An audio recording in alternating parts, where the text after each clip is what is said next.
Hello, everyone. Hello.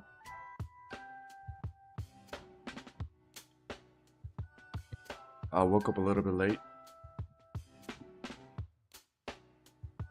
but it should be fine. Alright. I have now opened up all the prerequisite applications and the mods so that we can play Microsoft Flight Simulator. There are approximately 69 applications to run. Well, we got them all. Actually, we didn't actually launch the Xbox app, which is quite important to launch Microsoft Flight Simulator. Wait, do I actually have everything? Map, AutoPS. Yes, I believe we do.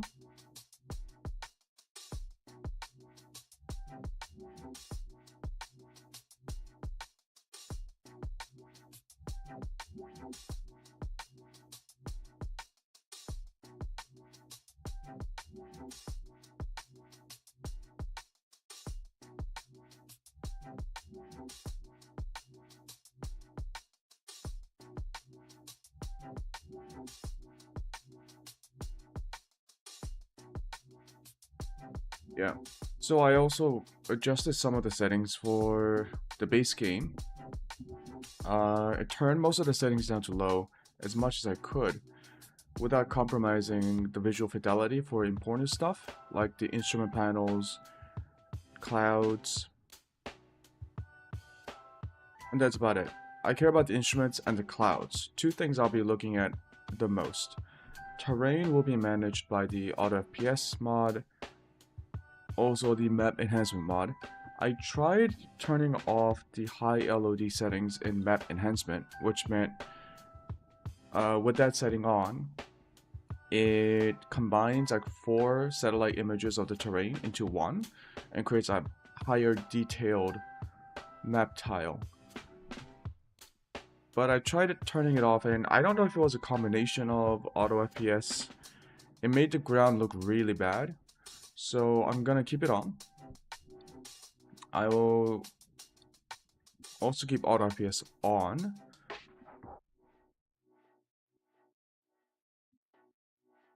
But let me reduce some of the settings. No,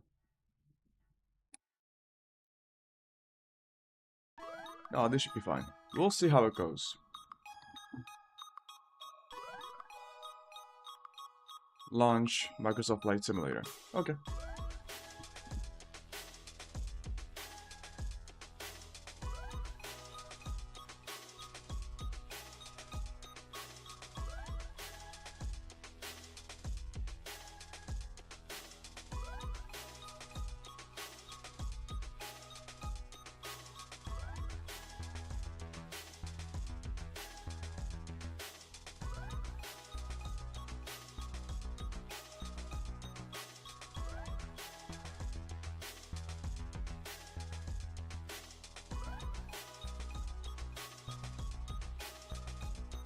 Okay, the app's taking a bit longer to launch because I think I deleted the rolling cache files.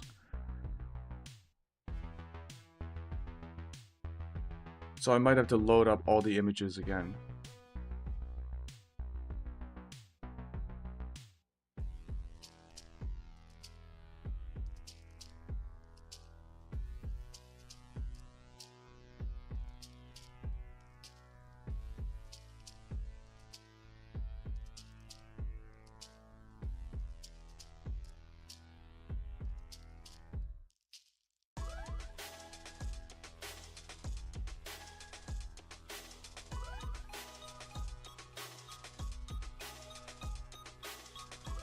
So what do we have planned for today? I want to continue making money. And I think our goal is to have multiple SASNAs so that the AI can use them to make passive income for me. Yeah. Oh, and we also have 2 more certification programs to complete, which will also take money.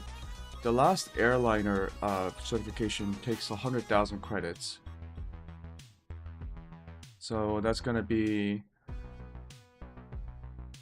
That's gonna take some time to grind.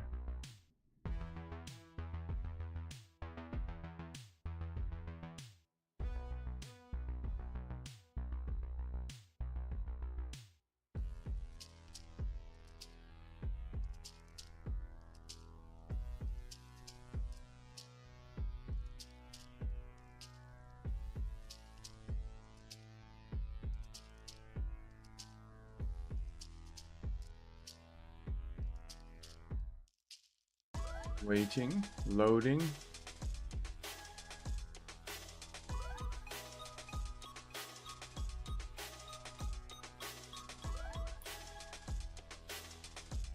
Are we good? Yep.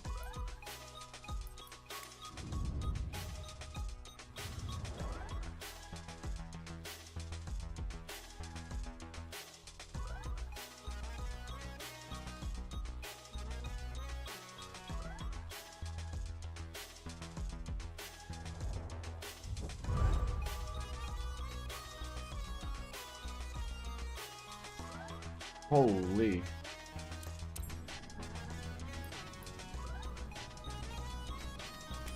$36,000. Oh my goodness.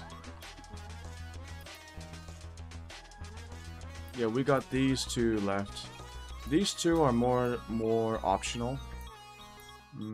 Scoop endorsement for turbo, like, yeah, scoop endorsement and tail wheel endorsement. We're not gonna be doing helicopters, so we don't have to worry about that.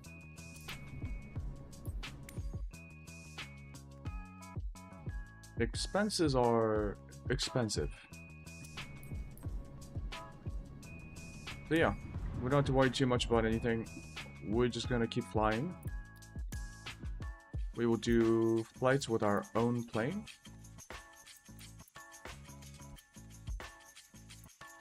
Looking for the longest flights because they make us the most amount of money. There we go. KPGA to 21 AZ.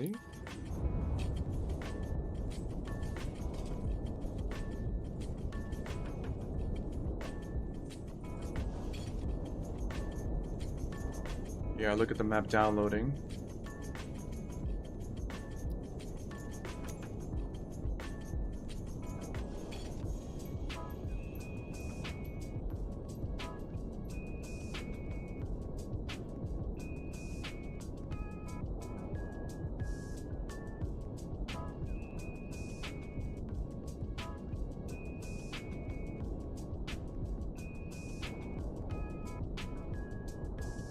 We will be taking off at KPGA. I believe we've been here multiple... No, not KPGA. So it's Page Municipal. And we will be arriving at White Mountain Lake, which I think we've been there before.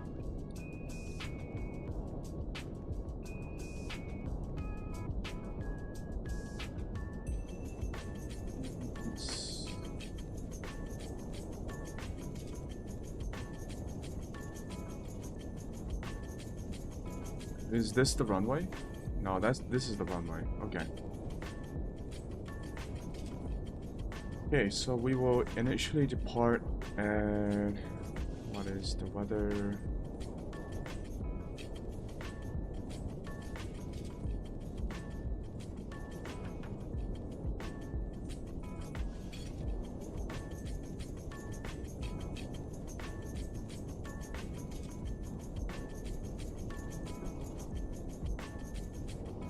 Takeoff minimums, let's read this.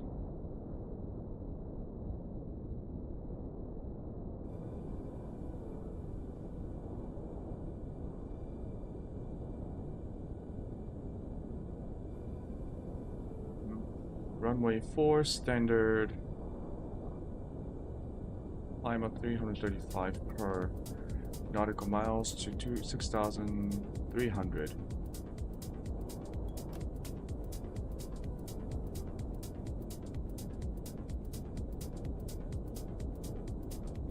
Climb on heading 036 and BM Vortex R36 outbound to 8200.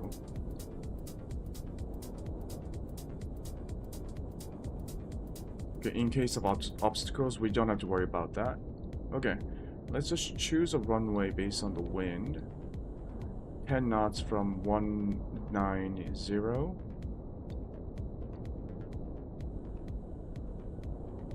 190.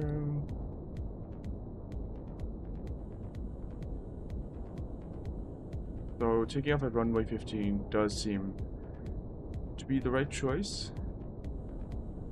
Like 0, 90, 180. So we want to go south. Let's choose our route. Victor Airways. Ekame, Reese, Yopier, Butte, and Bud. And then Neptune. I'm just gonna make up names for these waypoints.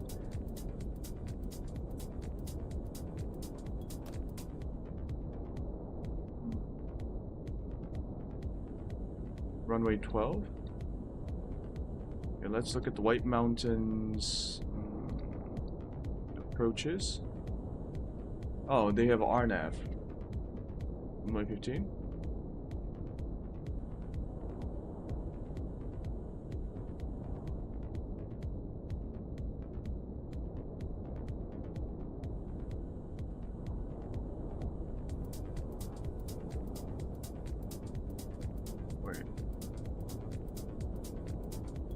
No, that was Page Municipal. Dang it. I think it's municipal, right? Muni is short for municipal. So our approach should be VFR straight auto.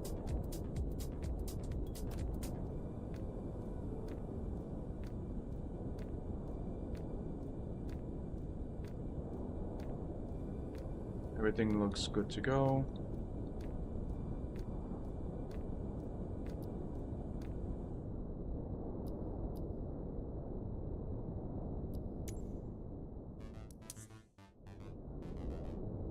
$11 nautical miles of visibility, 28 miles of visibility, so good visibility.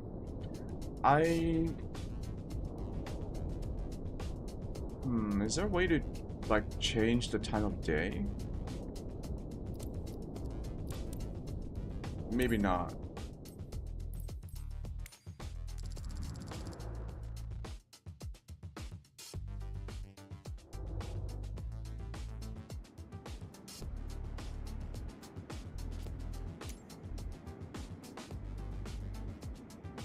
We'll keep sending it because this part sending your flight plan to the game's the game's ATC system and also your plane's avionics doesn't always work properly. Okay, let's check up on our plane. Everything's good. Wash it. Let's look at our fuel.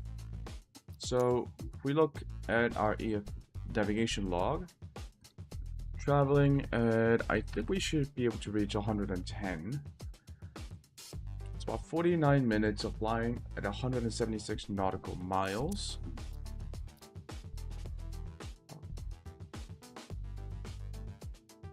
$200 pounds of 100 pounds of fuel equals 50 US, not US miles, or 50 gallons.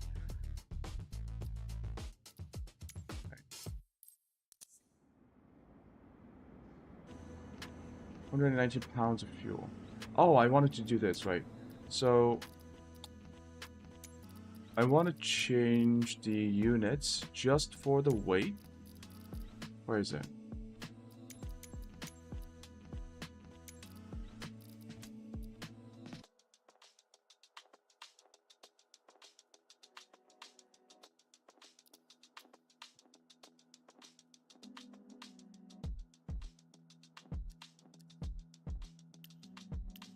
Maybe a hybrid?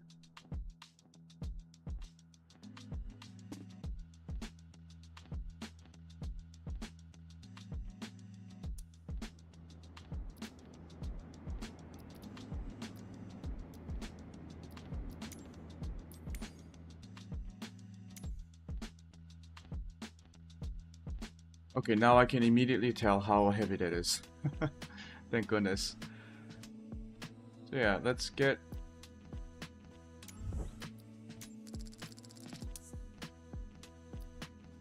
So it's 315 kilometers. Oh, all the distances are different too. Fuck.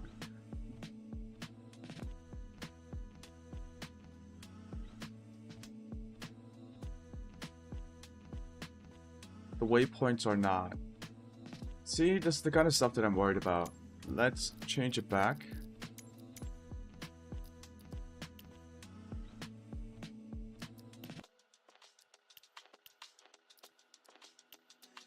God damn it.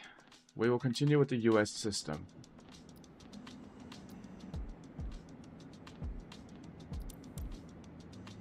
Uh,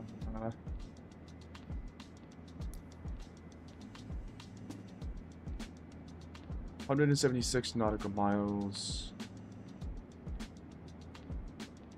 We have 228 pounds of fuel, which is how many how many gallons is that? Pounds to gallon.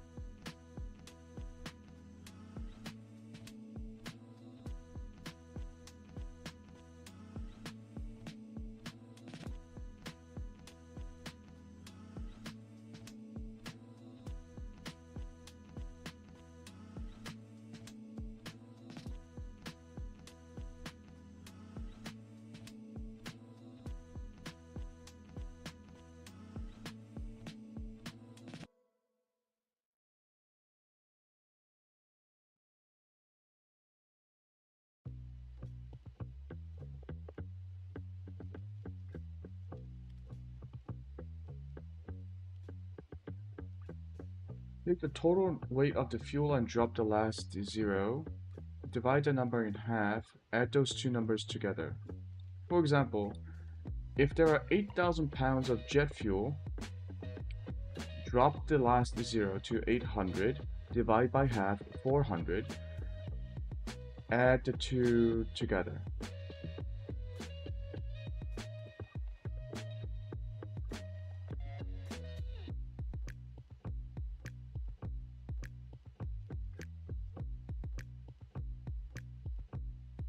So if I have 228 pounds, we drop to 0, so we get 22. 22 divided by half is 11, so it's 22 plus 11, 33. So we get about 33 gallons of fuel. Is that it?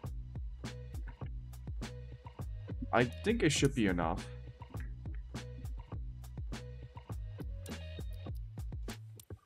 Only one way to find out. Actually, it doesn't...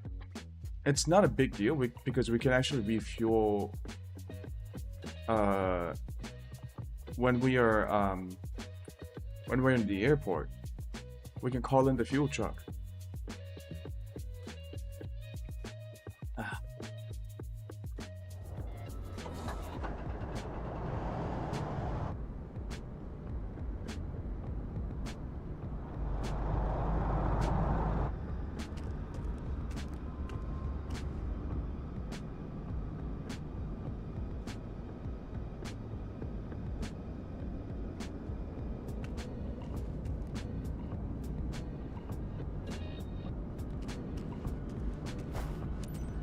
Okay, plane looks fine.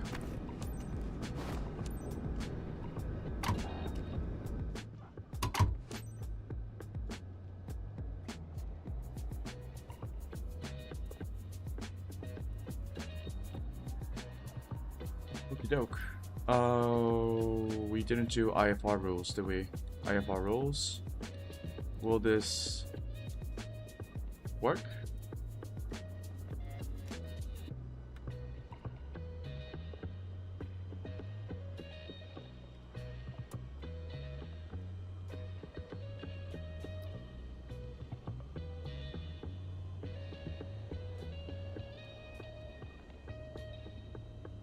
Center, FSS,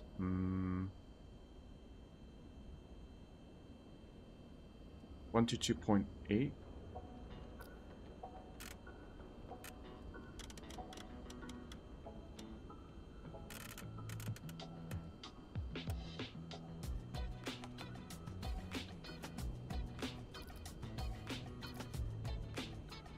we don't have to ask for permission for starting up our plane.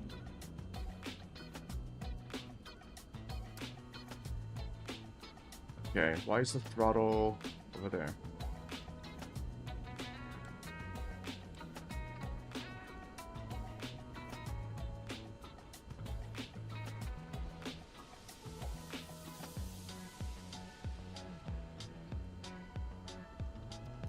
Turn off the mixture, turn off the fuel pump, start the engine.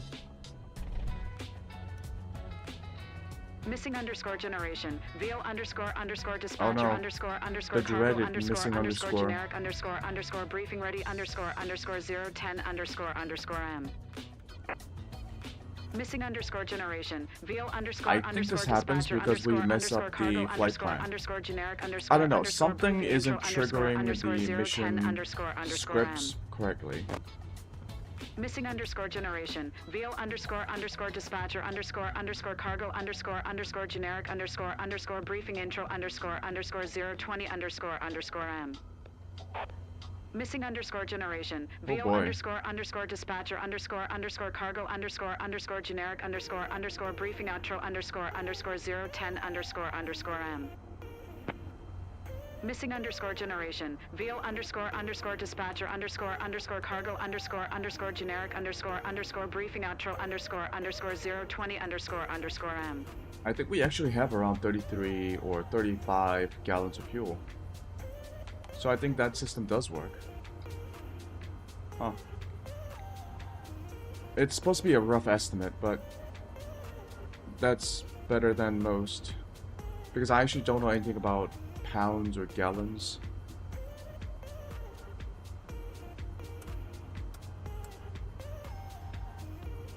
Fuel pumps. Let's get our fuel to both tanks. And we will check out our flight plan on board. Our routes are set. Oh.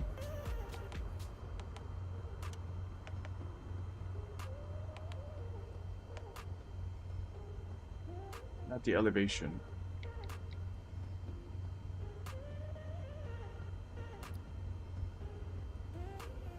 I think we want to set our cruise altitude. We might be going 10,500 feet.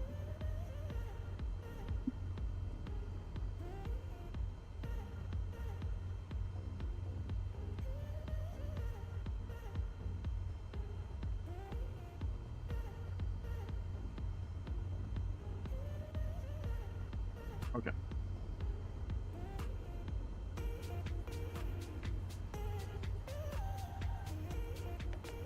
Actually go into the weather frequency. I think it's FSS 122.6.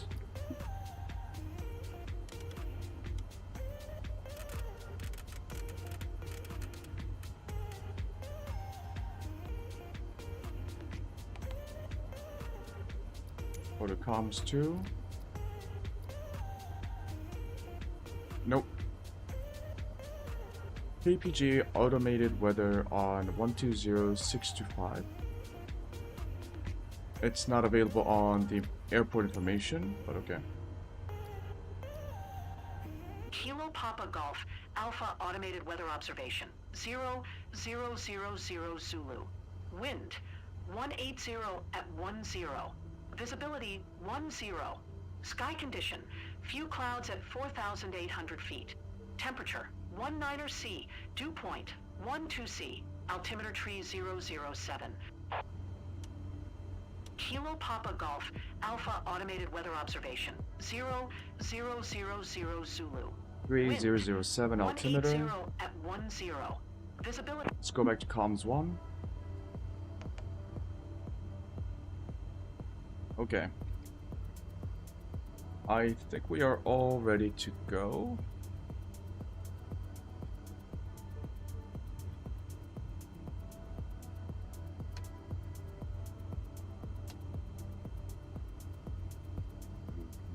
We are indeed ready to go.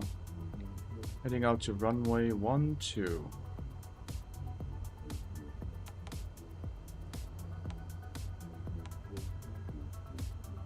Don't actually have a squawk code. Okay.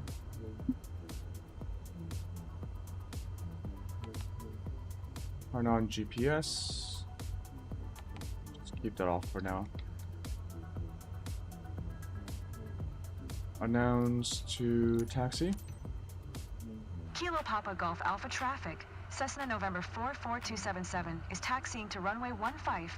Kilo Papa Golf Alpha traffic.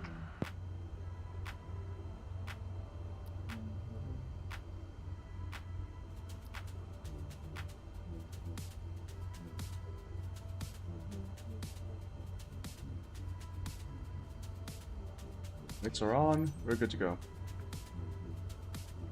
Off.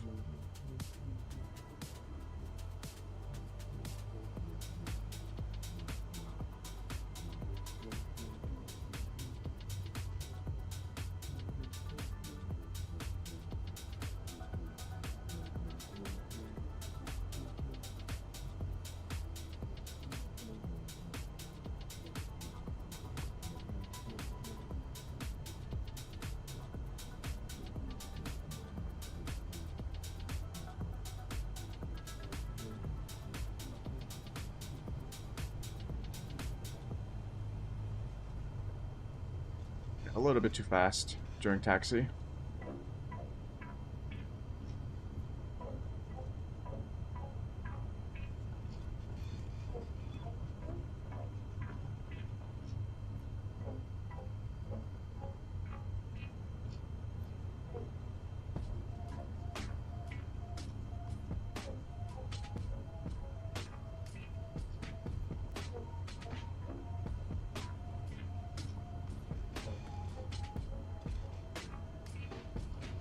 I think this is the right way.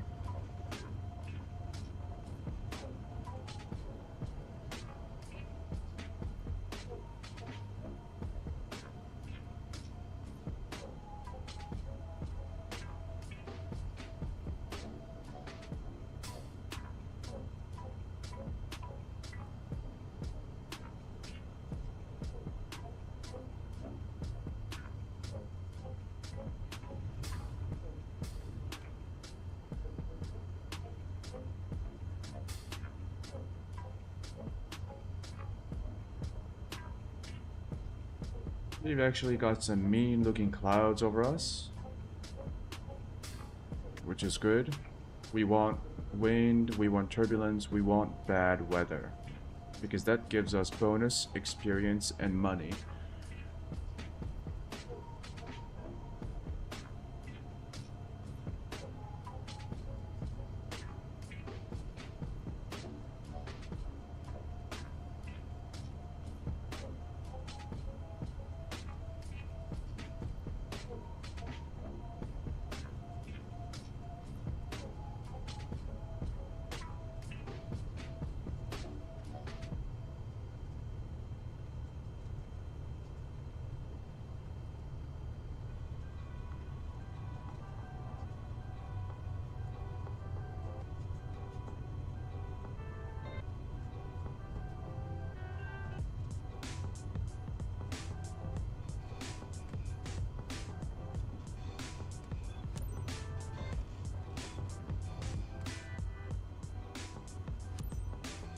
ATC, clear me for takeoff, departing south.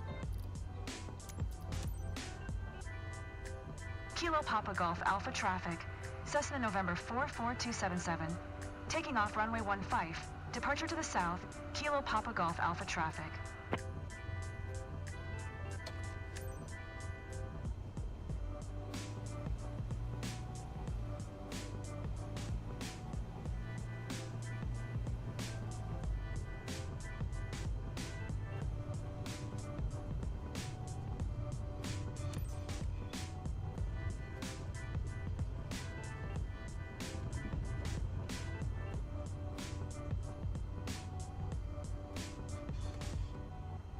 Okay, taxi lights off, flaps to take off, trims are set, everything's good to go.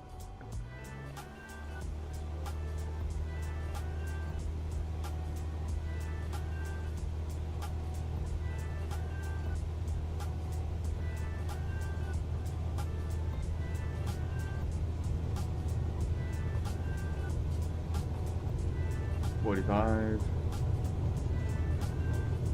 50.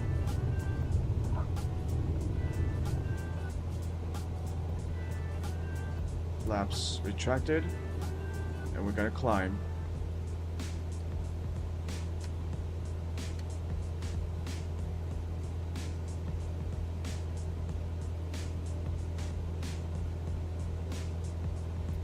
We will be contacting Denver International 127.550.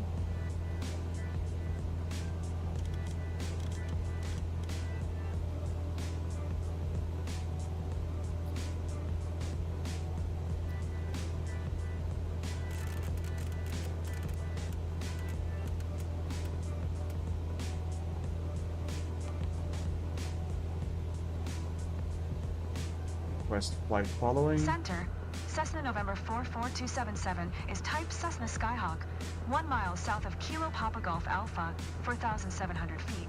Request flight following. Cessna November 44277 Center, clock 7727. Walk 7727.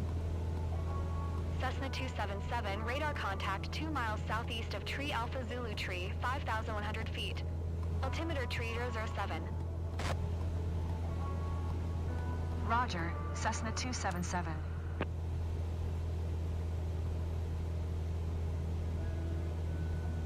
We want IFR clearance. Center, Cessna November 44277, 2 miles southeast of Tree Alpha Zulu Tree, 5,300 feet. Request IFR to 21 Alpha Zulu. Ready to copy. Cessna November 44277 is cleared to 21 Alpha Zulu Airport as filed. Clock 7727. Center, American 7727. 779er, flight level tree 0. American 779er Center, radar contact, continue.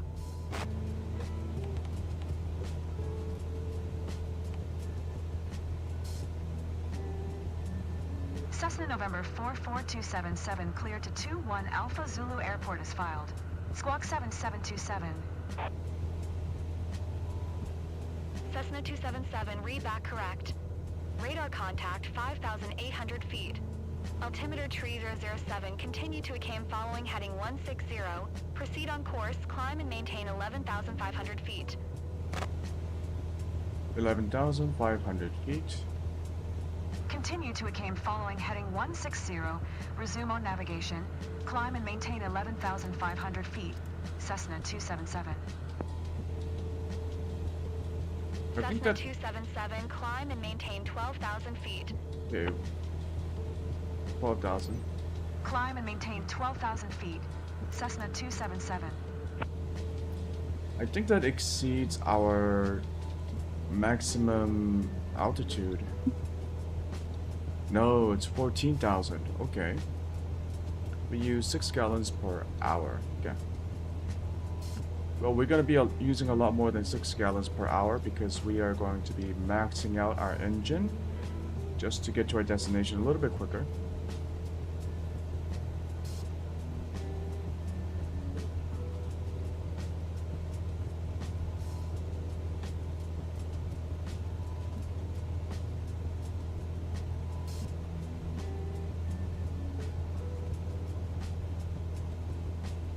Climbing at 500, 600 feet per minute. Oh yeah, the terrain looks really good now. I think that was the trick. I reduce every other graphical setting, but leave the terrain on the highest setting possible. Look at that. That looks way better.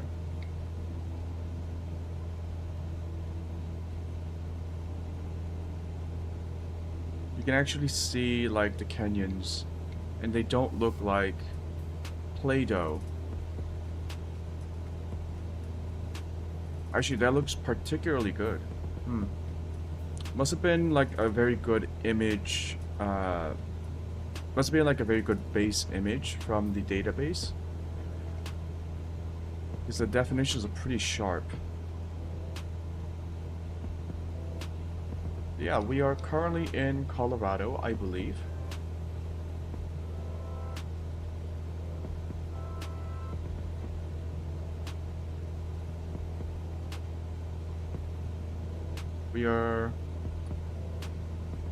It's not too cold. We're currently at 14 degrees Celsius. We are going to continue to climb. I think by the time we reach 11,000 feet, our outside air temperature might be around 3 degrees Celsius. Based on my experience from flying in this region yesterday.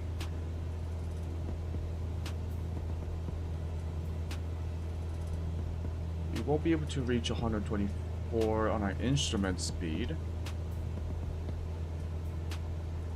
Yeah, it's gonna be a little bit slower because we are flying into headwind. But it's not a very strong wind, only 2 knots from 217.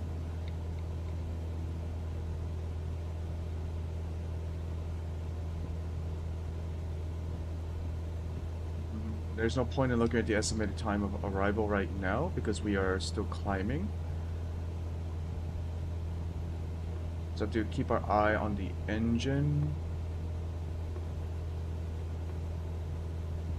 Yeah, let's try to optimize it a little bit.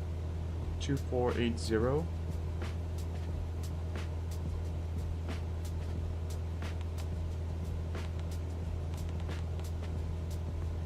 $15.25 exhaust gas temperature. Everything looks okay. We are using 11 gallons per hour right now.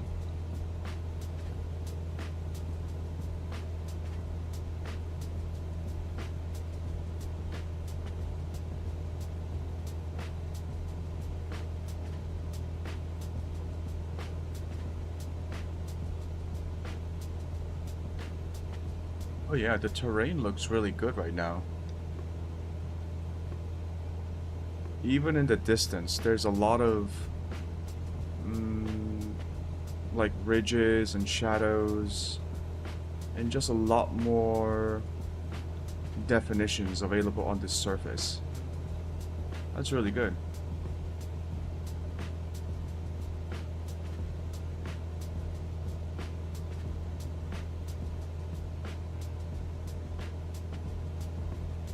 Yeah.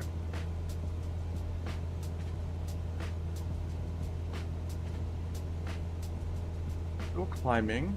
We are struggling a little bit.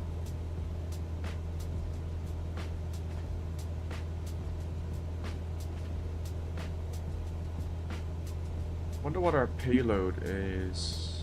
How much does it weigh?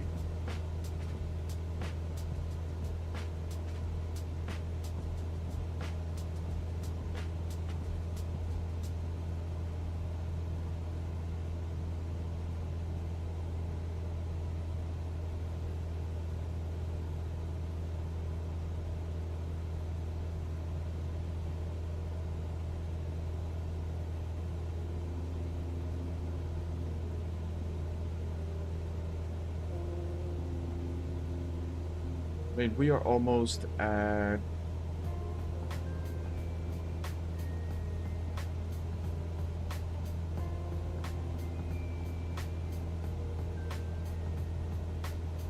Yeah, I don't know what this means. So, estimated payload is 518 pounds. But it says the max is 131.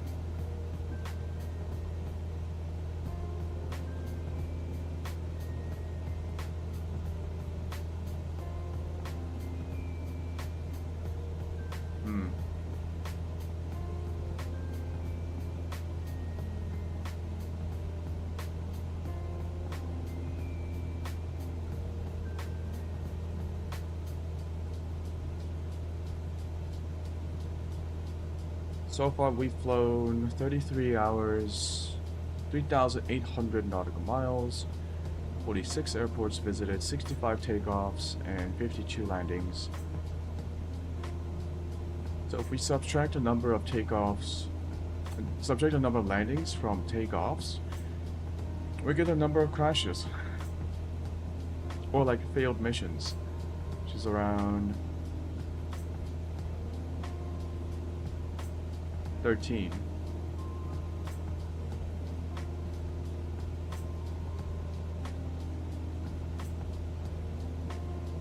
Alright, this have a cruise speed of 67 knots. That seems pretty low.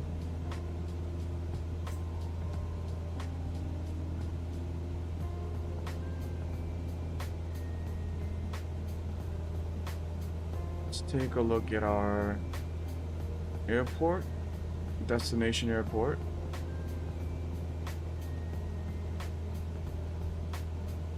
Nothing on approaches or arrivals. Yeah, most of these smaller airports don't have, like, the game doesn't have any data on it.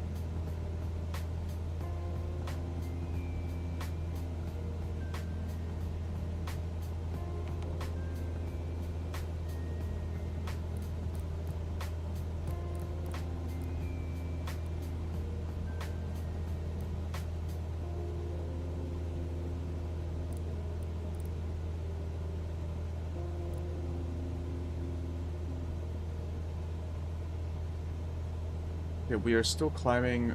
We are almost at 10,000 feet.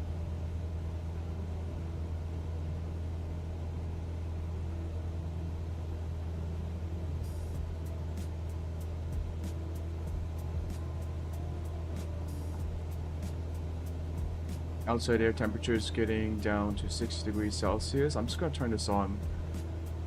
There's no harm in turning this on, I believe, even though it's not freezing.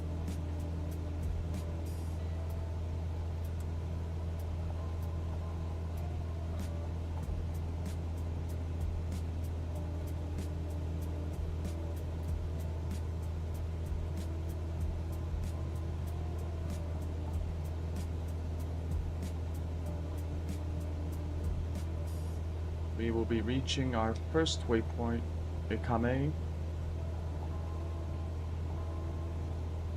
And we will be making our way to Reese, which is about 30 miles away.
Weather radar does work.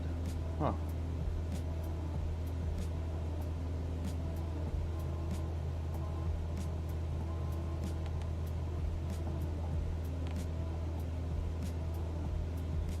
Oh, damn. Okay. BRG, is that heading?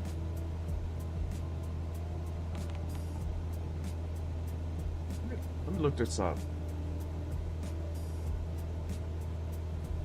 It's what we do, right? When we got some time to kill, we start learning about the plane. Okay, so we got the 172 Cessna. Actually, we want to look at the computer system. So it's the G1000. Either MFD, whether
Volunteer Tree 302, descend and maintain 15,000 feet.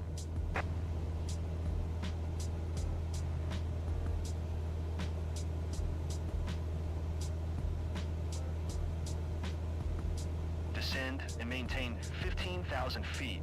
Volunteer Tree 302.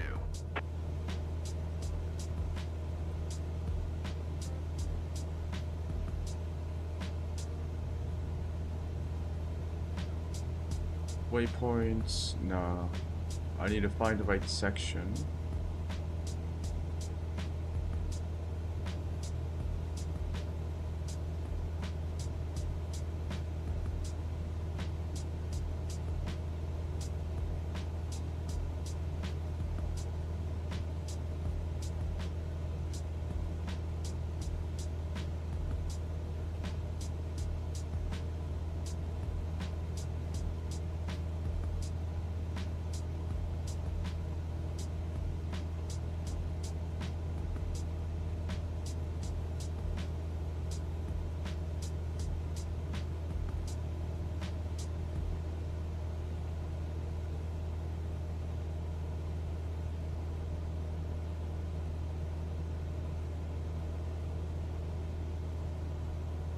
Weather.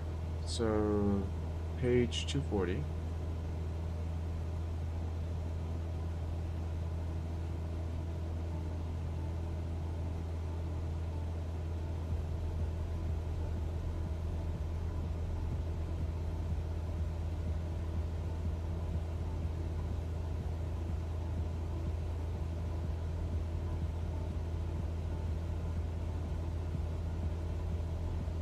Oh shit. I think I have the actual... Hold on. I should have the whole thing downloaded.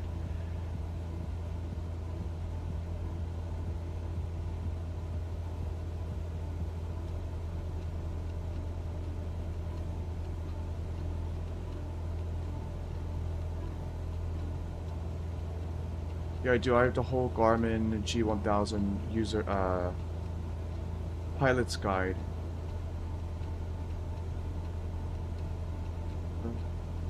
Going to 240.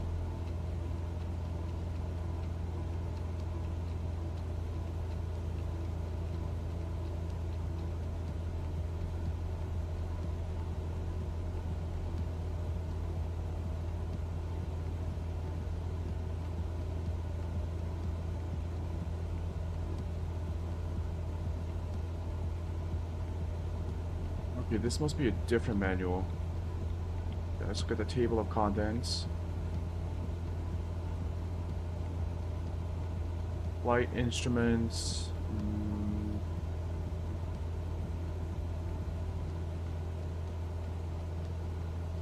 Maps.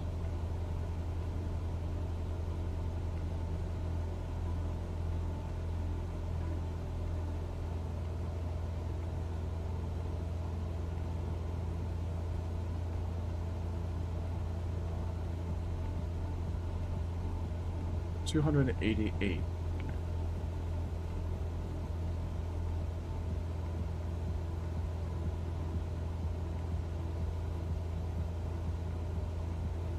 Okay, weather. Weather radio. Okay, hazard avoidance.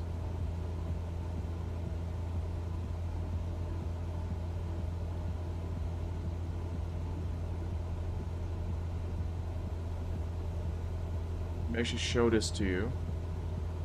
I believe it's fine because this is all like open. I don't know if I wouldn't call it open source, but it's like open to the internet. So we go window capture.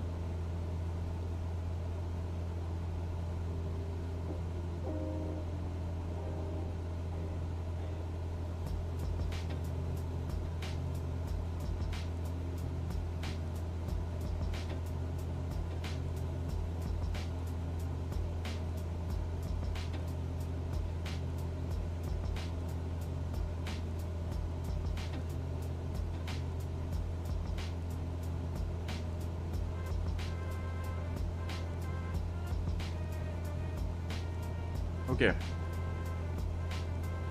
Rain avoidance. Nope. We want to look at weather.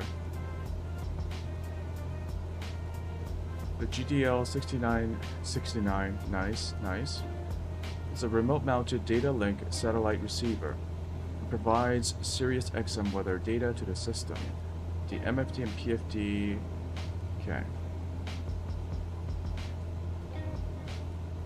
The principal map for viewing Sirius XM weather information is the weather data link page in the map page group.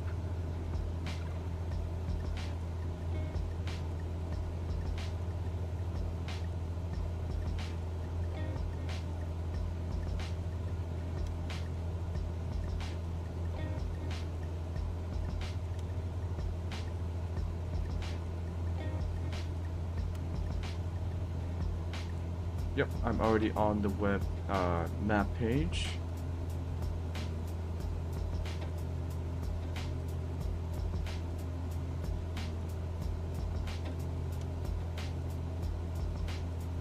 Yeah, it's not open because the game only uses the built-in...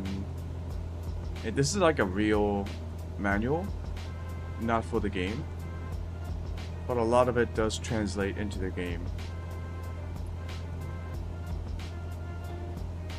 Podcast rate, okay.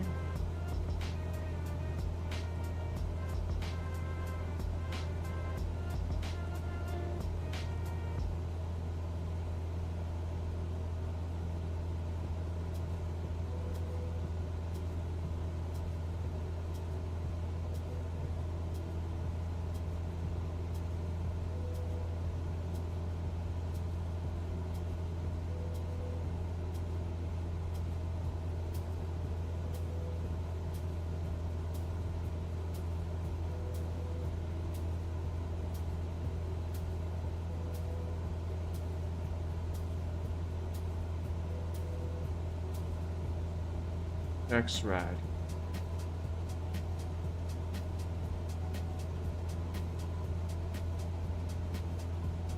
What's the map soft key?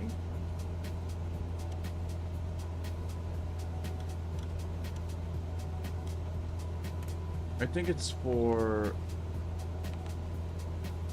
Yeah, it's for the main map menu. I want to know about the weather radar. Reflectivity, color. Colors on the Next-Red displays are directly correlative to the level of detected reflectivity. Reflectivity as it relates to hazardous weather can be very complex. The role of radar is essentially to detect moisture in the atmosphere. Simply put, certain types of weather reflect radar better than others. The intensity of a radar reflection is not necessarily an indication of the weather hazard level. For instance, wet hail returns a strong radar reflection, while dry hail does not. Both wet and dry hail can be extremely hazardous. The different Next-Red echo intensities are measured in decibels relative to reflectivity. Next-Red measures the radar reflectivity ratio, or the energy reflected back to the radar receiver. The value of Z increases, the return signal strength increases. Generic 76 Yankee, you are 1,000 feet above your assigned altitude. Descend and maintain Next-Red radar images have certain limitations. Reflectivity does not provide sufficient information to determine cloud layers or precipitation characteristics. It is not possible to distinguish between wet snow, wet hail, and rain. Level tree 00, generic 76 Yankee. Minimum on antenna elevation angle on an individual Next-Red site cannot depict high altitude storms at close ranges.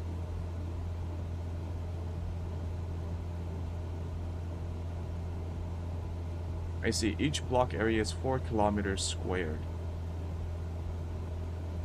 Abnormalities from ground clutter, strobes, sun strobes, interference, metallic dust. Okay. So I know what those like pixels were. I think it was yesterday or the day before yesterday. I was confused about like the square blocks on the map page, which showed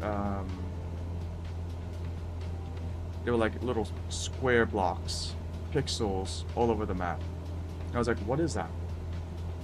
That's 4 kilometers squared for the next rad. Okay. Echo Top's weather product shows the location, elevation, and direction of the highest radar echo. The highest radar echo does not indicate the top of a storm or clouds. Rather, it indicates the highest altitude at which precipitation is detected.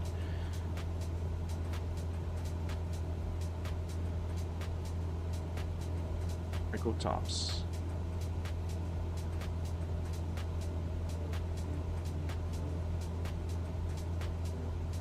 The display, press legend.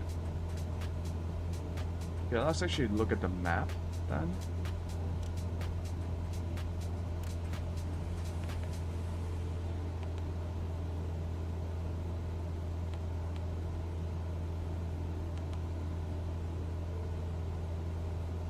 What's the map soft key?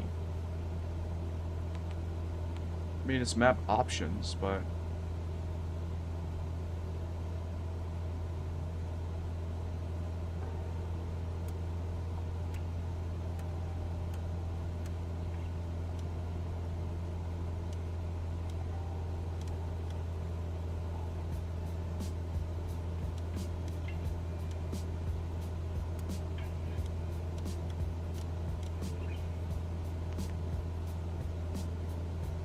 okay, I see.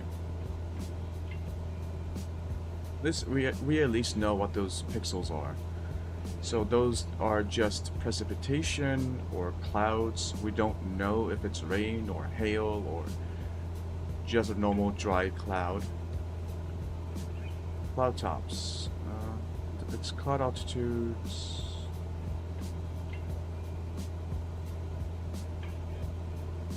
Lightning. Okay.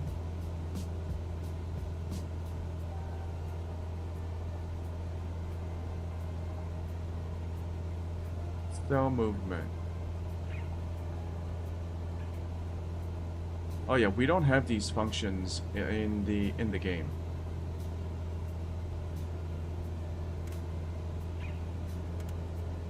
Yeah,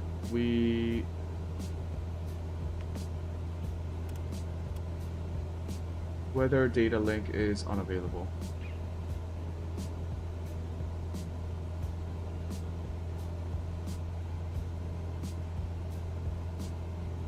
Displaying segments and airmets. Okay.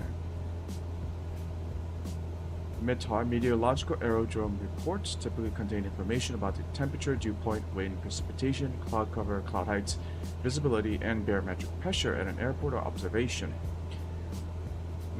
METARs are shown in colored flags at airports that provide them.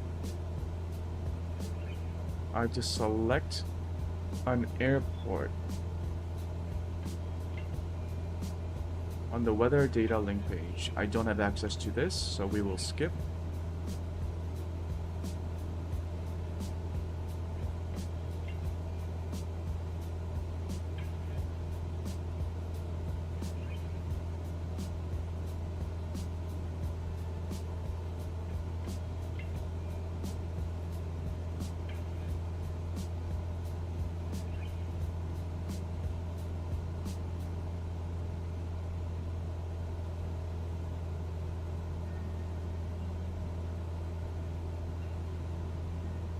Temporary flight restrictions.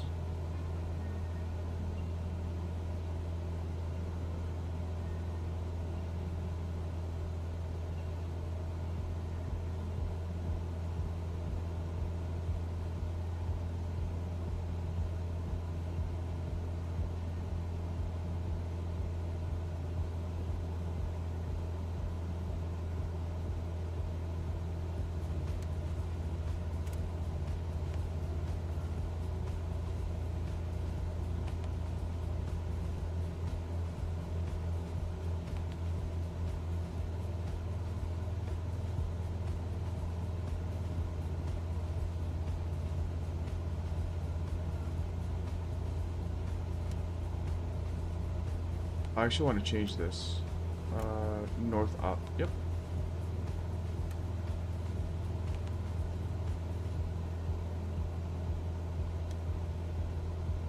What else can we change? Weather. Next red data is on.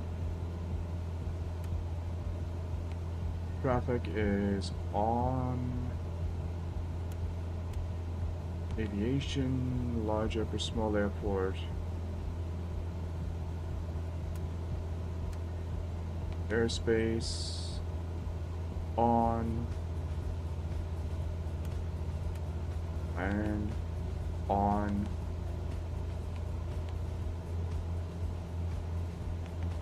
Okay.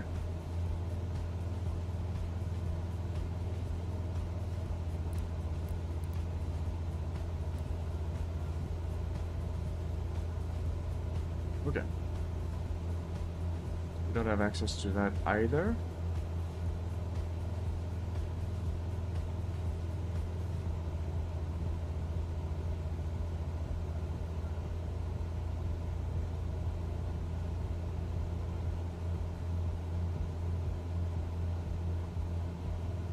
That is not what we need.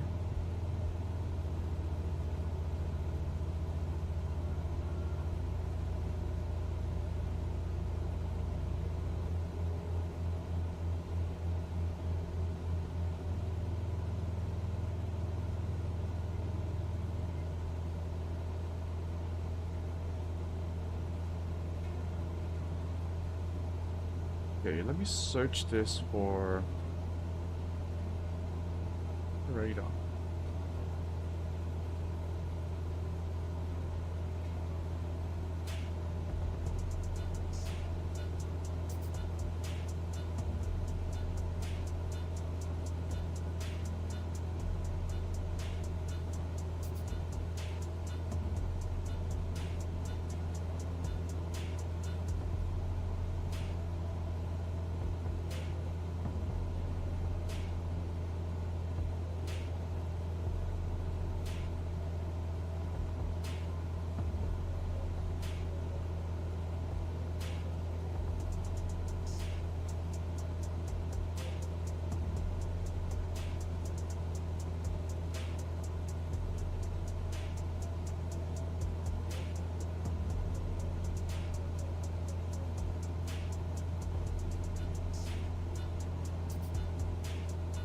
I don't think this is in the manual.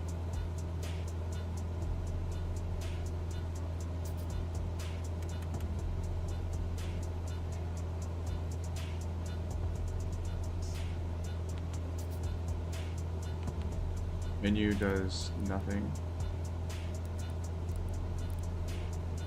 You can zoom in or out.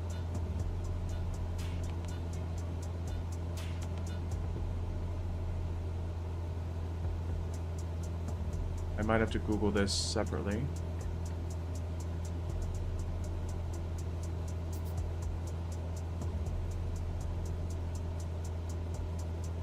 Oh, then I turned it off. Okay.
MSFS 2024.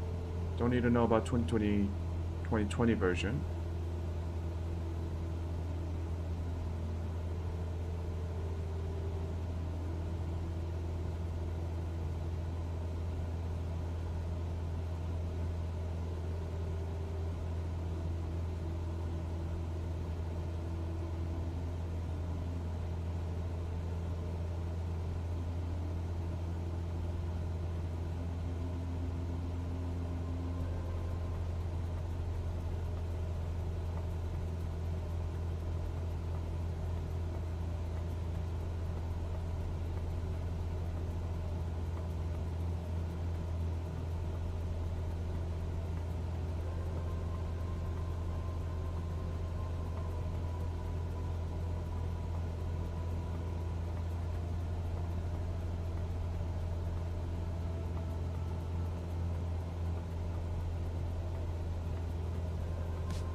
Okay, I can't find it.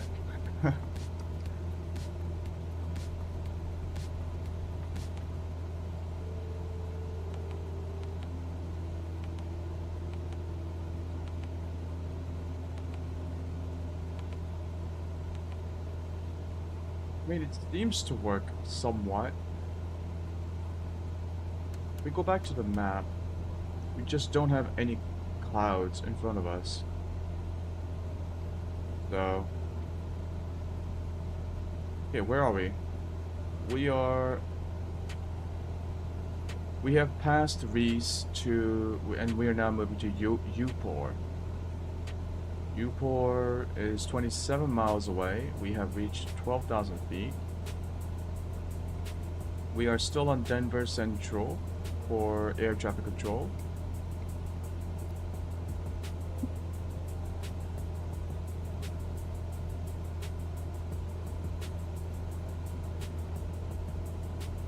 Some light traffic.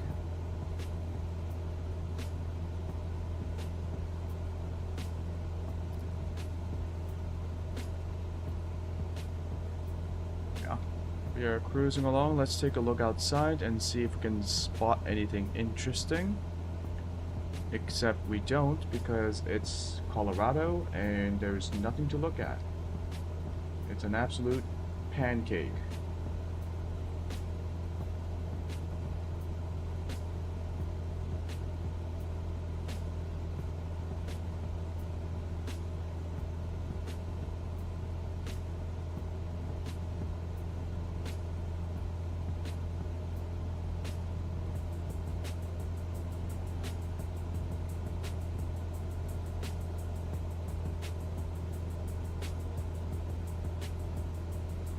Colorado used to be a site for a lot of missile and nuclear weapons testing, if I'm not mistaken.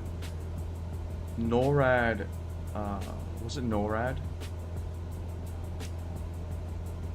The US military has a lot of like testing facilities and military bases in New Mexico and Colorado.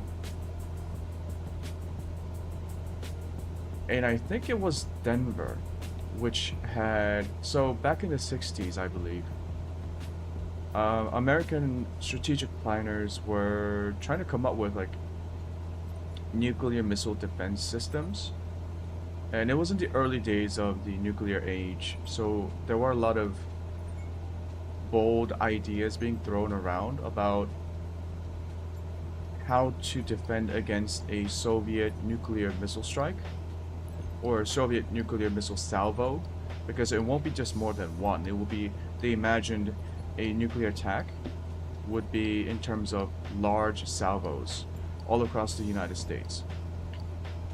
So the one idea that people came up with was to install small, low-yield nuclear weapons in a ring around a major city. And the idea was, once you detect a missile salvo incoming from the Soviets, the smaller missiles installed around the city would shoot up and then try to intercept the enemy's nuclear missiles by detonating them in atmosphere. This was a way to prevent the thermobaric, like, it's not thermobaric. I think it is. It's like the thermobaric blast from the nuclear weapon. Because, yeah, you can't really do much about the radiation, unfortunately. But you can at least prevent a lot of the damage if you blow up in an enemy's incoming nuclear missile, if you blow it up way high in the air. And prevent the initial like blast from devastating the city. Unfortunately, that meant actually installing multiple nuclear weapons around a major populated area. I believe this program, what was this program called? I gotta refresh on this. It was a stupid plan. But they actually did try to install these weapons around Denver, I believe. Nuclear weapon defense system. Ring of missiles. Colorado. The Titan missile complexes.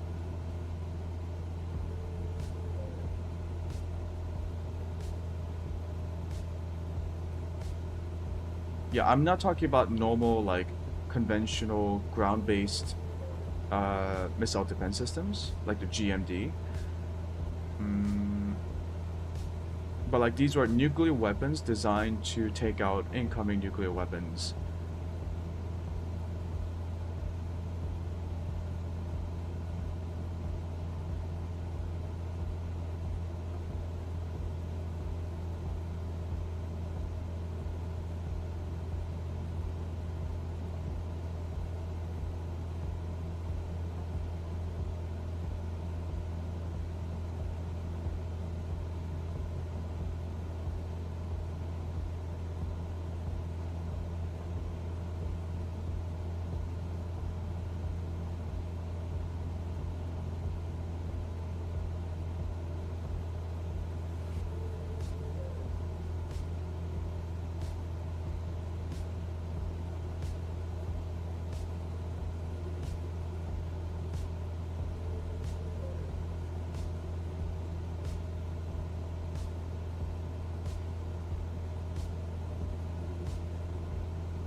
I don't think it was the Nike system.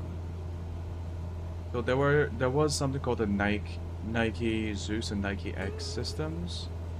No.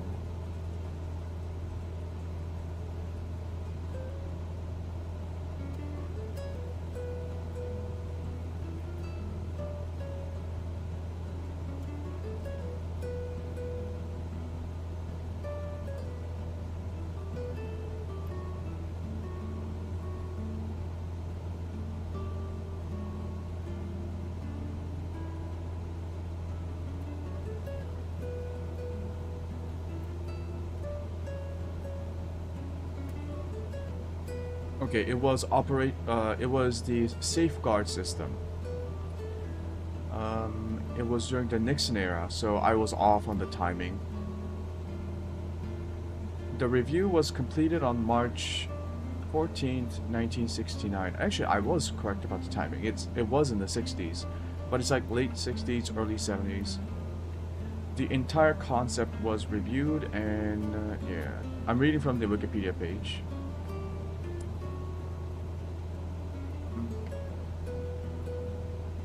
Okay, Safeguard. Safeguard was a two-layer defense system. The long-range Spartan missile would attempt interception outside the Earth's atmosphere. The missile's long range allowed protection of a large geographic area. If the Spartan failed to intercept the incoming offensive missile, the high-performance and high-speed but short-range Sprint missile would attempt an interception within the atmosphere. Both missiles used nuclear warheads, and they relied on destroying or damaging the incoming warhead with radiation rather than heat or blast. The Spartan carried a weapon with a 5 megaton yield, the Sprint in the 1 kiloton range. Holy shit, they really considered using a 5 megaton warhead? Okay, the envisioned sequence for the Safeguard operation follows. 1. Enemy launched detected by the Defense Support Program satellites, sensing the hot infrared exhaust of the ICBM booster. 2. While in mid-course phase, the ballistic missile early warning system, radars in the far north, would detect the incoming warheads. 3. As the warheads approached, the Safeguard long-range perimeter acquisition radar would detect them, providing filtered information to the shorter range and more precise missile site radar. 4. While the incoming warhead came within range of the MSR, the associated computer systems would calculate intercept trajectories and launch times. So the original deployment plans were made in the late 1960s to deploy safeguard systems in 3 locations: White Man Air Force Base. I believe we've been to White Man Airport, not the Air Force Base. Missouri, Maelstrom AFB, which is in Montana. Grand Forks Air Force Base, which is in North Dakota. Okay. So it was in Colorado. It was in Missouri, Montana, and North Dakota. So what was in Colorado? Did they just have nuclear weapons here? Not the nuclear... Maybe, yeah, maybe I'm just confusing normal nuclear weapons like the Pac-Mans. Oh, not the Pac... It wasn't Pac-Man, it was a Minuteman. And the other kinds of nuclear missiles that are mainly based in Nevada, Colorado, and so on. Where's Colorado nuclear weapons? The Rocky Flats plant was a United States manufacturing complex that produced nuclear weapons parts near Denver, Colorado.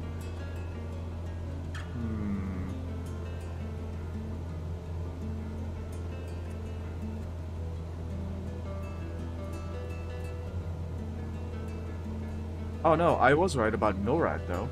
NORAD is in Colorado.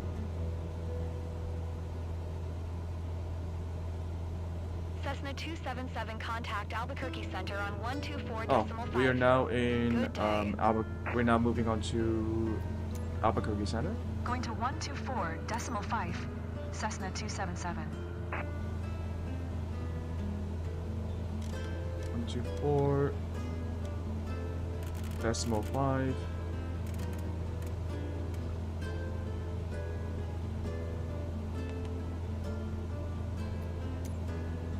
Albuquerque Center, Cessna November 44277, 12,000 feet. Cessna November 44277, Albuquerque Center. Altimeter 2994, radar contact. Continue to Butte.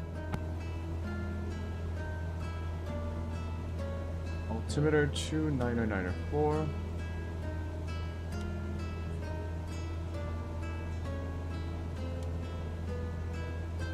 I'm gonna get rid of the tooltip. I know I'm comfortable with the Cessna 172. So, where was the tooltip again?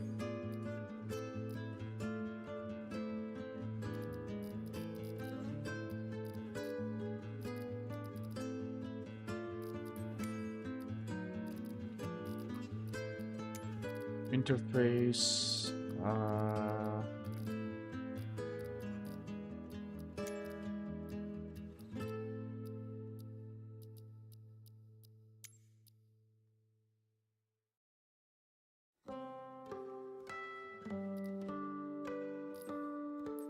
accessibility?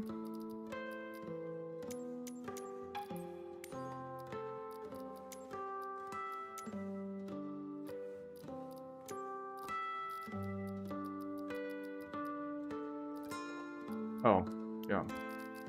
Turn that off and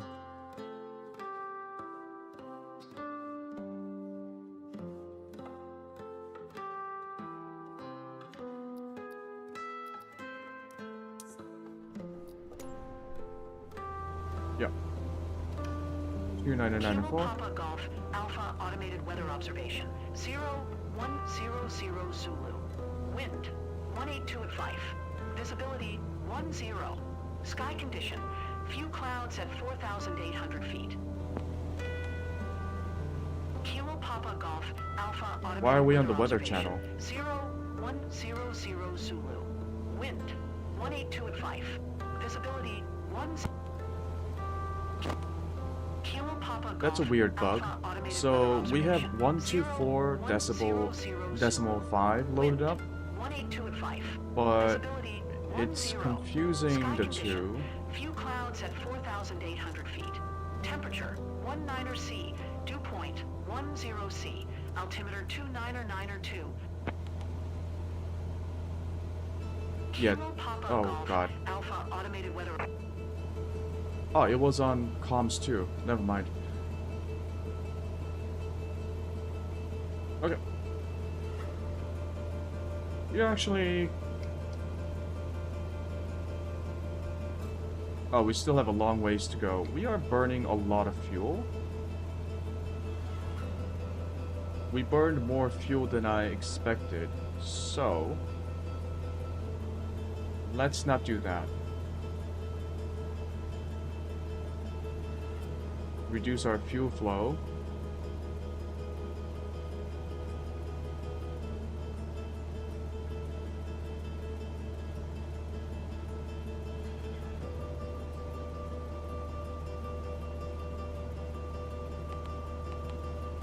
Yeah, we should have a much lower fuel flow, like half.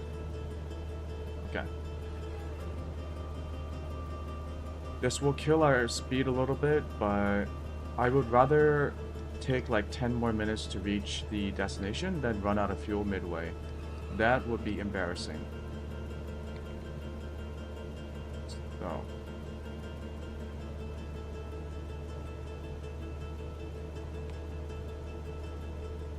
$2,300 for cruising. Through airspeed 94 knots. About 100 knots. That's not too bad.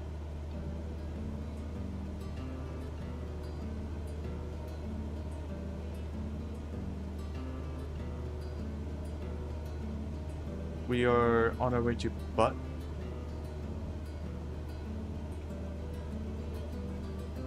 $12 Alright.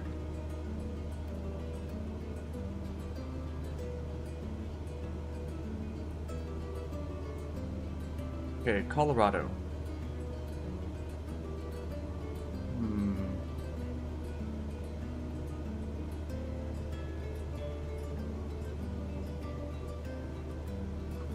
Yeah, a lot of American nuclear weapons are based in Nebraska, Wyoming, and Colorado.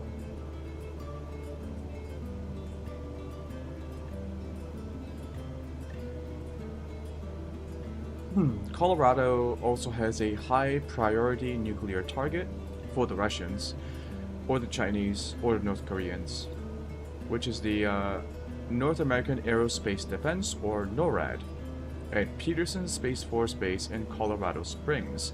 Right, because the Space Force is also in Colorado. Yep.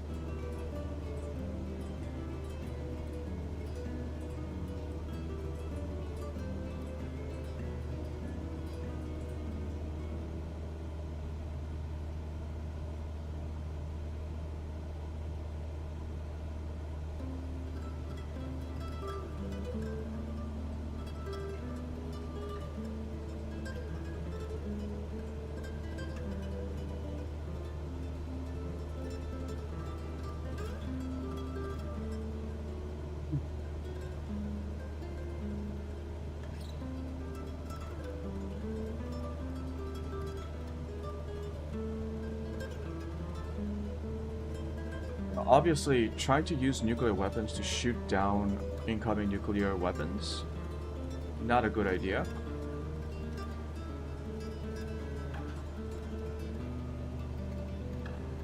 Like back then, you have to remember,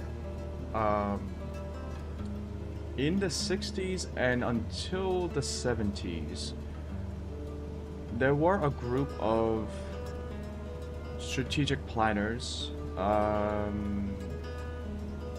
who advocated for the idea that in a nuclear shooting war with Russia, a loss of about 20 million American lives, including civilian lives, would be considered a win. Like, in a major nuclear shootout with Russia, if the Americans only lost 20 to 40 million American lives, that would have been considered a win. This was a particularly interesting perspective of nuclear warfare. Understandably, pretty much everyone else outside of this small group of planners thought the idea itself was morally reprehensible and unacceptable. Because how is getting 20 to 40 million people killed considered a win? See, that's not even the worst part. That's 20 to 40 American lives lost, 20 million American lives lost on the American side. For the Soviets, it would have been like hundreds of millions.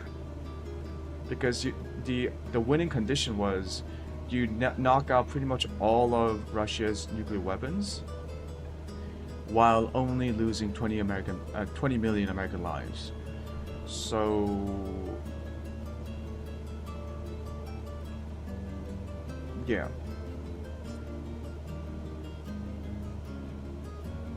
Doctrines like that, or like strategic doctrines of the era, were so extreme, narrow-minded, and myopic that it became the basis for Stanley Kubrick's satirical film, Dr. Strangelove. So a lot of the things in Dr. Strangelove is such a well-made film in terms of the way it depicts a lot of the perspectives and the ideas and the doctrines that were actually being advocated by certain people. Not everyone in the security community advocated such views. A lot of people in the security community, both theorists, scholars, and policy practitioners, were working against those very ideas because those were, in most cases, either flawed or morally unacceptable. However, those particular perspectives did exist, and they were being advocated by certain people, and all of that became the basis for the film. And Kubrick did a really good job of portraying them. Like, the film itself is the exercise of taking those arguments and ideas and then portraying them to it's like taking those logical arguments of those perspectives ad nauseum. Like he was taking it to its logical endpoint, which were extreme but not too unreasonable. The fun fact, the Air Force commander who goes crazy in the film, I forgot the character's name, but that character is actually based on a real-life Air Force commander called Westmoreland. Westmoreland was a controversial figure, to say the least.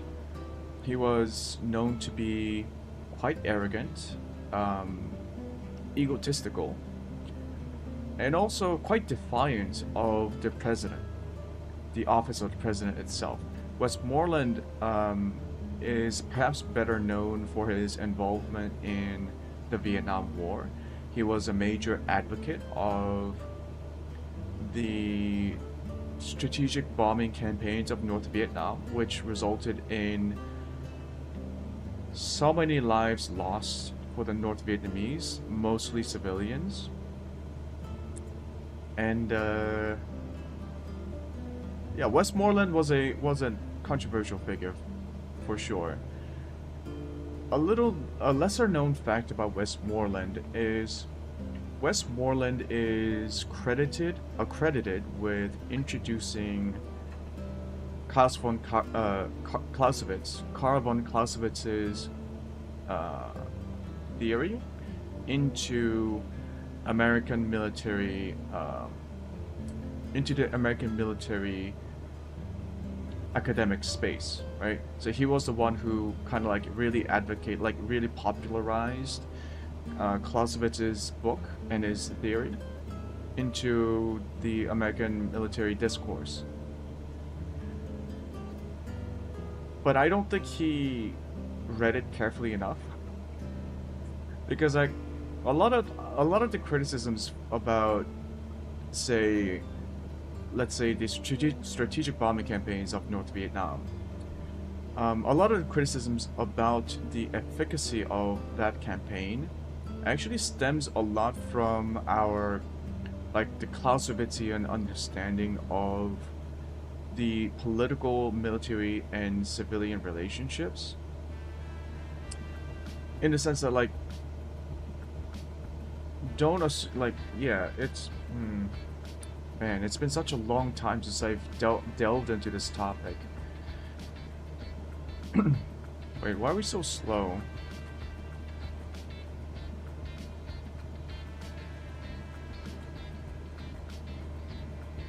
Like, a lot of people tend to read Clausewitz in a very linear, from a very linear perspective.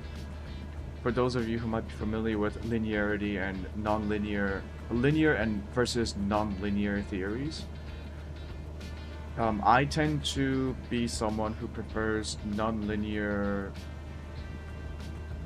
interpretations of theories. But I think Westmoreland was one of those people who tended to take a very linear approach. So when some people read Clausewitz, they tend to over-focus on this core concept that Clausewitz comes up with, which was the three-way relationship between the political, the military, and the civilian spheres of society. And he was trying to, like, Clausewitz was trying to, like, describe and explain how these three spheres of society interact with each other before, during, or after war. Like, how do the relationships between these three spheres affect war, like the decision to go to war, how war is conducted, and how war is terminated. If you have a linear interpretation of Clausewitz, you might come out with this idea that, oh, there are three spheres, the political, military, and civilian, and there is some interaction here. So in order to win a war, you don't necessarily have to attack the enemy's military, you can also attack the enemy's civilian population and deprive them of the political will. Because the three spheres are also meant to be, like, mutually reinforcing at certain conditions, right? If you have a war in which a society's civilian population doesn't support it, it's not going to be... the war is not going to be fought as effectively, obviously, because the military also draws in from the civilian populace. They draw soldiers. That's where you get the manpower from, the civilian population. And also, if the civilian populace doesn't support a war, because it's going to affect the political sphere, because the government would have to deal with popular opposition to the war. So if you're like Westmoreland, you might be thinking, okay, Clausewitz, three spheres, mutually reinforcing, let's bomb the shit out of civilians and call it the strategic bombing campaign of North Vietnam.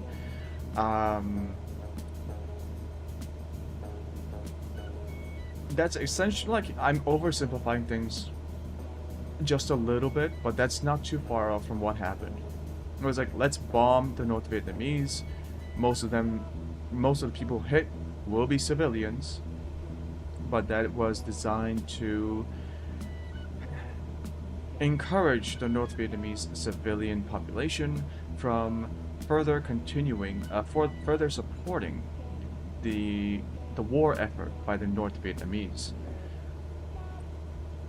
If you prefer a non-linear interpretation of Clausewitz's ideas and Clausewitz's model of society, you might realize that it's not so much about, okay, civilian population either supports or discourages, either supports or opposes the military and the political, depending on how much they take damage, like how much they suffer casualties. No, like you have to introduce your basic ideas about human psychology. It turns out when you bomb people, they don't necessarily get scared. They do get scared, but what usually happens is people get angry. And the more you hurt people, the more you hurt civilians in a strategic bombing campaign, the more supportive they become of their government in the war effort to fight against the people who are bombing civilians. And that's kind of what happened in North Vietnam. The Americans dropped more bombs during the Vietnam War than all the bombs dropped in World War II. That did nothing to dent the popular support from the North Vietnamese for the Vietnam War. If anything, it hardened their resolve, because once you do something like that, people don't want to give up. They want to look for vengeance and they want to fight back, which is kind of what happened. So yeah, Westmoreland has a interesting history in the military discourse. There's also another parable that's attributed to Westmoreland. I don't know if it's real or not, but it is a very apt parable. So the parable goes, Westmoreland, one of the military thinkers who actively advocated for the strategic bombing of North Vietnam, you know, the Americans lost the Vietnam War. And the story goes, in 1975, there was a high-level meeting between Americans and the North Vietnamese, or at the time it would have been just the Vietnamese. And in that meeting, Westmoreland remarked to his Vietnamese counterparts. He said, "You know, you never defeated us on the battlefield." And that was a reference to the fact that the Americans never really lost a battle during the entire Vietnam War. But then his Vietnamese counterpart retorts, "That may be so, but it is also irrelevant." I always thought that was a very good parable. I forgot where I read it. It was from a historical. Yeah, I think it was from a historic. It was a book that delved into the diplomatic and also military policies of the era. But yeah, it's like, I believe it's actually loosely based on real life events. Because Westmoreland definitely sounds like someone who would say something like that in that kind of a meeting. Yeah.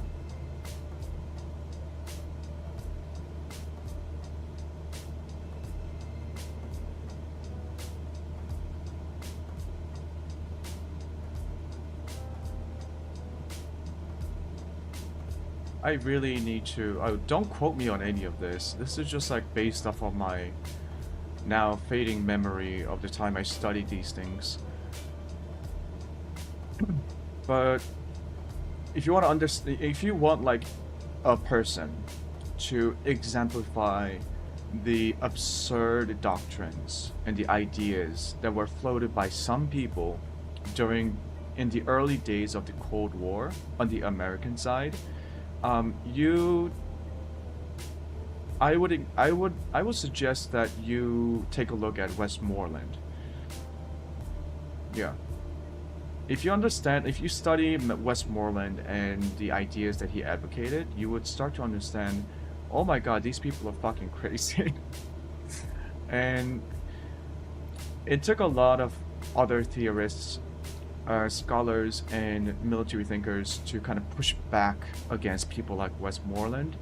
and try to introduce more sensible nuclear strategies to kind of prevent nuclear wars from happening in the first place.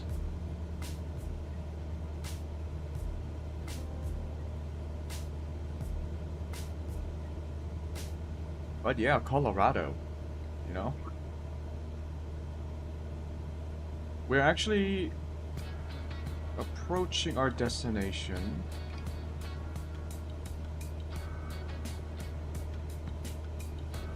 We are approaching wait, why is Neptune so far away? Oh, I read it. Oh, I forgot. I changed the map into north up. So yeah, we still have a ways to go. We're actually not moving. Hello?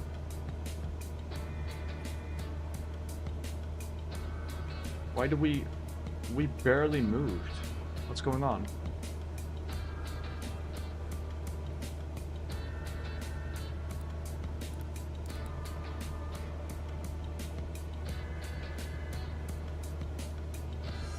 Damn. This is a long flight.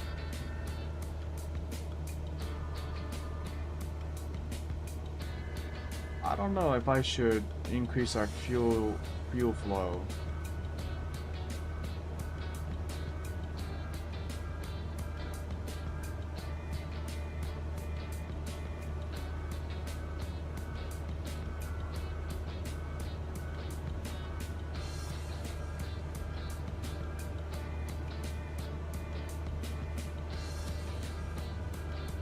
Yeah. I mean, of all the things that Westmoreland did in his life, in his professional life, I don't care about his personal life. In his professional life, hey, at least he brought Clausewitz into the military discourse, the academic military discourse in the United States. Yeah, there are some fun factoids about how some of these theorists and books become popularized. Clausewitz, he was a Prussian military theorist, and I believe he wrote his book in the early 1800s. Although it was, I believe the book itself was published posthumously,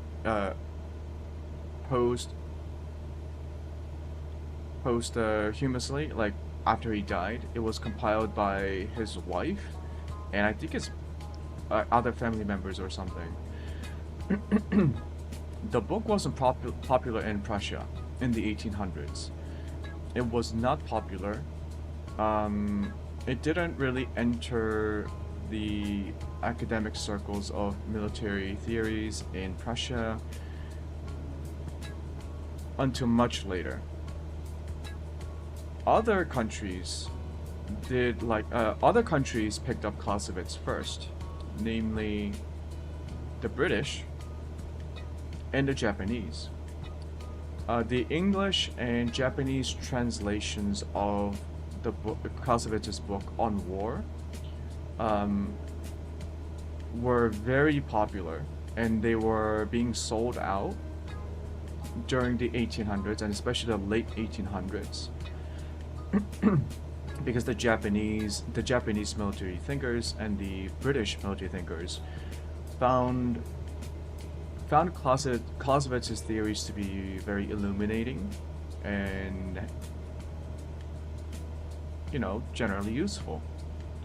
And it wasn't until after World War II that German military theorists started to look at Clausewitz. So it's funny, almost 100 years later, the Germans really started to recognize Clausewitz's contribution to the history of military theories.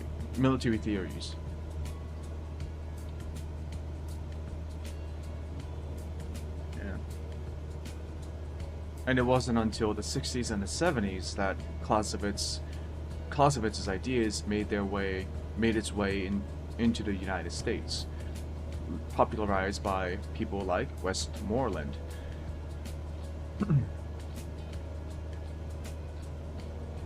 And now it's like the standard classical theory, like a foundational theory in military theory or security theory, like for people who study security studies or military what's it called, military studies, yeah.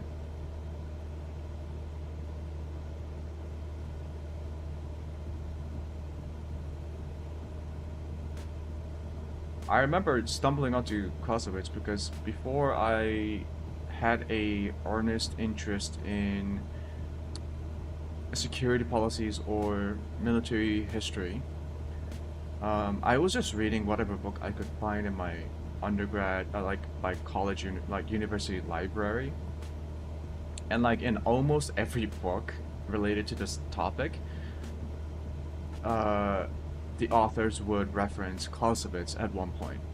Like in almost every book, you would hear or see, you would read the name Clausewitz. It's like, who is Clausewitz, and why does everyone refer to him? So I looked up the book, and I found the book at the school library, and I remember reading it, and I was like, oh, that's neat.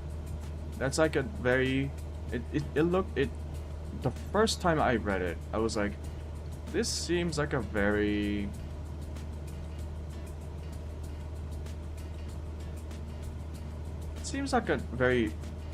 conventional way of thinking about the complex relationships between different elements of society and how they relate to war. Little did I know about how revolutionary it was in the history of military theories, because really before Clausewitz, military theories tended to be more focused on doctrines or even just tactics. Like, you would literally have people draw circles on a map and talk about like attack angles and whatnot, and that was considered military theory.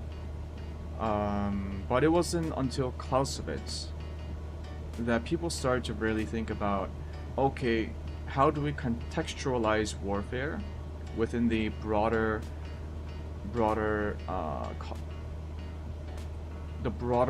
political environment? Like, how does it relate to politics? What is politics within what is politics, and what is war within the context of politics?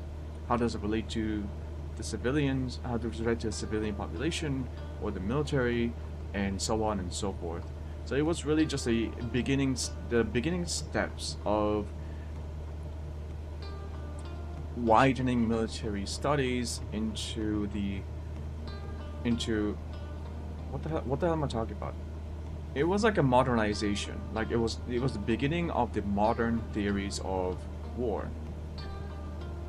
And people started moving away from doctrines, the theories about doctrines or tactics or drawing attack lines on a map, to actually trying to understand the complex causal or correlational relationships within a society.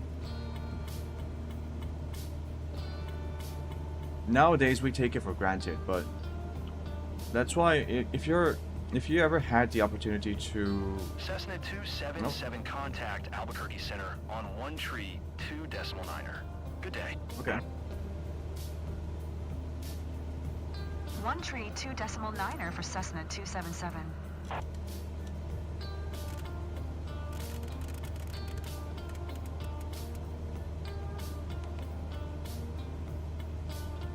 Albuquerque Center, Cessna November 44277, 12,000 feet.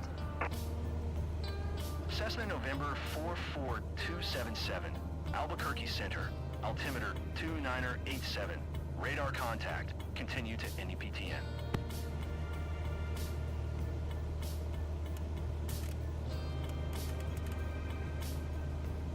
Q9er 87.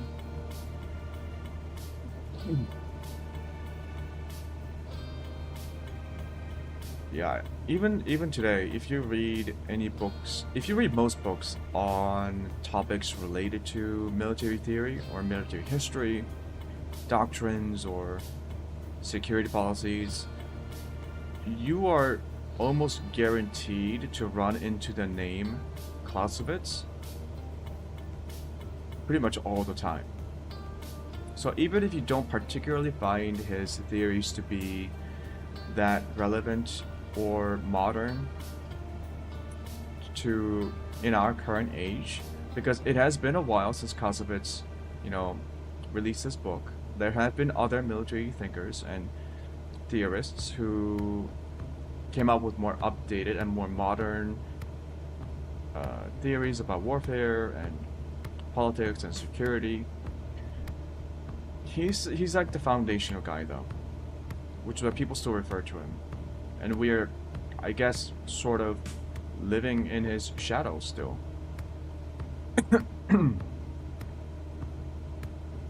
I guess Clausewitz is to military theory the way Max Weber? Excuse me. The way Max Weber is to sociology. It's like a foundational theorist to the field. So even though they might seem outdated, their ideas might seem outdated now, the core approach to the topic is still very much relevant and very much a part of how new theories are being drafted even to this day.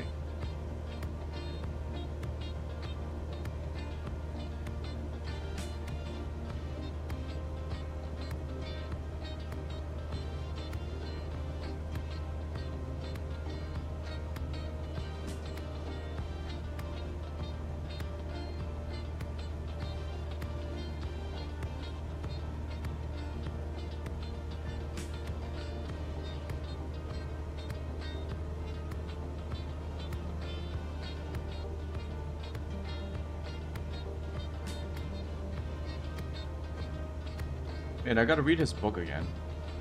It's not that long. Clausewitz is on war. It's not that long, and it's not as complicated as you might think. The language is a bit...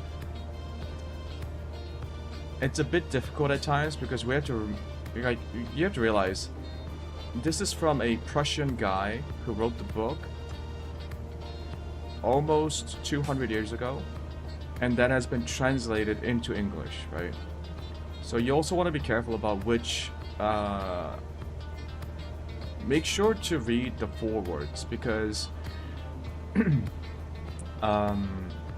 different editions of the book have different translators, and the translators are aware that how they translate certain words and concepts from the original might affect people's understanding of Clausewitz's intent and ideas. So be sure to read the forewords by the translators, if there is any, and pay attention to what they say.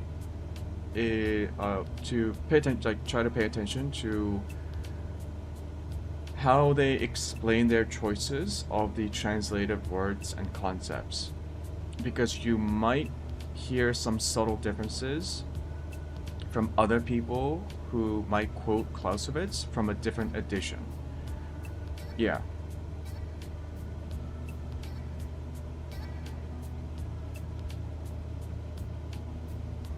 Also, forget about the magnetism stuff. Clausewitz was apparently very fascinated with magnetism, so there's a lot of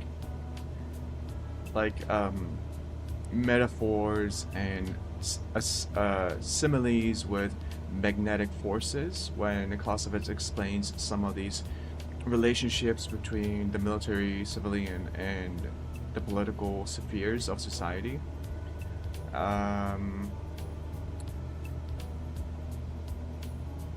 Yeah, I don't think we should pay too much attention to that. I think that was just his fascination of magnetism showing up in his work. But yeah. Don't be surprised when the guy suddenly talks about like fucking attraction and forces of attraction.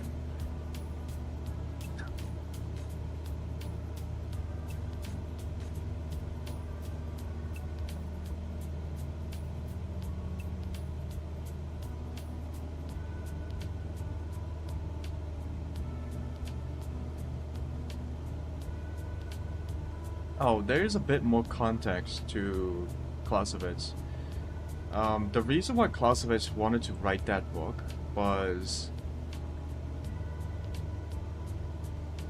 due to his experiences during the Napoleonic Wars.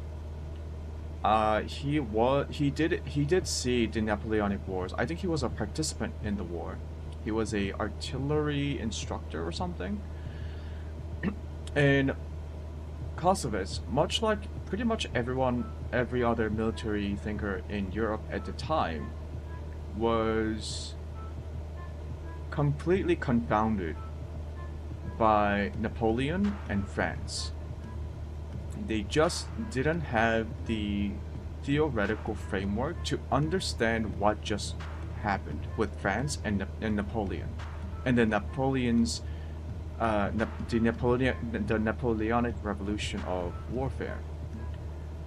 What I mean by this is, traditionally, like, this is a very broad generalization of European military history, but I think it's generally accepted that throughout the Middle Ages and into the early, like, modern era, up until the Napoleonic era, up until the Napoleonic Wars,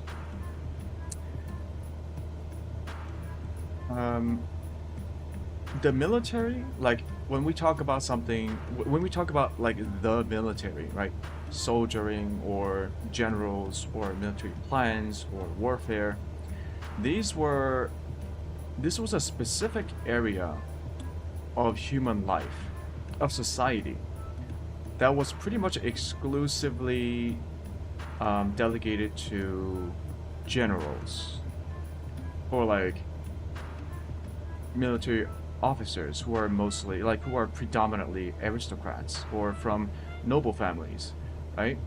So this was like an almost special, the war was considered a special aspect of life that no one else really knew about, no one else really cared about.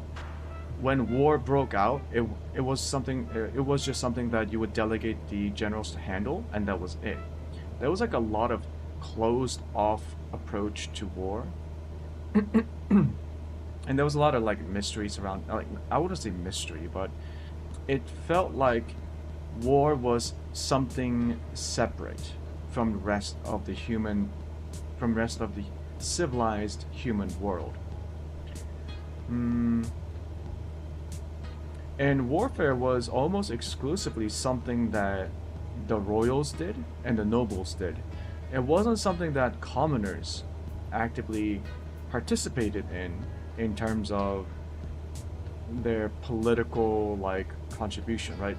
Commoners were not expected to weigh in their opinions about war.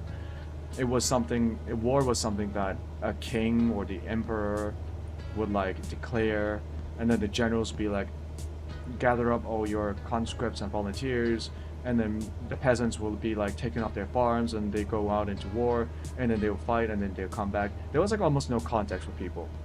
And war itself wasn't very popular among the people because at the time, most European societies... Okay. Descend and maintain 8,100 feet. 8,100 feet. Descend and maintain 8,100 feet. Cessna 277. And because most European societies at the time were stratified, they had a hierarchy. You had the nobles, you had the royals, and then you had the commoners. You also had the clergy. But like, commoners weren't expected to participate in the political decision making of anything related to war, or actually related to pretty much anything else. Commoners were just there to work the farms, pay taxes, provide labor to the king and the nobles, and that was it. So there was a lot of loyalty problems in that when you recruit people from the common folk, why should the common folk die for nobles? Why should they die for the king? This was before the... Please Okay, expedite bro. your descent. 8,100 feet. Okay. Yeah, there were a lot of loyalty problems. A lot of people didn't want to go to war because they just didn't see a reason to, right? So most European militaries tended to recruit from the lowest strata of society, criminals, debtors, people without other economic opportunities, generally the less educated, the less well off. And even then, you still had problems, right? Because these people, they don't want to die for a noble. Like, for nobles, sometimes for nobles, warfare was almost like a game. Like, it was a very low-risk effort to nobles. Sometimes. But yeah, commoners didn't have a reason to go up and fight and die for nobles, because why would you? Nobles are just there to exploit you. And you commoners existed to be exploited. But then when the French Revolution happened, this idea of nationalism came to be, right? People were no longer swore allegiances to local lords or nobles, but you swore an allegiance to your nation, and the nation is one that is in a nation people can have a political voice, people can vote, people can become inseparably part of the political process. So that gave people a sense of belonging and a sense of loyalty. People were no longer loyal to lords, they were loyal to their nation. The French were. And, you know, the French Revolution, it certainly had its problems, but the problems should not mask the truly fundamental transformation that occurred in France. It really did go from an aristocratic society, or from a what was it called? A caste-based society to a nation state with citizens. Right? People were no longer divided into aristocrats or commoners or the clergy or the nobles. People were all citizens. All citizens had a right to participate in the political process, and so everyone was beholden and loyal to the nation. And this fundamental social transformation allowed Napoleon and the French government to mass recruit soldiers from France, from the general public of France. So when Napoleon was able to muster up huge armies of like 400 to 450,000 troops with very minimal effort related to recruiting, people just fucking volunteered. Other European states at the time, like the Prussians, the Dutch, the British, they were all completely befuddled as to why the French people would volunteer to fight that enthusiastically for Napoleon, because they thought they were fighting for Napoleon. But the truth was, they were fighting for France. So this mass mobilization would later become known as levée en masse, or I don't know how to pronounce it in French, but yeah, the levée en masse, or mass levy, or mass mobilization, was only possible because of the fundamental social transformation from an aristocratic society to a citizen model, to a nation-state model, in which people felt like their voices actually mattered. Not completely, like, you know, not a single person can change the direction of the nation, but at least people could vote, which was something impossible to think of in the previous model of society. And so they were like, hey, I'm a part of this society now. I should also defend it. So they volunteered to fight in wars more enthusiastically. And so the French officers who fought in the Napoleonic Wars also had to worry less about very practical things that comes from low levels of loyalty, like desertion. Other European militaries at the time constantly worried about desertion. This also had a very strategic effect, because when European militaries would move across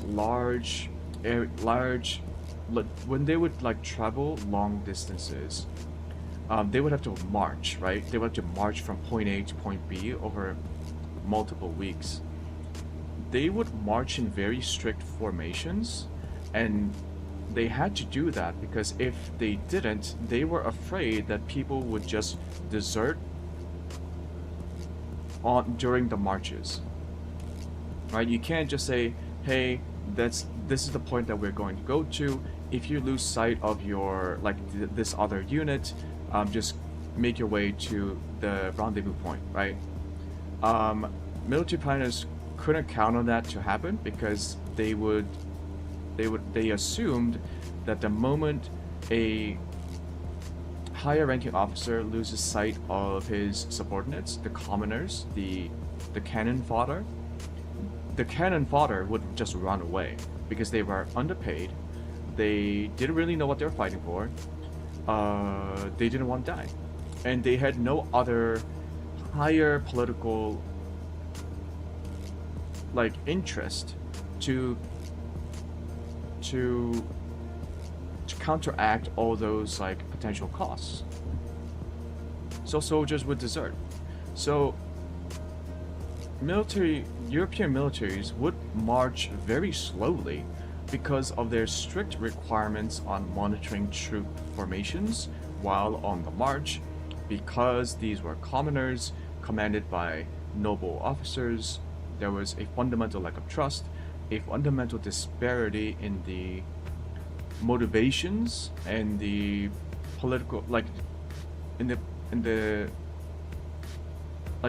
a discrepancy in the vested. Commoners just didn't give a shit, right? But citizens were different. The Napoleonic army was different. They just said, hey, everyone, choose the quickest route that you can find to our rendezvous point and just fucking get there. We need to move fast. We don't have time for this. We trust you. Just get to the fucking point. So if there's a unit that is trailing behind, other units would just fucking move ahead and get to the point as quickly as possible. And then the slow units would actually show up. So there are a lot of comments and observations made by other from non-French European military officers at the time, who were very surprised that when Napoleon's armies marched across long distances, these military units, they would separate from each other on the way, but then everyone would actually show up. Military planners were so surprised that French soldiers would just show up at the promised rendezvous point, because their militaries couldn't do that. In their militaries, the soldiers would just run away without strict supervision. We are here. Okay.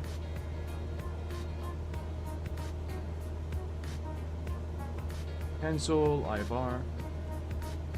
Albuquerque Center, Cessna November 44277, requesting vector to next No, waypoint. I said cancel IFR.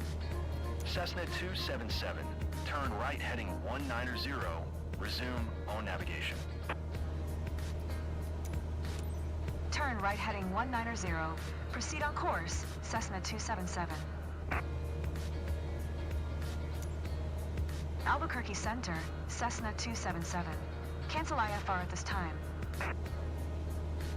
Cessna 277, IFR flight plan is canceled. Radar service terminated. Squawk 1200. Maintain VFR. Frequency change approved. Good day.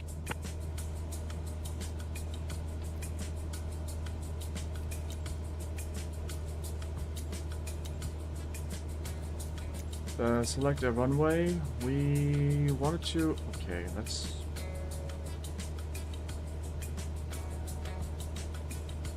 We wanted to land at runway 12. We'll start landing. Let's announce our position. 21 Alpha Zulu traffic. Cessna November 44277. 2 miles southeast, 8,100 feet. Inbound to land, runway 12. 21 Alpha Zulu traffic. Let's turn off autopilot.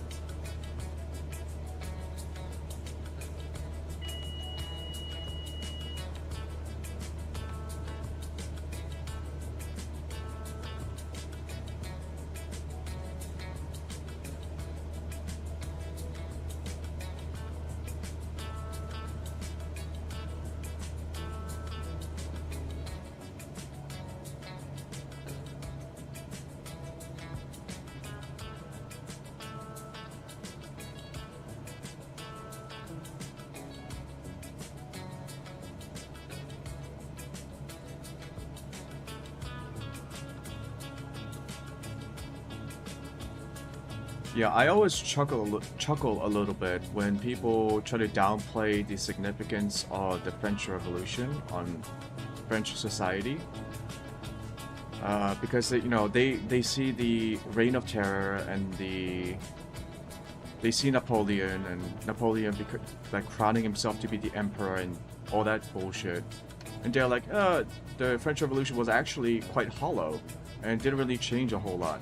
No, it fundamentally changed European political history and European political societies too, all of them. By the mid to late 19th century, almost every European society had become a nation-state model based on a citizen and a nation-state model based on a united citizen identity, which we still live in today. All of us, pretty much everyone on Earth, almost everyone on Earth, live in a nation state based on a citizen model. Right? We're all considered citizens.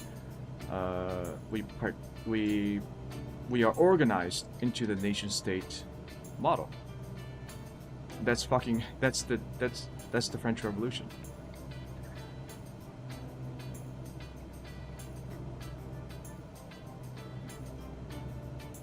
Okay, I have eyes on. Where is 12? Okay.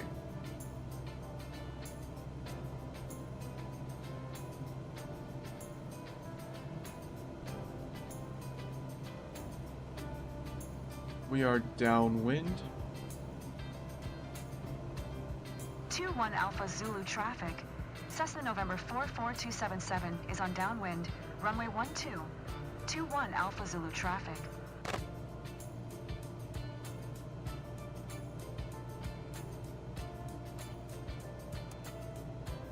Landing lights are on.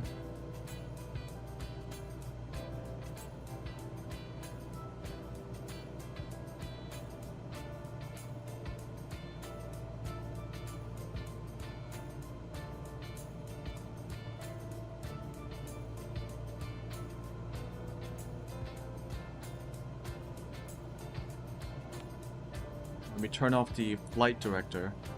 I don't need it. Man, it's been such a long time since I talked about like the Napoleonic evolution of warfare, Clausewitz.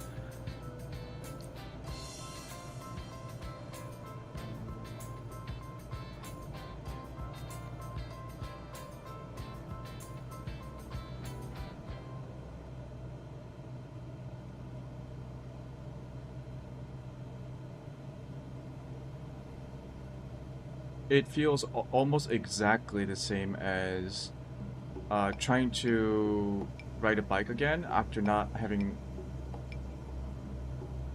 ridden a bike in like a decade. It feels very strange. Where's my notebook? My dreams, write them down. Write down your dreams. Write down your dreams. Don't forget to write down your dreams. More silence. More silence. Lapse. And now, it's time to go. My journey to where I'm going is steady and still silent. 500. I gather my belongings and my clothes, my garments, my gloves, my socks, my heels, and I put them together in a way that I'm telling a story with my appearance. 21 Alpha Zulu traffic. Cessna November 44277 is on final. Runway 12 to land. 21 Alpha Zulu traffic. Gauge how I feel. I put my clothes on. In still. More silence. More silence. Where's my water? Plenty of water. Oh, don't crash. Be fluid. Oh. Be one with water. Be one with air. Preparing myself for the Goddamn. adventure. Okay, that was a bit rough. The purpose of music. For the sound to grow within my belly. I think I was a bit too slow that time. I was stalling. I let my vocals carry me. Carry me to the next moment. As long as we didn't crash the plane.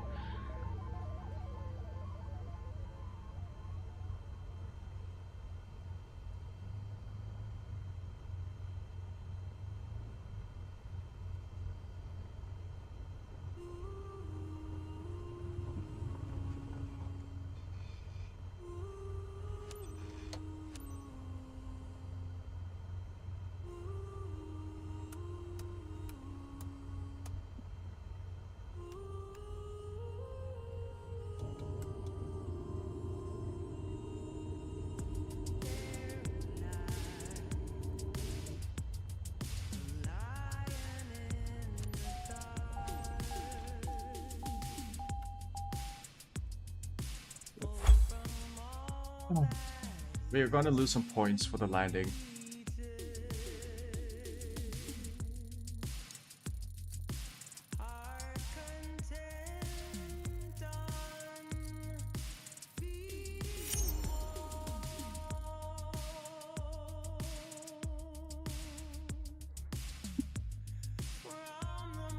Radio communications.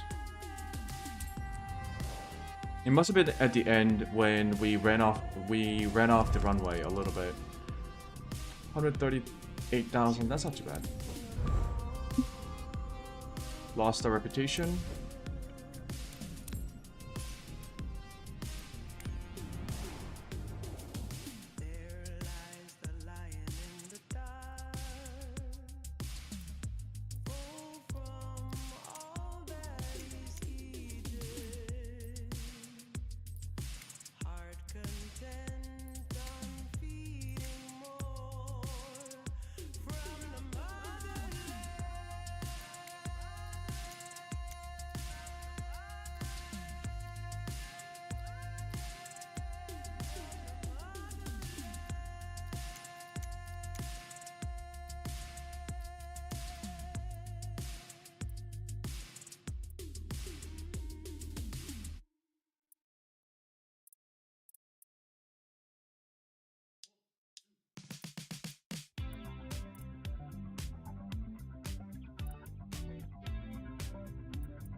Can we get like a different zone, please?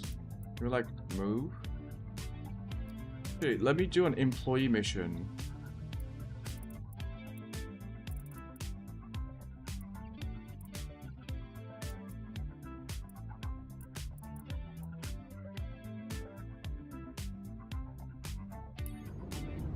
Yeah, something that like opens up the map for us, because Jesus, they're really not gonna give us missions that lead outside of our zone. That seems so restrictive. So if you continue playing your company missions, you're not going to be unlocking the map. Okay.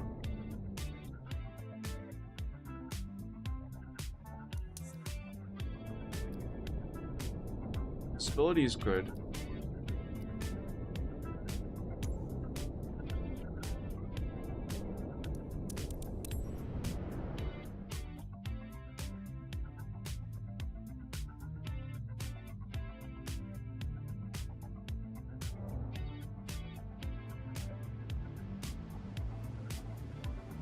$82 miles. Yeah, we don't need that much.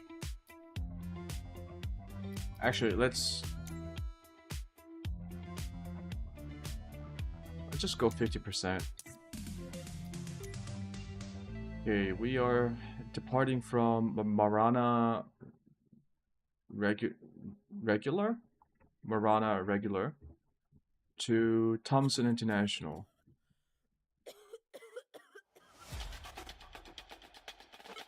The departure airport, Marana regular, KA, Kilo Alpha Victor, whatever that is.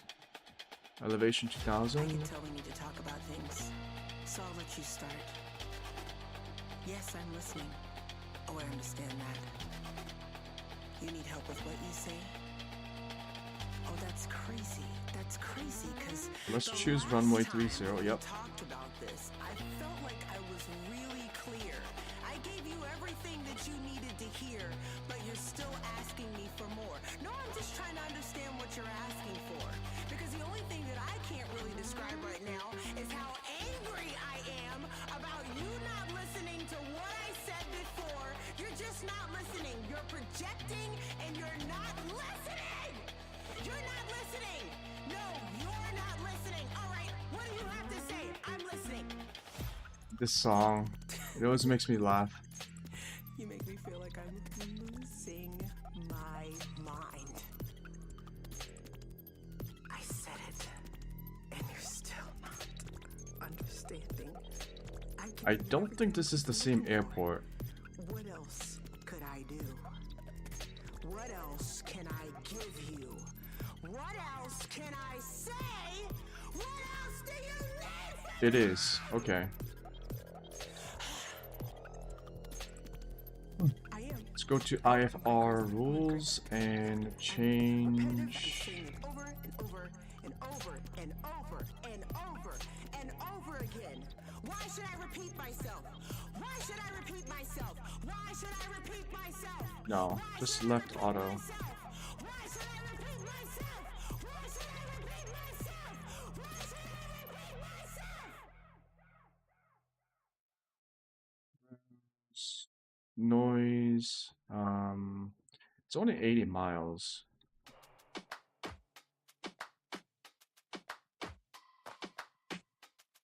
I think we should stick around at 7,000. 7,000 feet. Because this area is already elevated, so and maybe let's go 9,000 feet.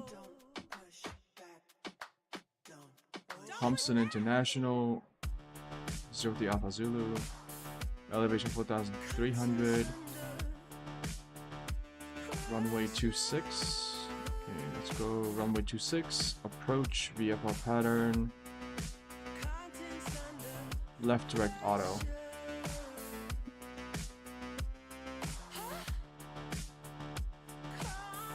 Okay, we take off at Marana. we hit noise, and then we just descend towards our approach. Runway 26.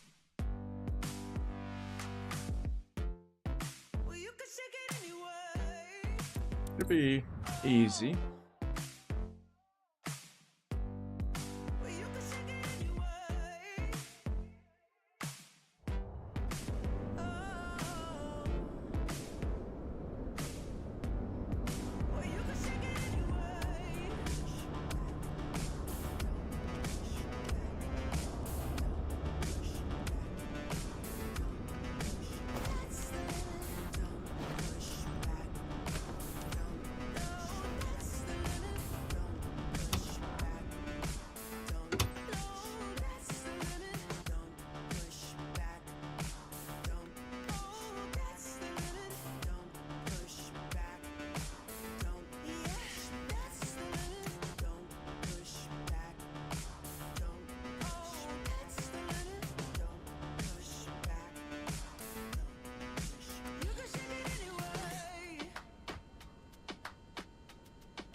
Hey Cap, Susan here. Thanks for stepping up for this ferry flight. Glad it's you today, because getting this 172 Skyhawk over to Thompson INTL Aviation is a big deal for us. The owner's aircraft was in for maintenance, and now that it's fixed, he wants it flown back. Mr. Martinez, the owner, is expecting you at the destination on time. Treat this beauty like it's your own. See you. Oh, trust me, you don't want me to do that.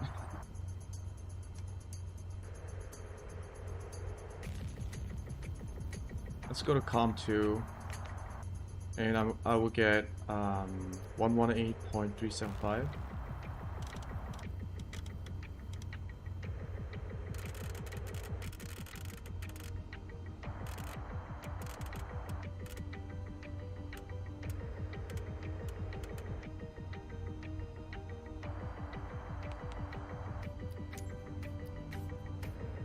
Kilo Alpha Victor Quebec Automated Weather Observation, 0200 Zulu. Wind, tree 11 at Fife. Visibility, 10. Sky condition, clear. Temperature, tree 4C. Dew point, 0C. Altimeter 2979er. Kilo Alpha Victor Quebec Automated Weather Observation, 0200 2979, Zulu. I got it. Wind,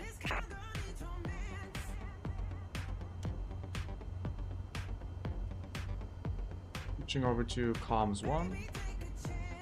Yeah.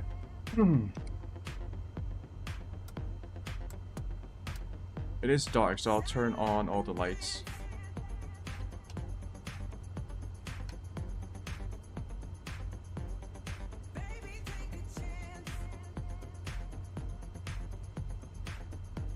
Yeah, we're good.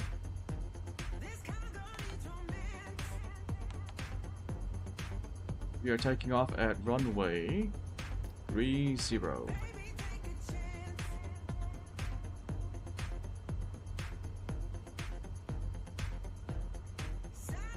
Probably taxiway. Okay, over here.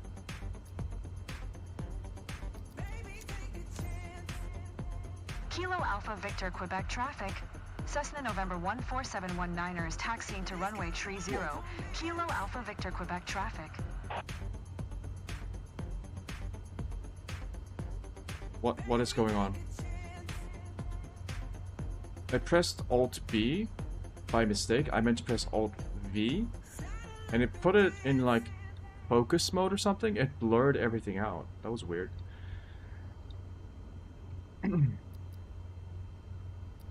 Yeah, let's go to... Everything's good.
So we're doing this mission to unlock more parts of the map. We have been stuck in Arizona and Southern California for quite a while. I thought as we did more company, the freelance missions, we would be traveling further eastward. But it looks like the freelance missions only go from airports that are within our, like, only within the unlocked part of the map. So this is going to be just a quick mission. We are departing, I think we're departing north, right? Yeah.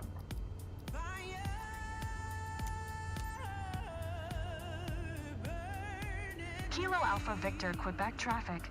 Cessna November 14719er, taking off runway 30. Departure to the north. Kilo Alpha Victor Quebec traffic.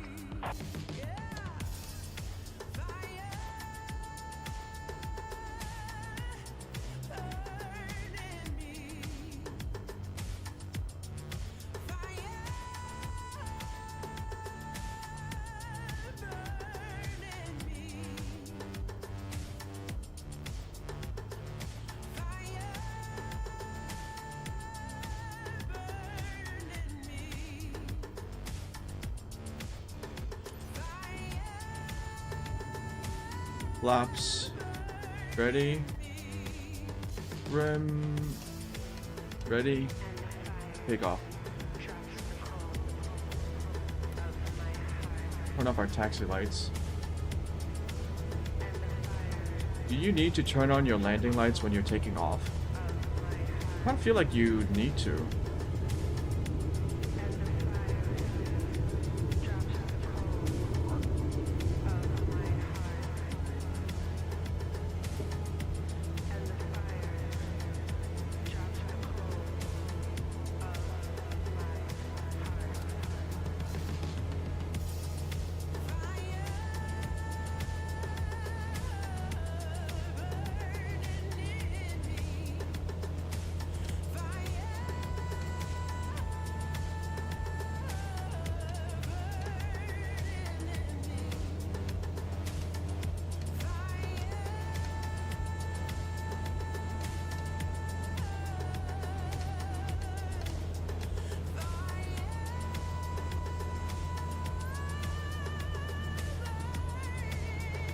Are we,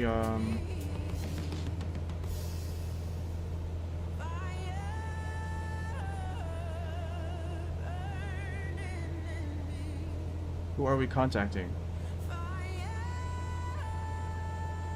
Oh, game.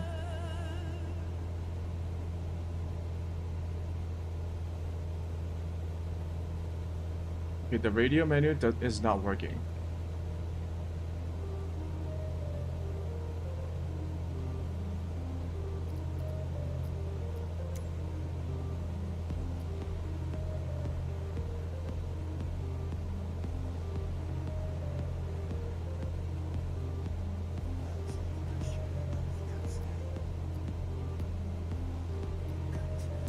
Oh shit.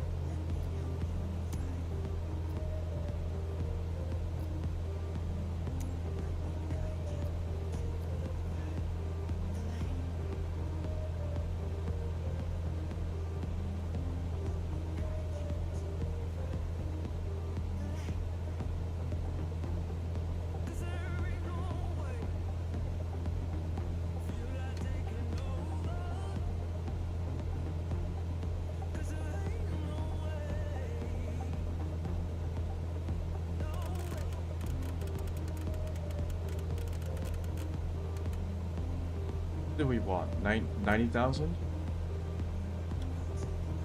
Or 9,000? Yep.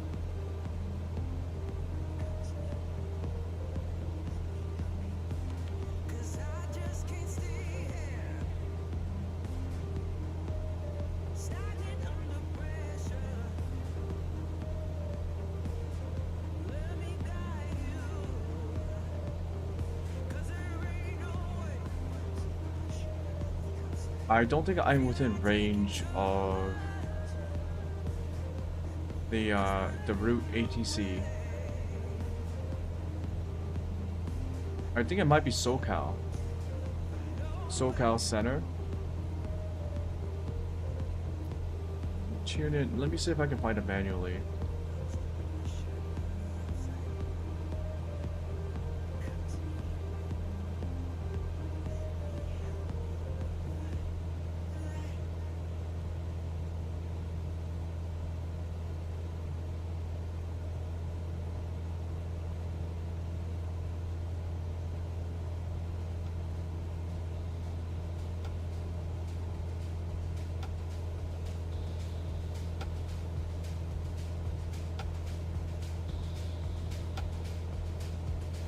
Should be in one of these like settings.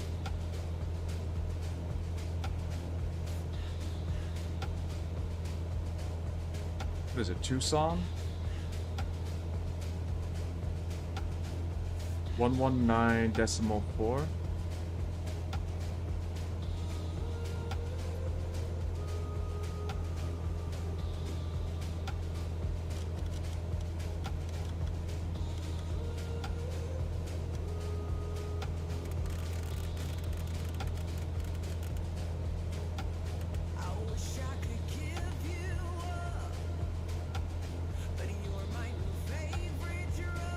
There we go. Approach.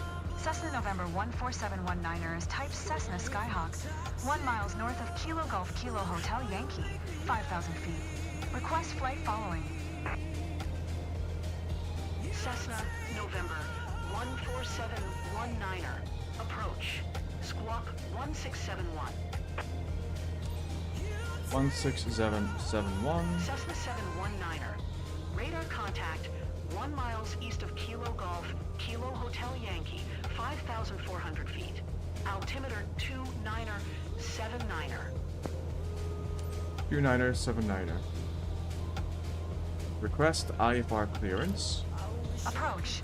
Cessna November 14719er. What? 2 miles east of Kilo Golf Kilo Hotel Yankee, 5,600 feet. Request Oh, I IFR swear to God, if they gave me a 03 penalty Alpha for it. Zulu. Ready to copy. Cessna November 14719er is cleared to 03 Alpha Zulu Airport as filed. Squawk 1671.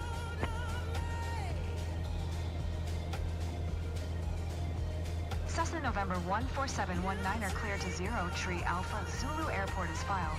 Squawk 1671. Cessna 719er, read back correct. Radar contact 6,000 feet. Altimeter 29er turn, left heading 115. Proceed on course, climb and maintain 9,000 feet. Acknowledge. Turn left 9,000 heading feet. 115. Proceed on course, climb and maintain 9,000 feet. Cessna 719er. Cessna 719er contact Albuquerque Center on 125.4. Good day. 125.4. Going to 125.4. Cessna 719er.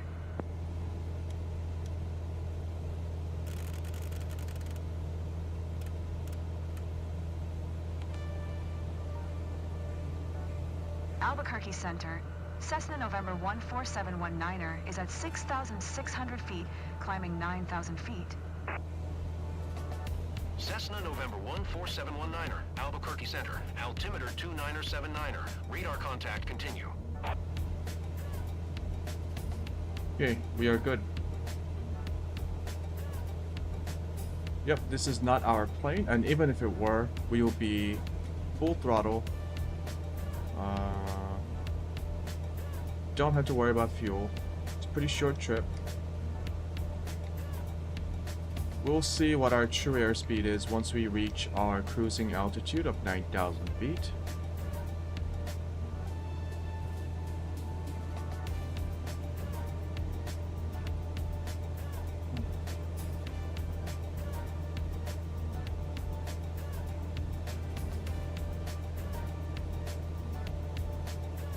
My flaps are up, right? Yeah. I would have felt it if it wasn't.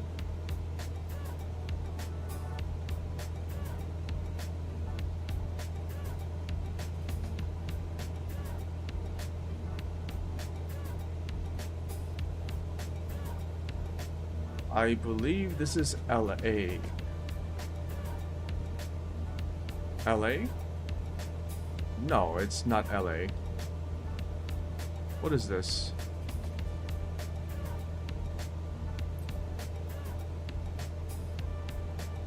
Well, it's a big city.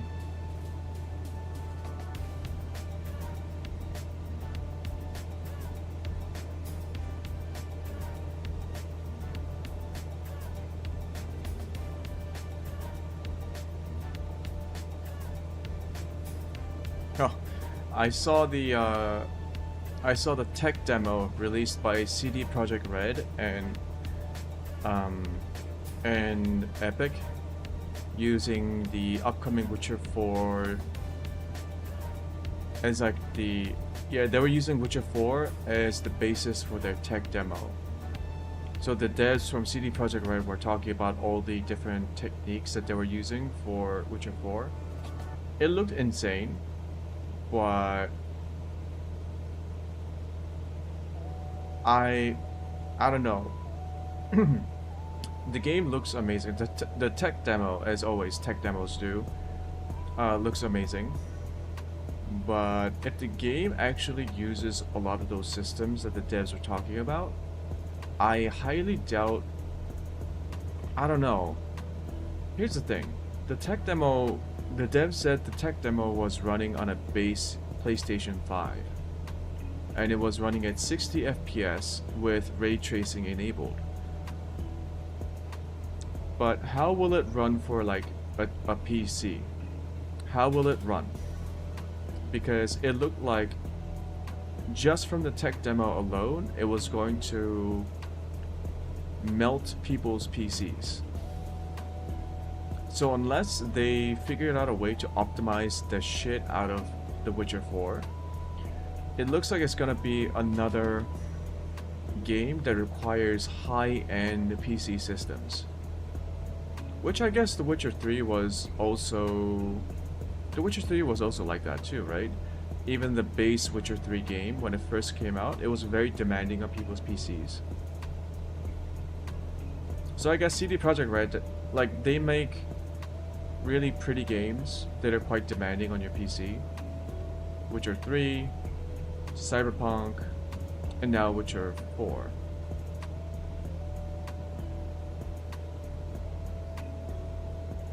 But yeah, it does look insane on a PlayStation 5. I'm glad people got to enjoy. If the game's going to look even remotely close to what we saw in the tech demo, I think a lot of console players would be happy that they can play The Witcher 4 with that level of graphical fidelity at 60 FPS on a base PlayStation 5. Crazy.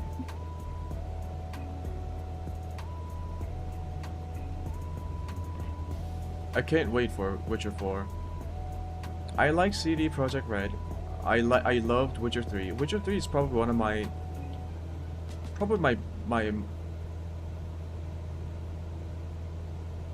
okay, I have a soft spot for Cyberpunk, but in terms of like the polish and like the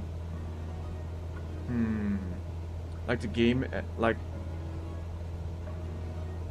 measuring a game's completeness overall, Witcher 3 is probably my favorite single-player RPG game. I played that game like 3 times with all the DLCs. It's really good.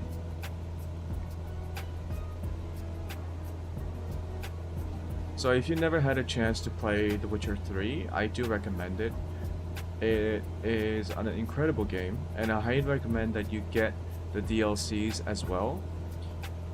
Maybe not Heart and Stone. What was it called?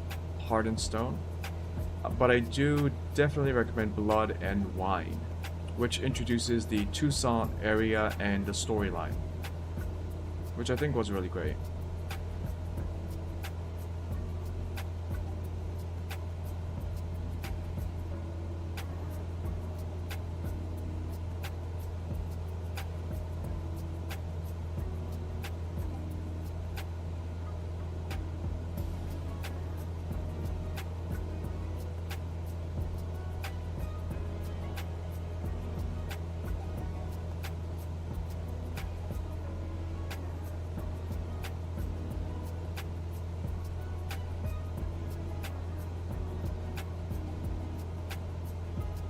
Yeah, once CD Projekt Red finishes with releasing The Witcher 4, I will be looking out for Project Orion, which will be the rumored sequel to Cyberpunk. Apparently, the devs were working on a second Cessna DLC. 719er, contact Albuquerque Center on 1.3.45. Good day. Going to 134.45. 134.45. Cessna 719er.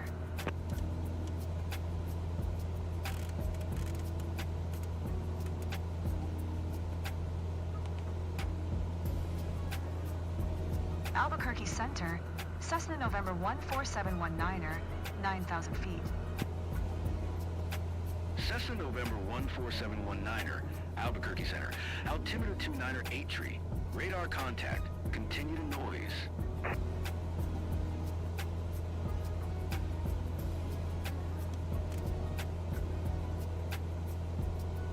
Continuing to noise. Throttle is at maximum. I should get some more air into the engines, yeah. Okay, RPM is in the yellow. Let's just bring it down a little bit. Like 2,500, okay. So yeah, I heard that CD Projekt Red was working on a second DLC for Cyberpunk, but then they canceled it because the game was a bit of a hassle to manage. So they decided to wrap it up and start working on the sequel. And I believe they're going to switch over completely to the Unreal Engine, and they are abandoning the Red Engine, which they used for Cyberpunk. Now I've been hearing mixed things about the Unreal Engine.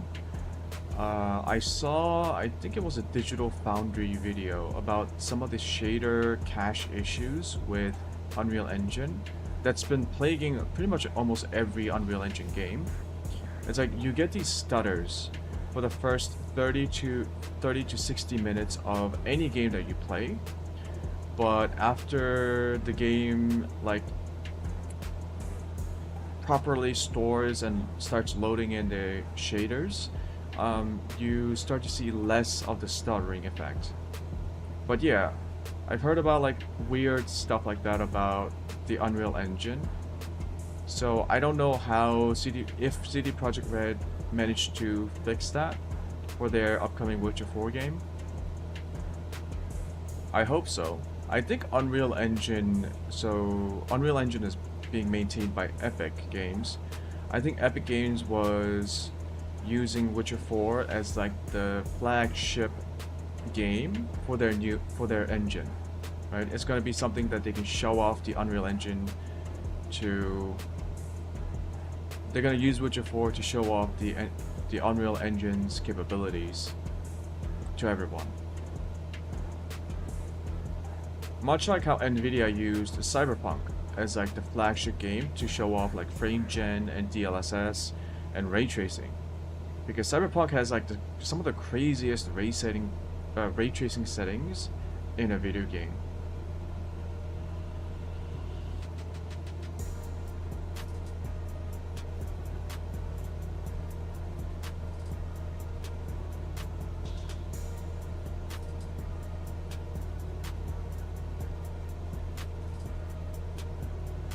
So this is a very calm flight over the city, which I don't know what city this is.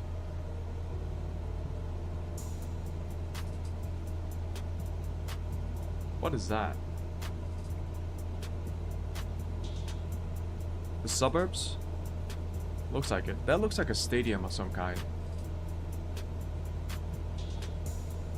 Yeah, maybe it's like a football stadium. It's got that oblong shape.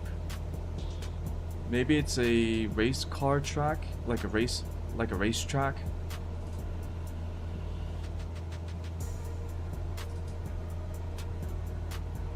It's definitely not the Toyota Proving Grounds at Albuquerque.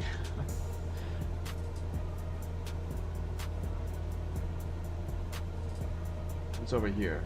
A mysterious circle. Aliens.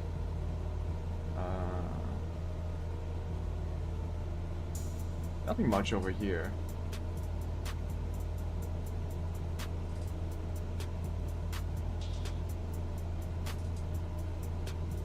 This should be a quick flight. 14 miles to Noise. And then from Noise to the runway. Let's look. True airspeed is 108. From Noise to downwind, 20 minutes.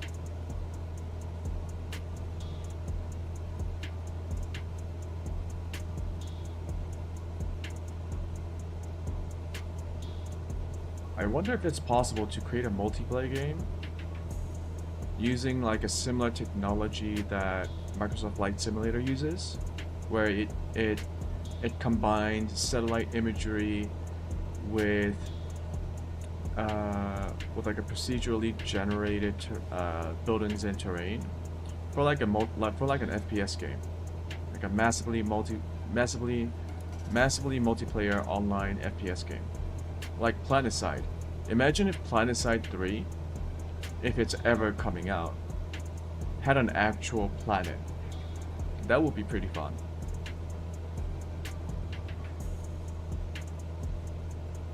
Man, I can't believe Planetside 2... Like, there hasn't been another game like Planetside 2 in a while.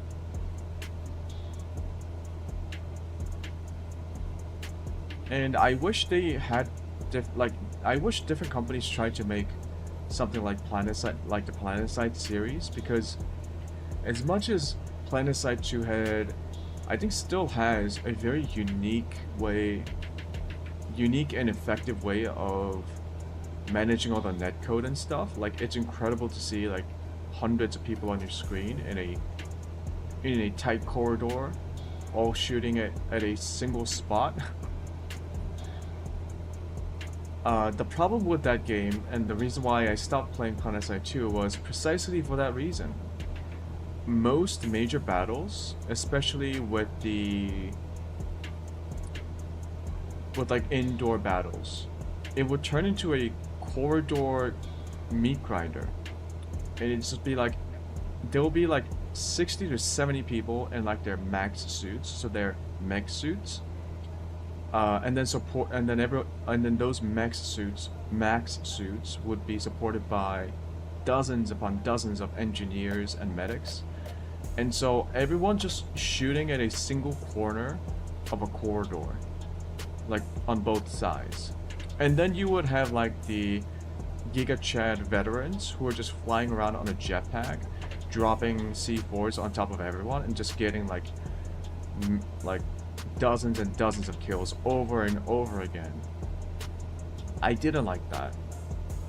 It's fun watching it happen for like the first couple of times, but when almost every fight devolves into that meat grinder, not that fun.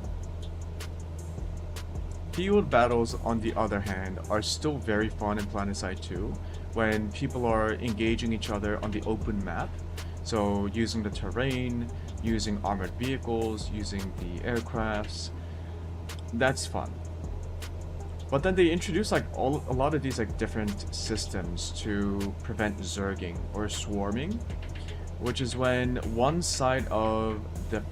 faction gets better coordination with actual players, and so they all log on at the same time, and then they overwhelm the opposing factions with just sheer numbers, because they managed to get all these people online at the same time, and then they just like decimate the map. That's also not fun. So I think PlanetSide 2 had a lot of issues with trying to disperse some of the action and controlling the flow of all these people on the map. They tried to fix it with the supply line system, but then they also created bottlenecks, like choke points that people will hold, and then that would also devolve into a bottleneck. They implemented cell based, so like the map will be divided into cells, and then there will be a spawn limit for each cell, I believe. You could still like spawn into it, but like you will get deprioritized, so it will take you a longer time to respawn into a highly populated cell. And they had systems like that in place, but I think the base. You can cancel IFR. Continue VFR to your destination. Okay. Albuquerque Yeah, like Center. the base Cessna map 719er design would like to was cancel very IFR. lackluster, in my opinion. It just led to a lot of moments Cessna where 719er. IFR flight plan is canceled. Radar service terminated. Squawk 1200. Maintain VFR. Frequency change approved. Good day. okay, yeah, most fights would devolve into choke points, and that is a difficult issue to resolve. Because if you disperse people too much, then people won't be able to experience the larger scale battles that are only possible with an MMO FPS like PlanetSide.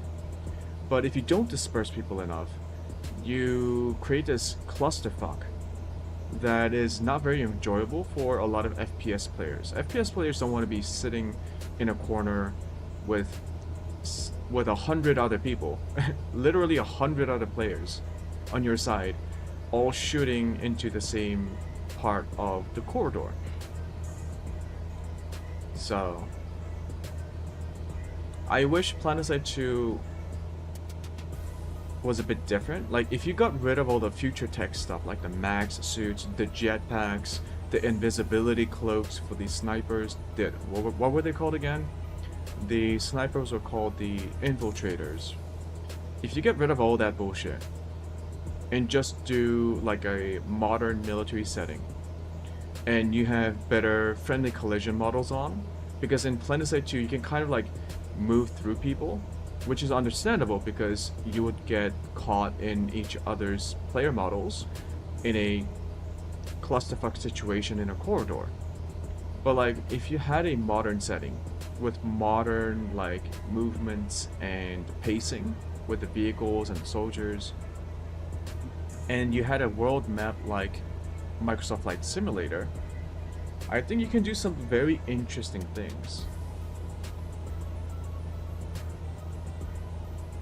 But I think Daybreak Studios, didn't Daybreak Studios break up or something? Or they got reformed into something else.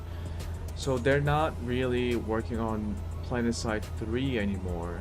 I don't think they ever did. I know people still play PlanetSide 2, but not as much as its heydays. But yeah, I just think it's an incredible IP that I wish would come back, really. Maybe the devs could approach it from like a fresh perspective and try to fix some of the fundamental problems with the gameplay in PlanetSide 2. Because, man, MMO FPS games, they are so hard to pull off, and PlanetSide 2 got so close to perfecting it. The netcode is probably the biggest nightmare for an MMO FPS game, but PlanetSide 2 somehow pulled it off. Yeah, it's not like CS:GO levels of netcode, because you can't. You're playing with like 2,500 people on a server, so you're not gonna get like CS:GO levels of netcode. But for what it was trying to do, PlanetSide 2 actually pulled it off. When you're playing, you don't really rage at the netcode that much, especially in large field battles, when where it's more about like knowing where to position yourself, knowing which group to follow, and just enjoying the large scale battle. You don't really care about like precise netcoding that much in that case. And even when you were doing like squad-sized engagements, like 20, 30 people versus 20, 30 people, netcode felt fine. It was fine enough to enjoy the game. So yeah, I really wish we could see PlanetSide 3. I don't know if Daybreak would want to make it again. Maybe they can give it to some other developers or some other studio that might be willing to take up the challenge. Because we now, like, gaming has evolved. We have higher end systems. Most people have higher end systems. And because PlanetSide 2 had most of the netcode stuff figured out, all you would need to do is just like go in and look at the gameplay systems, right? Not the underlying technological foundations for it.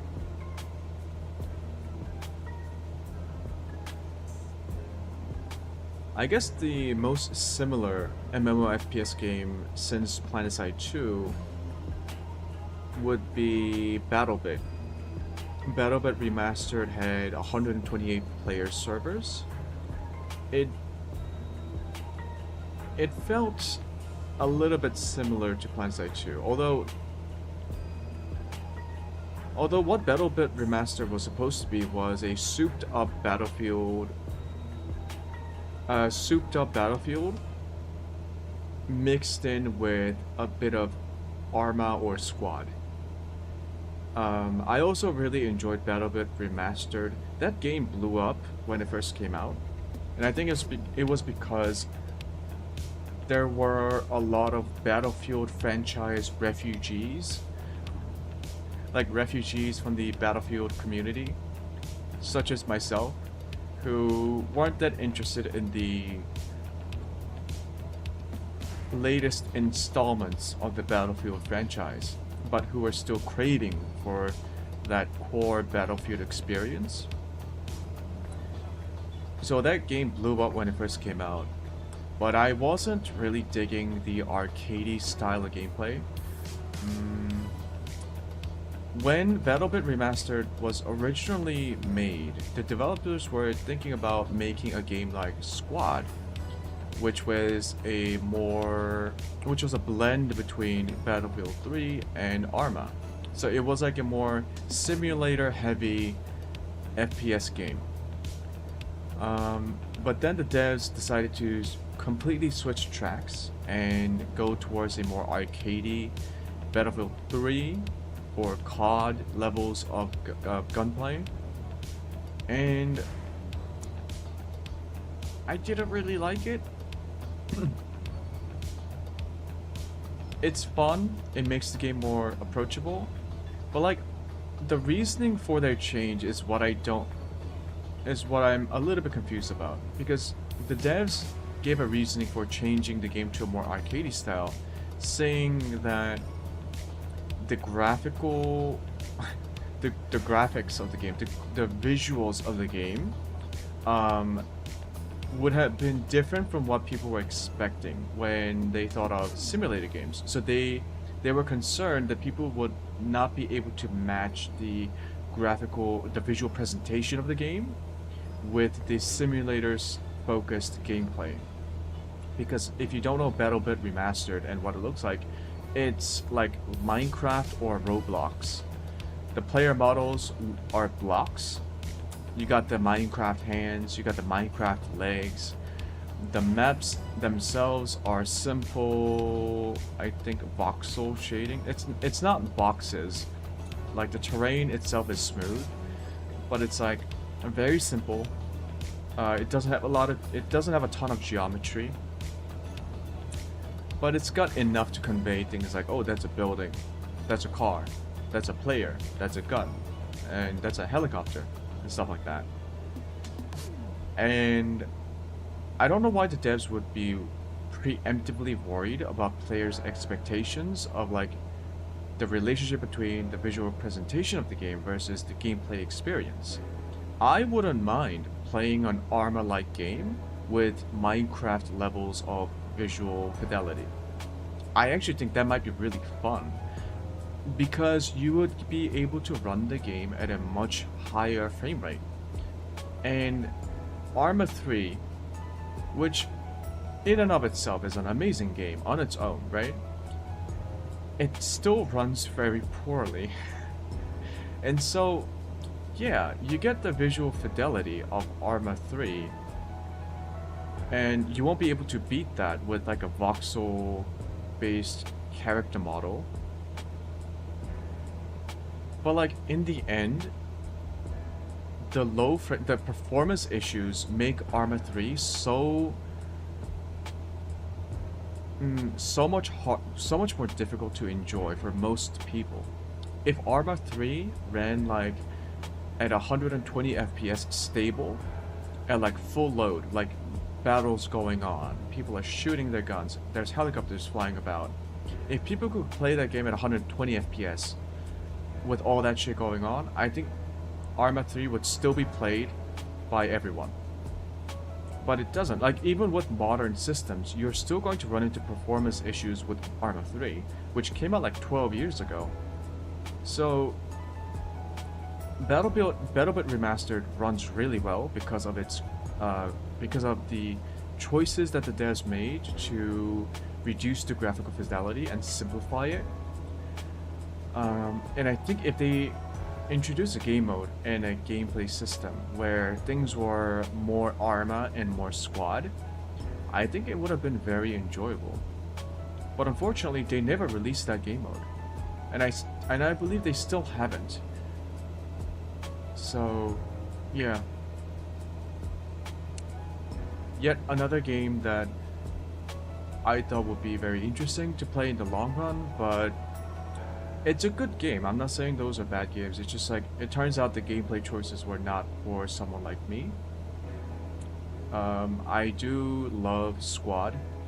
I wish Squad had made some... Squad turned out to be... I loved Squad when it was in open beta. Not open beta, when it was just in beta. When they released 1.0, that was fine.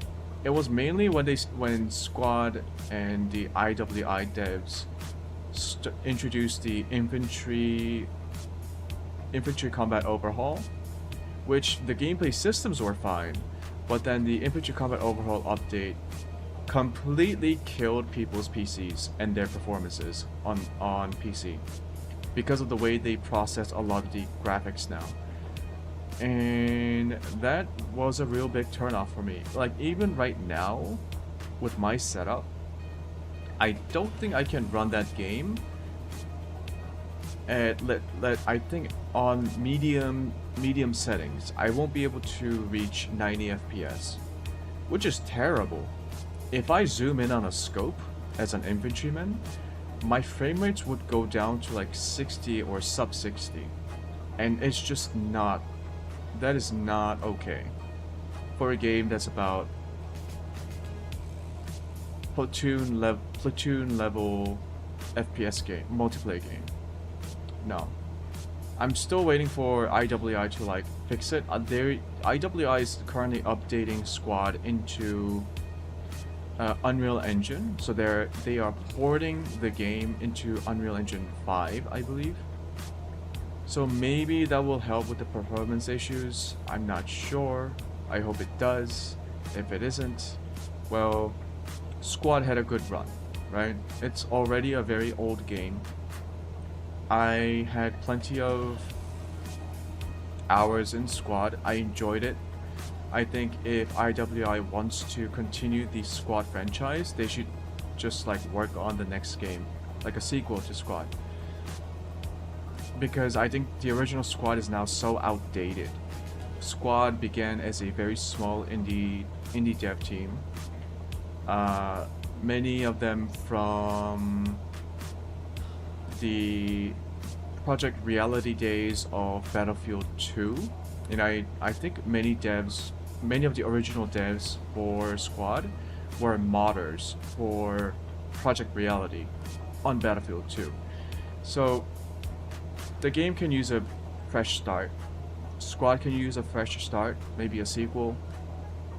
like Squad 2, and work, like, make the game based on Unreal Engine 5, because it seems like IWI is now just gonna work on Unreal Engine 5, and see what can happen, because Squad is a very unique game. It's a very fun game. Very fun game.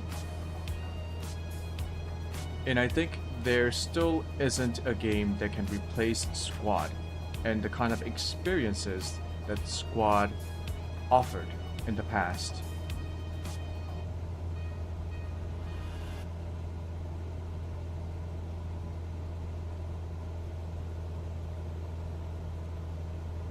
We are almost here. Okay.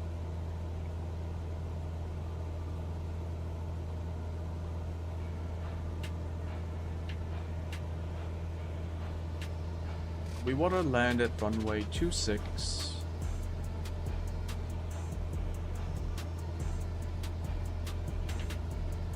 Were we doing a yeah, let's do a left-hand pattern. A left traffic pattern. So we first have to get our eyes on the airport.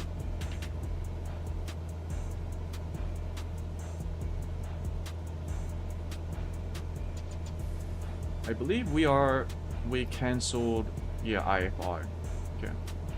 Let's tune into the airport frequency, which doesn't have one. So it's probably 122.9.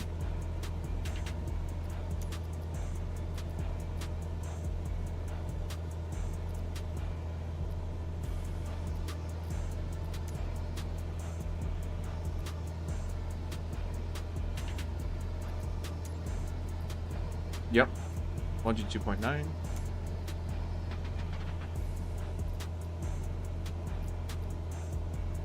It's gonna keep that open. I'm going to reduce our altitude.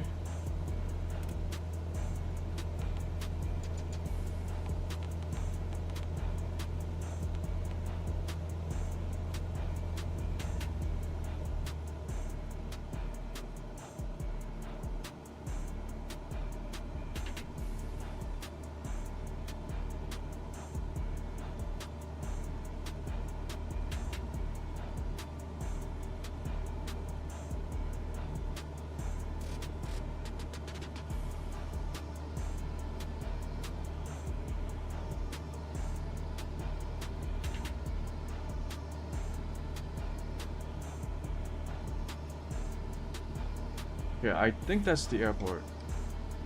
Like right there. That patch of darkness. Yeah. You would think that it's the airports that are well lit, but no. It's the unlit areas that usually mark a runway. Okay.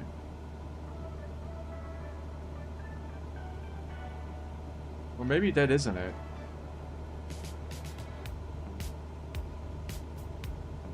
Wait. What's the green light?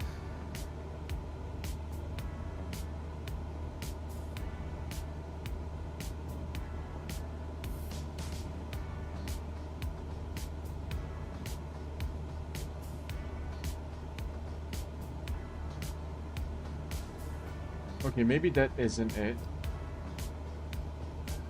No, that isn't it. So where is it? Red light, green light.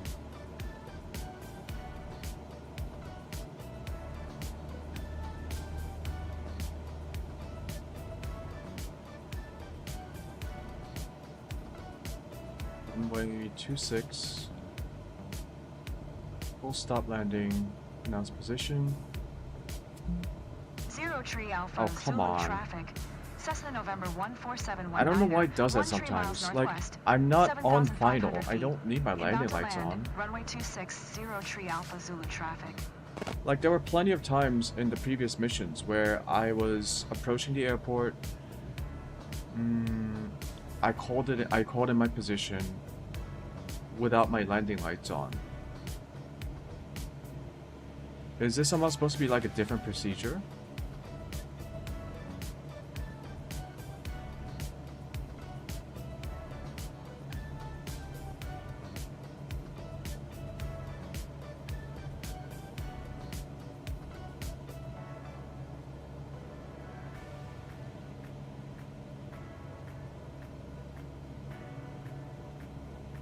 It just doesn't feel good when like that happens.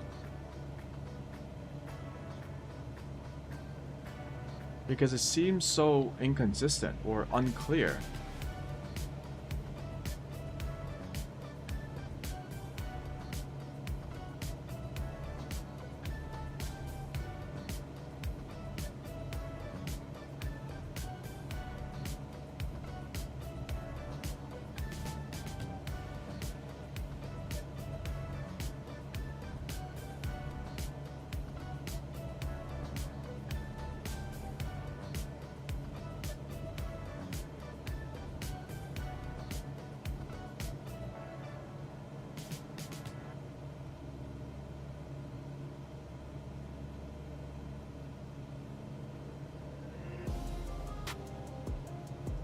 I still don't really see the airport.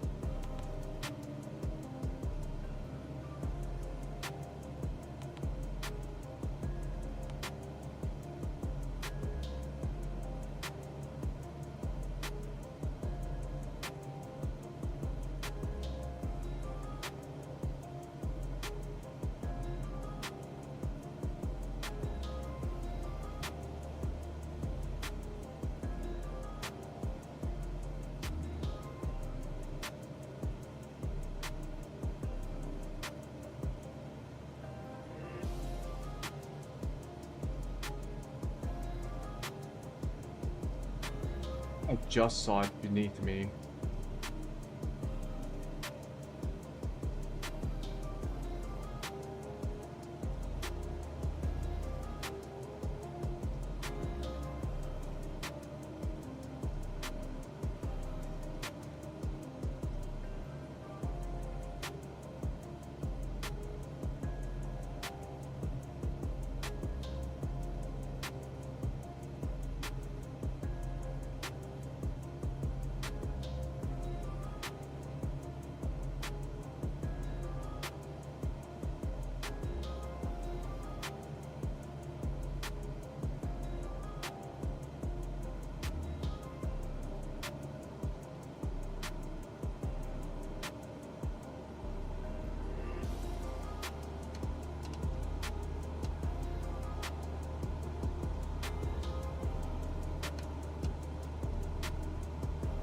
Vaughn, where is it?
Oh, we were still far away, okay.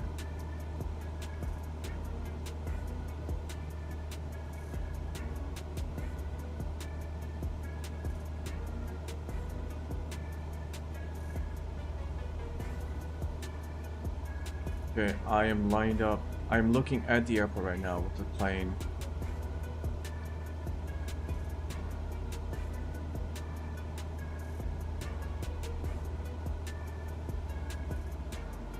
We will cross over and then do a left-hand pattern.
Okay, that's the runway. It's got some lights on it, at least.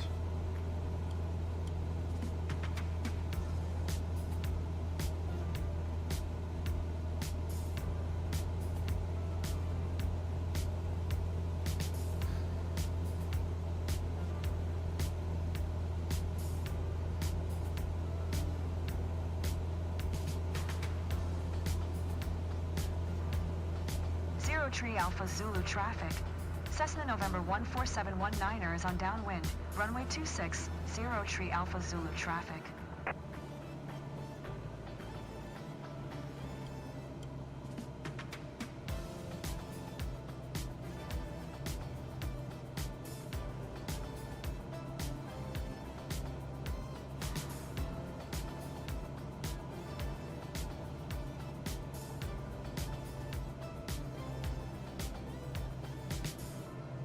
Tree Alpha Zulu traffic.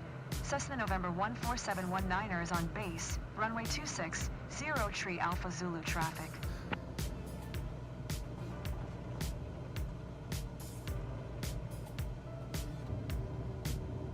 Lamps on, landing lights are on.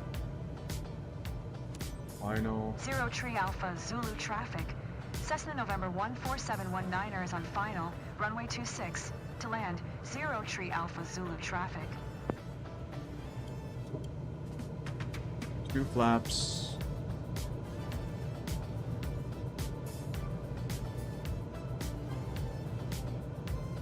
Let's line up properly. On. 3 flaps. Okay, we're a bit high, just let it coast.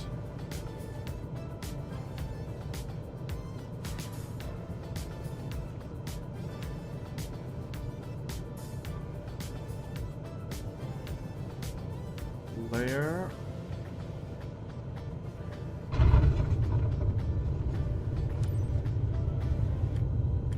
Jesus, okay. Didn't flare properly. Yep.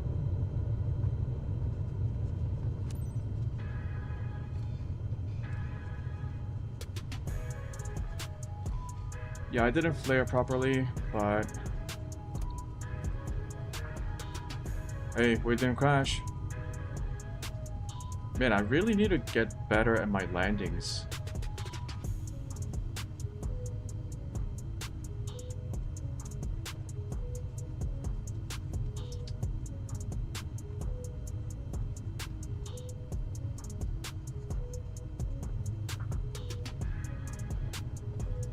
I think my speed was okay. My angle was okay too. I just didn't flare properly. When I initially flared, I got more lift than I expected, and I think you saw me panic, like get startled a little bit.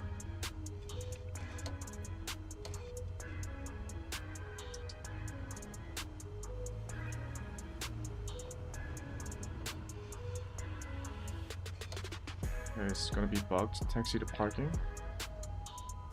0 Tree Alpha Zulu traffic.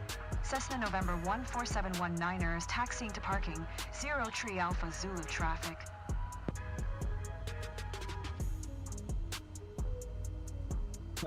Game is omega bugged.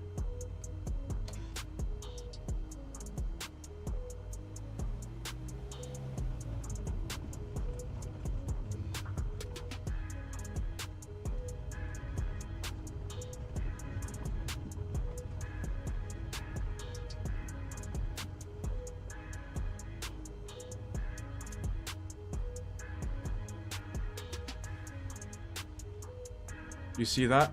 That's the waypoint system bugging out my game.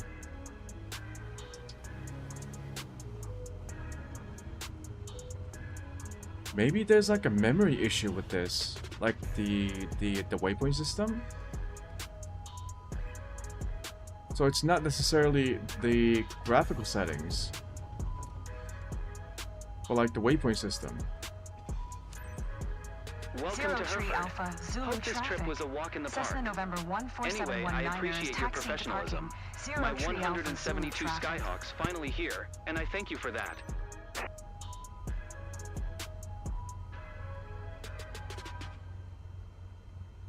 Yeah, maybe that's causing the issues.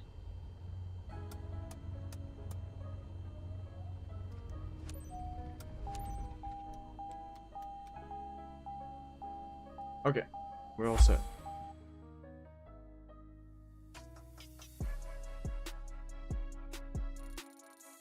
Yep, the landing was rough. We're gonna lose reputation points.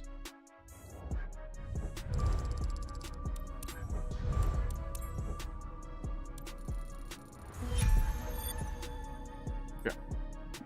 I will actually be back in a bit. I'll keep the stream running. It's gonna be right back in about 10 minutes.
anymore. I might just break all the heartache, all the heartache, all the heartache, all the heartache, all the heartache, all the heartache, all the heartache, all the heartache, all the heartache, all the heartache, all the heartache.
I don't think I can take this anymore. I might just break all the heartache, all the heartache, all the heartache, all the heartache, all the heartache, all the heartache, all the heartache, all the heartache, all the heartache, all the heartache, all the heartache.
Okay, I'm back.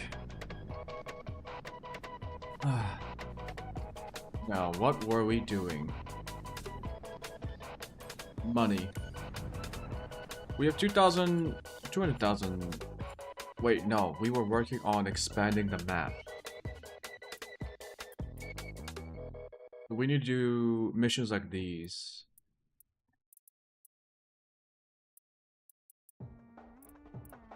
Yeah.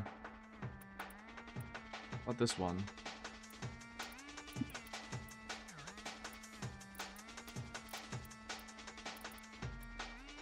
I feel like these air freight missions, like cargo transport missions,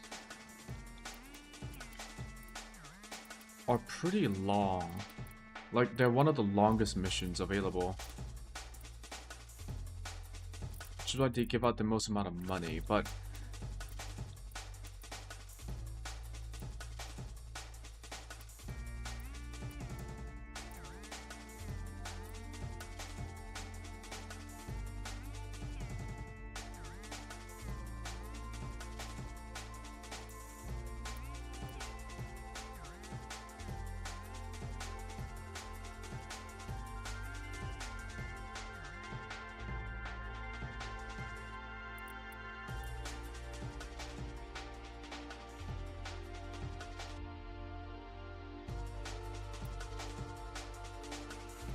Oh.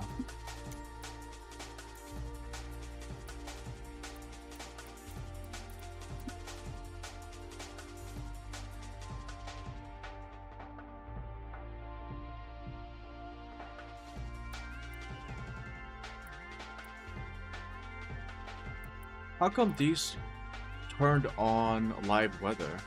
What? How come they're only available at certain times? That's weird. We will do this one.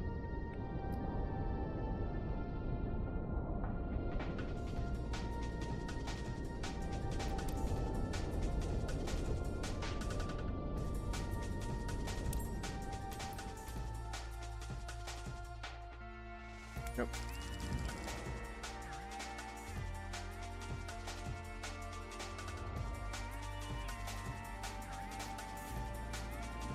$139 nautical miles. Okay, we have to do this. What do we have? Winslow, Lindbergh, RGM.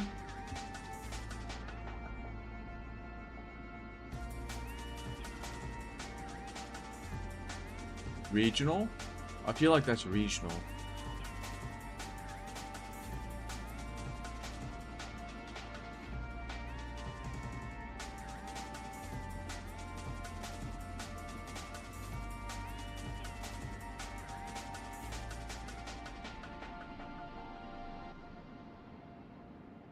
Airport facility chart.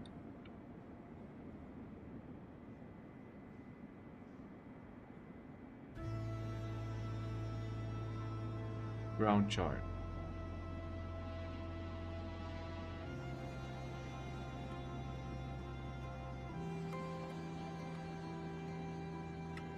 So that's 22, 04, 11, 29. Taxiway is over here, okay.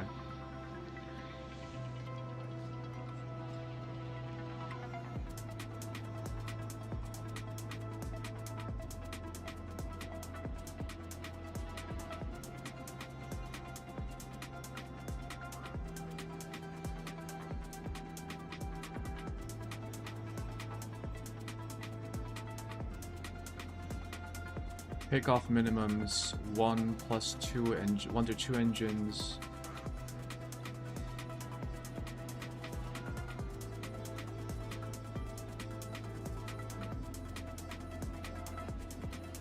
Ten knots from 320. Ooh.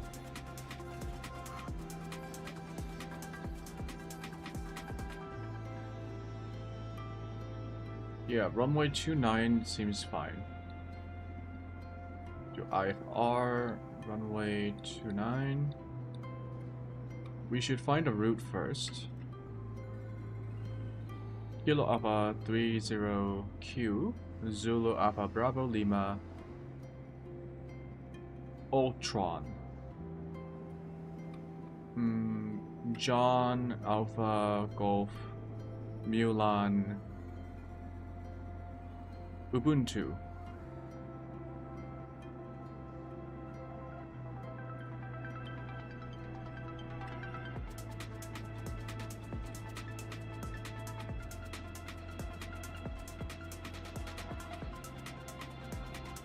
RNAV 13 via direct. Runway 13. Let's look at our arriving airport.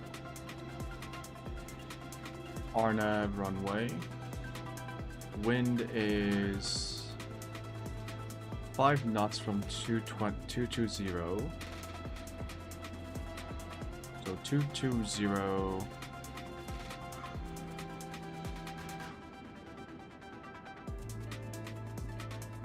It's 220. Should we go runway 31?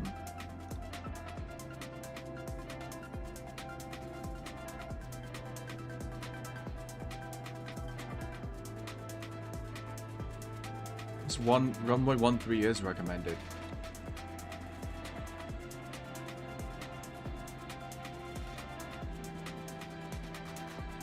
RNAV approach.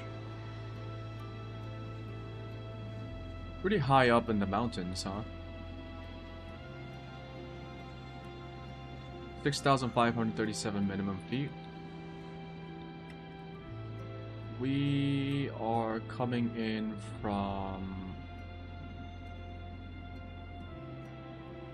Baisa. Yeah, I think we're coming in from Baisa.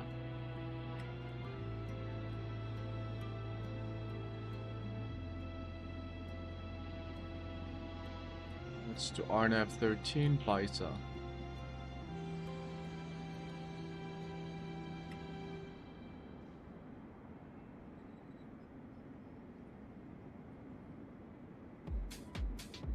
Cruising altitude, let's go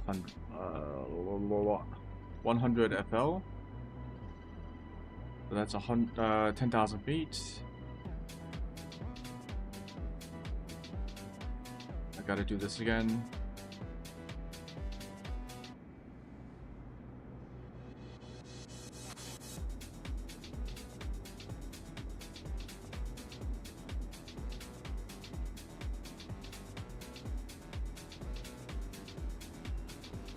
Okay, everything looks like it's set up.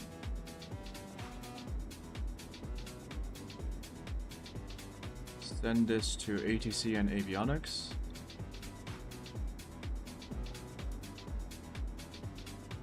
Our total distance is 162 nautical miles.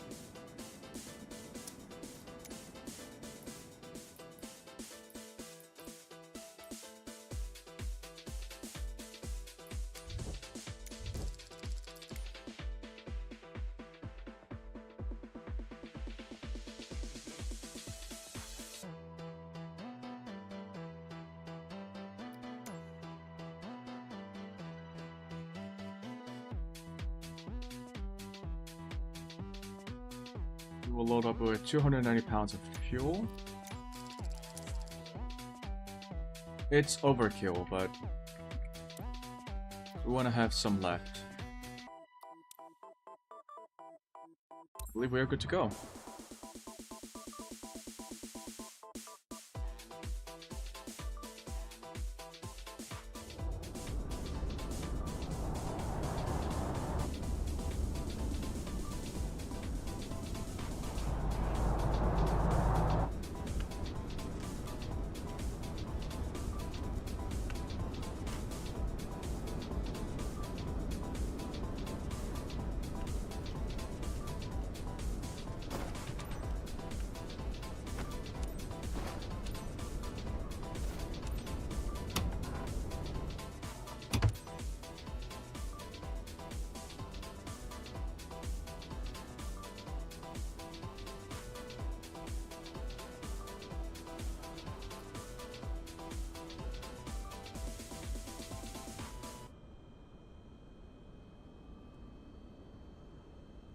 Unicom 122.8.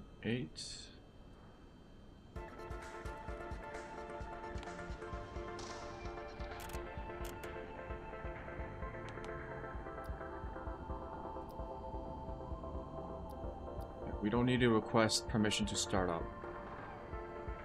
Beacon lights are on. Fuel pump on. Throttle a little bit. Mixture full in. Wait a couple of seconds. 3, 2, 1. Pump off.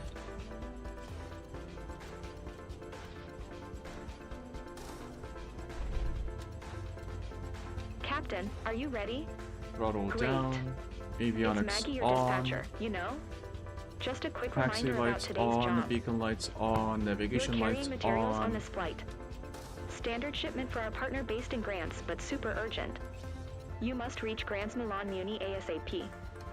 Our Brems. sensitive cargo containers are built to handle turbulence, but maintain a constant flight speed. Let's keep our delivery on time and safe. You have all the pertinent information in your flight packet as a reminder. Here's to a successful flight. Yeah, here's to a successful flight. I will tune into Albuquerque Center. 127.675. I will do this on COM 2.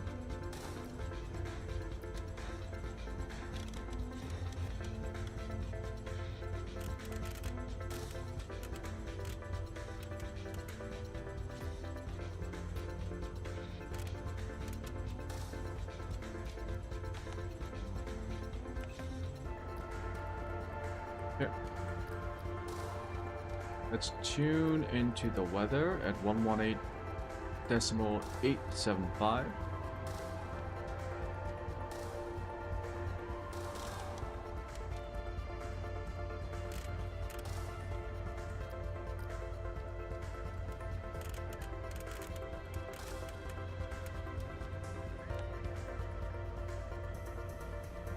Okay.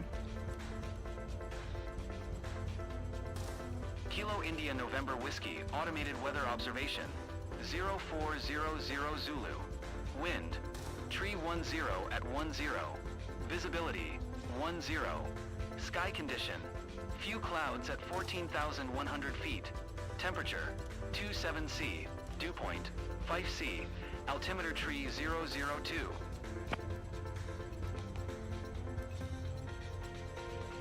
Yeah.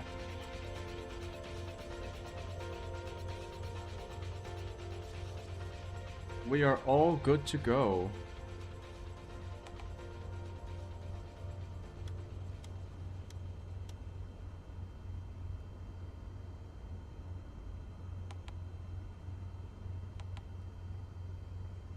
Okay, let's request taxi.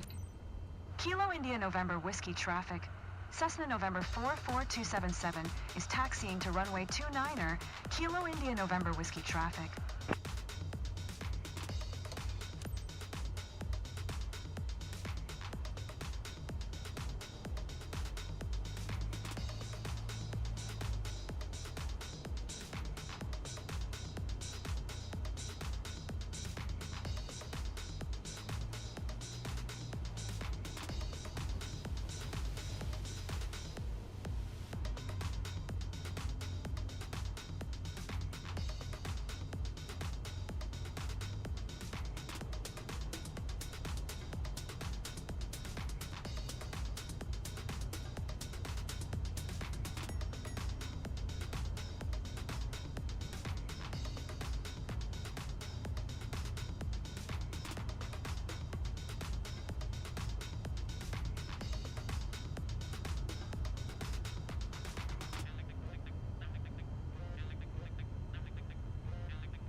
329.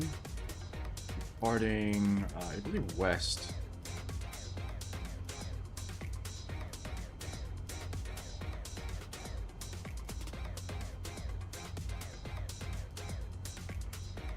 Yeah, departing west. Kilo India November Whiskey No, is it traffic. considered east? Cessna November 44277. Taking off runway 29er, departure to the west. Kilo India November Whiskey traffic.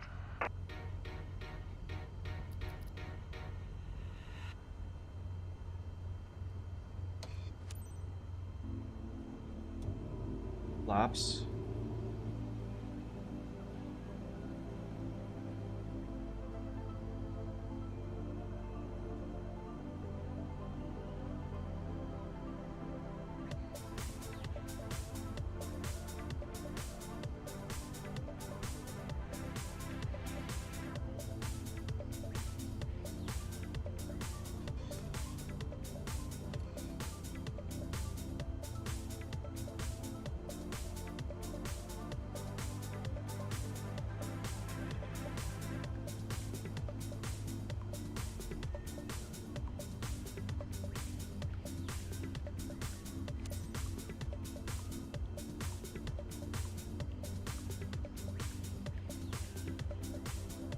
A minute.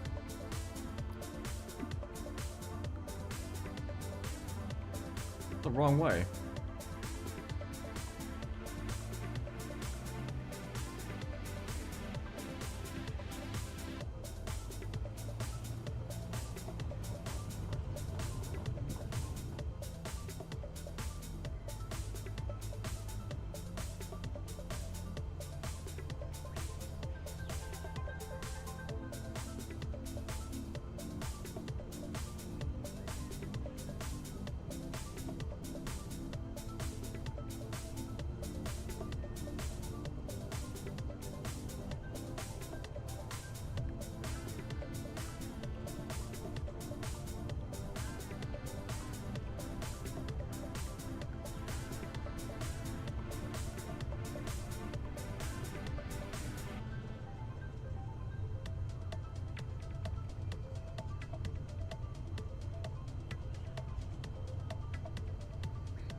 Everything is set.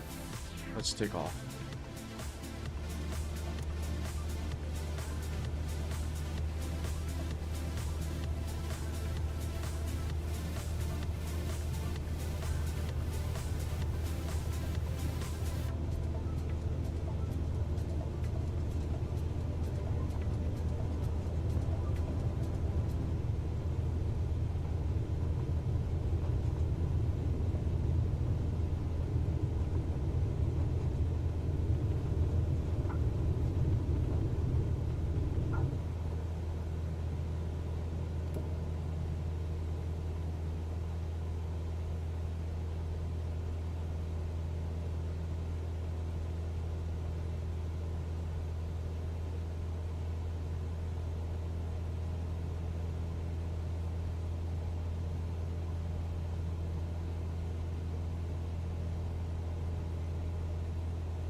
to...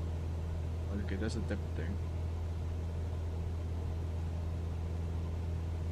Albuquerque Center, Cessna November 44277 is type Cessna Skyhawk, 1 miles northwest of Kilo India November Whiskey, 5,200 feet.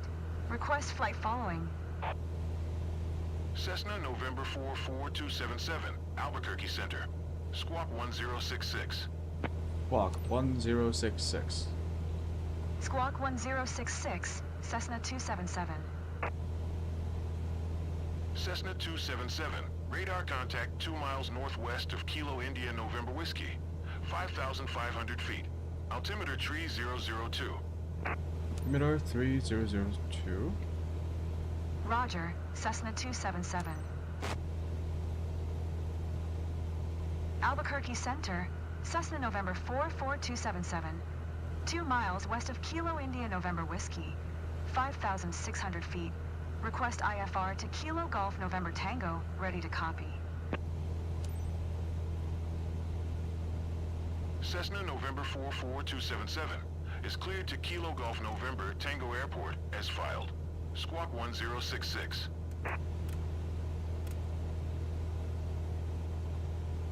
Squawk 1036. Cessna November 44277. 1066. Cleared to Kilo Golf November Tango Airport as filed. Squawk 1066. I know the music stops. Cessna 277, read back correct.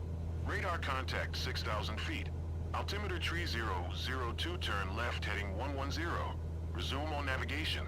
Climb and maintain 11,000 feet.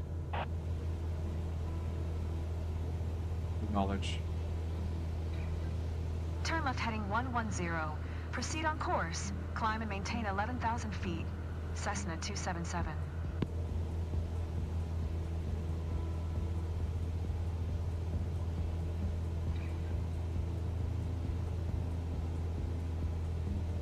We are actually quite heavy, and we are higher up in the altitude, so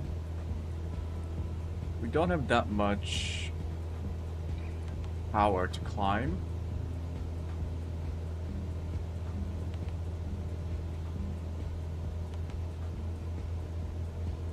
Did I press? Oh, not GPS, flight level. Allegiant 660. Climb and maintain flight level tree 70.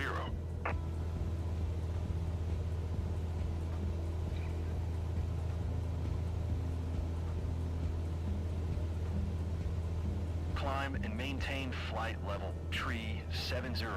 Allegiant 660. Full throttle.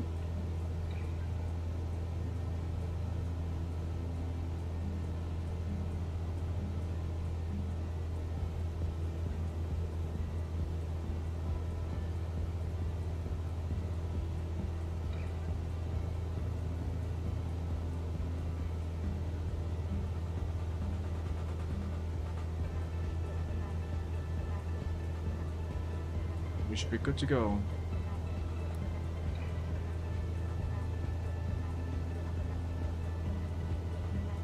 We will keep the engines running hot.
We might have some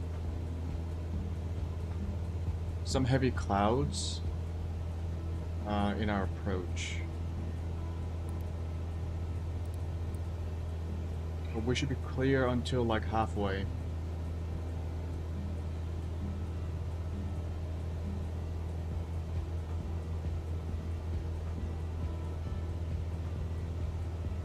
Southwest 554. Maintain present altitude.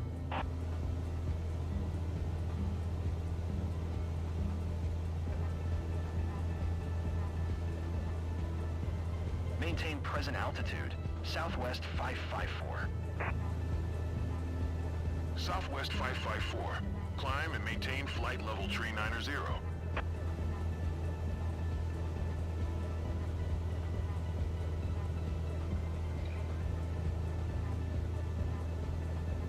Climb and maintain flight level tree 90. Southwest 554. So we are doing an RNAV approach.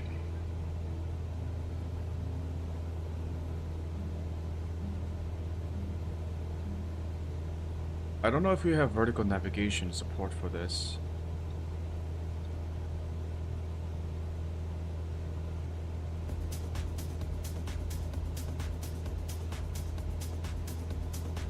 From Baisa to Aseli, Nond,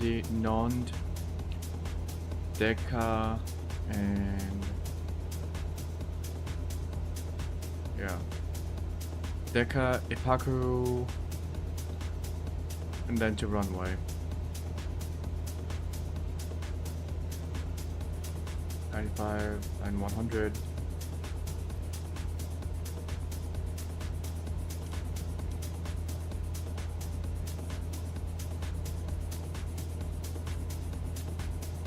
I think we do have VNAV because it has the elevation data.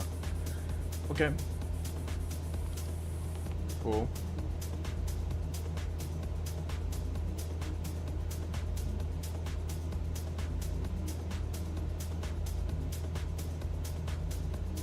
We are still climbing. Oh, engines are only at 2400, so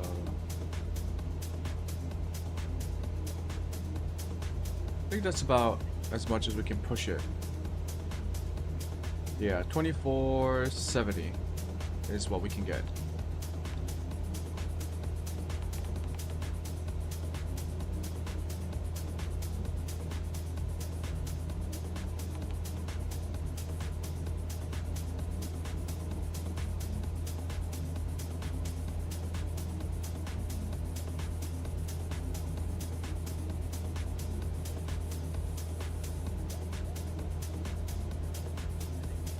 Very chill flight.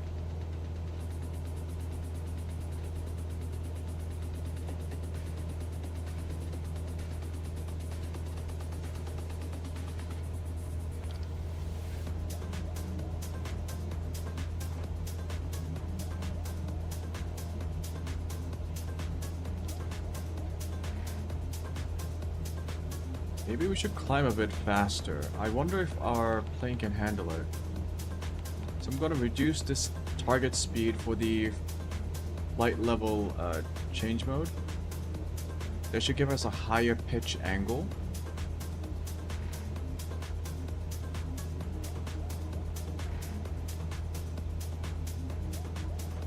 RPM is struggling.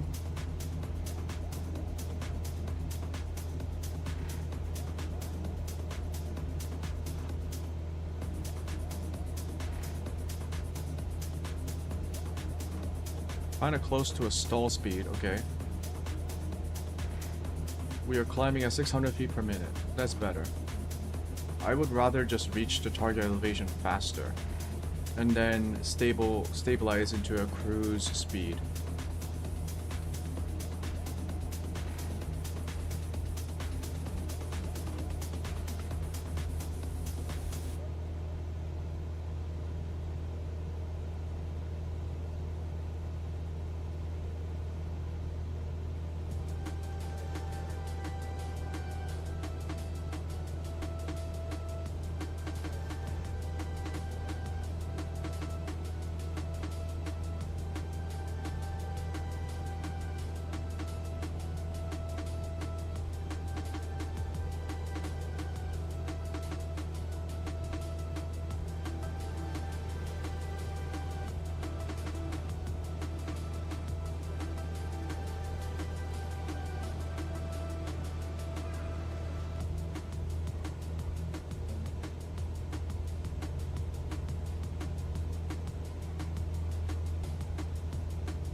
Okay, almost to 11,000.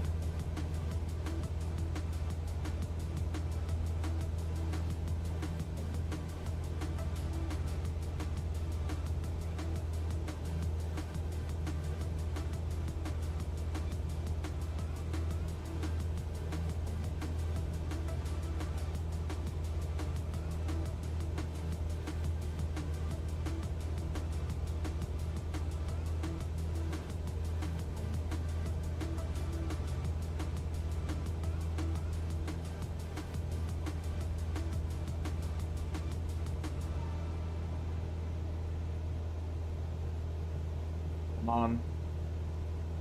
Come on. Man, we really don't have enough horsepower for this, huh?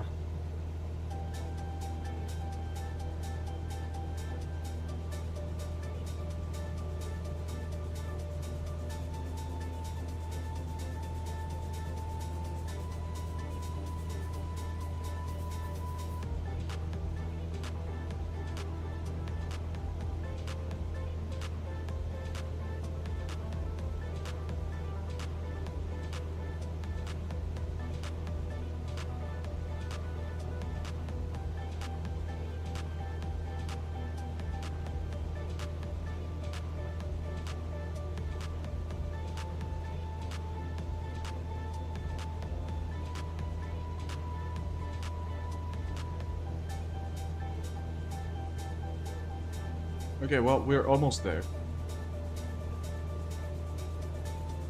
And then once we get our cruising speed, we'll try to see how long it will take us.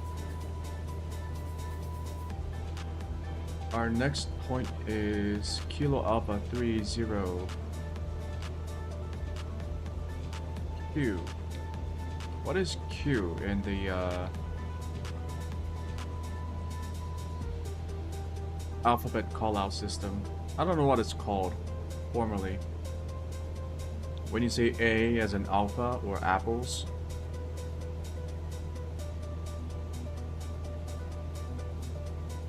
I remember, that reminds me, when Battlefield 1 came out, on maps where you play, yeah, I think for all maps, the game announcer, you're like your match announcer, right? The voice that tells you about like different events that happen during the map. Like friendly forces captured Alpha or something. The voice announcer for Battlefield 1 used a different system. So A was not Alpha, A was apples. B was it butter? Or something? Yeah, it was pretty funny. All I remember is A for apples. And people were kind of like chuckling at it.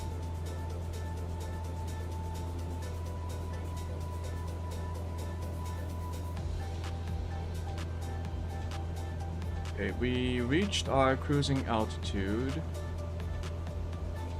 We are at 2,540 RPM. Can we get more? 50? No. 2,550.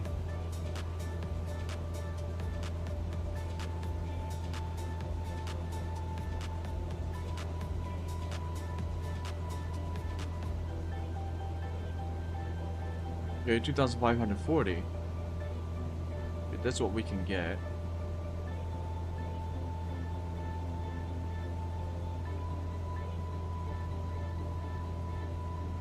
Our cruising speed is 105 knots.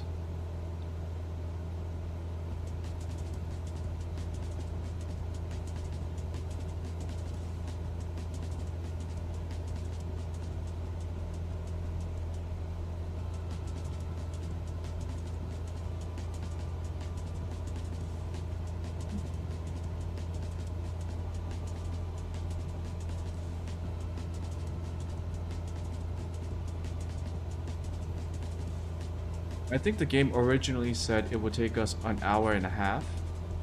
So I think we are shaving off a decent amount of time by going full speed. Because I think the game assumes you will be going at 75% throttle, which is around 2300 RPM.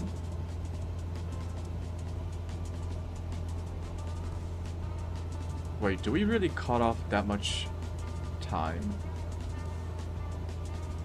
How is that possible?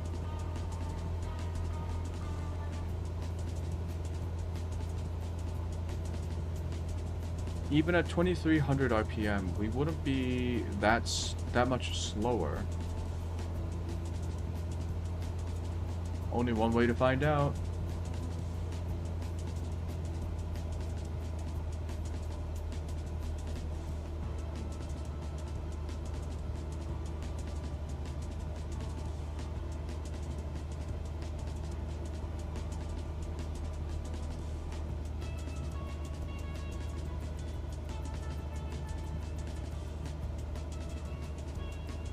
Cessna 277, contact Albuquerque Center on 132.9er.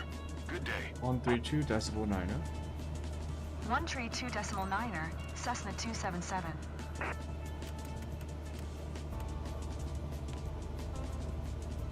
Albuquerque Center, Cessna November 44277, 11,000 feet. Cessna November 44277, Albuquerque Center, altimeter 2980, radar contact. Continue to KA30Q.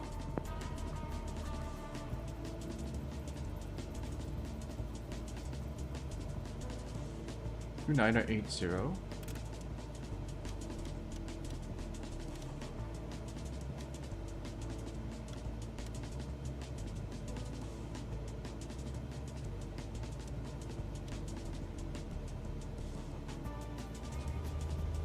We're about to stall.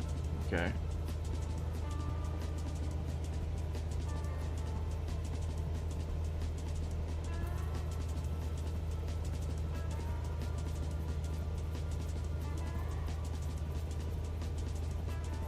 One, stabilize.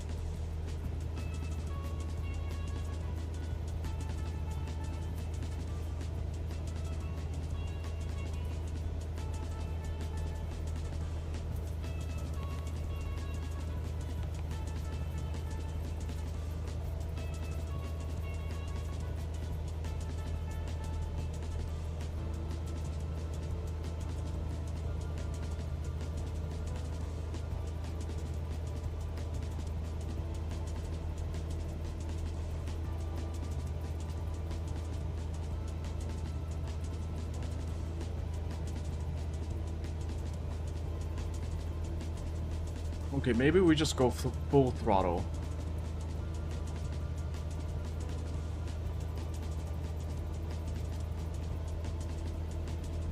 That was a bit scary.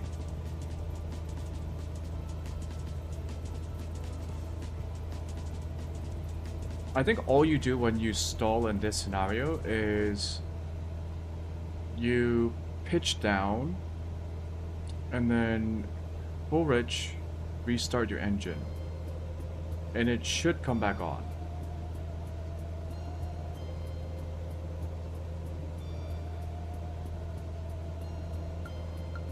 Maybe we also have to put on fuel pumps.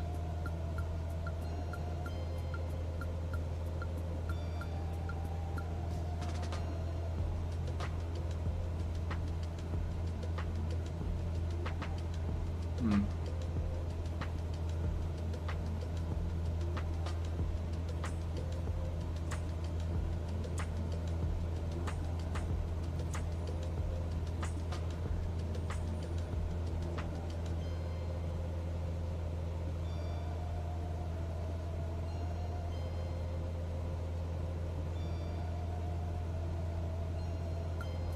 $2,500.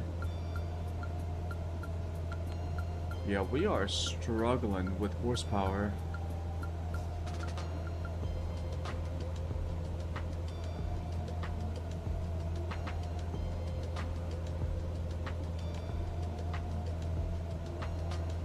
We just don't have that much. We just don't have a lot of air, I think.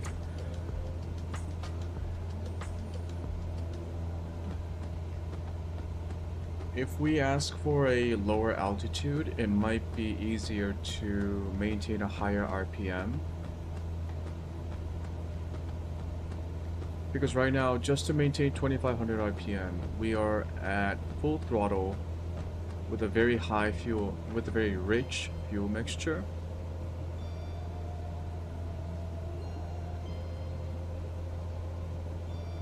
We could ask for an altitude change to about 8,000.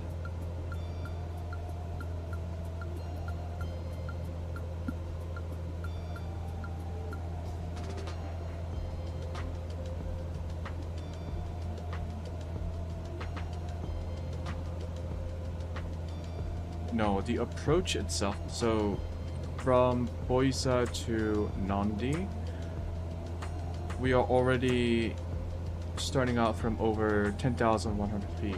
So I think we should maintain this altitude.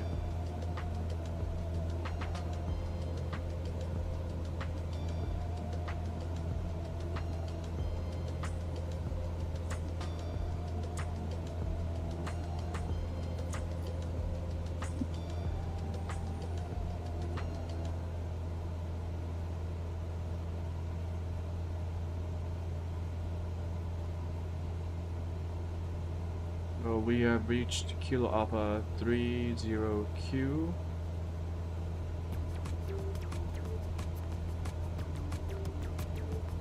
Let's see how accurate this is. So the chart says at 110 knots, we should reach Zablu in 27 minutes. So we'll have the timer set up. See if it's accurate.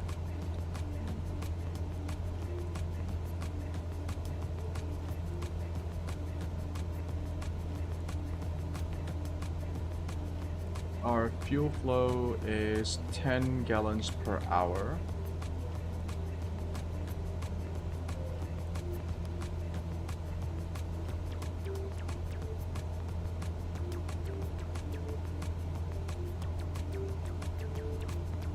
Now we have about 40 gallons of fuel. So we can maintain full throttle for 4 hours. What's our engine hours?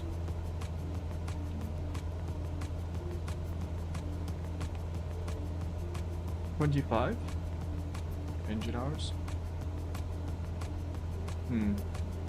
What's engine hours versus like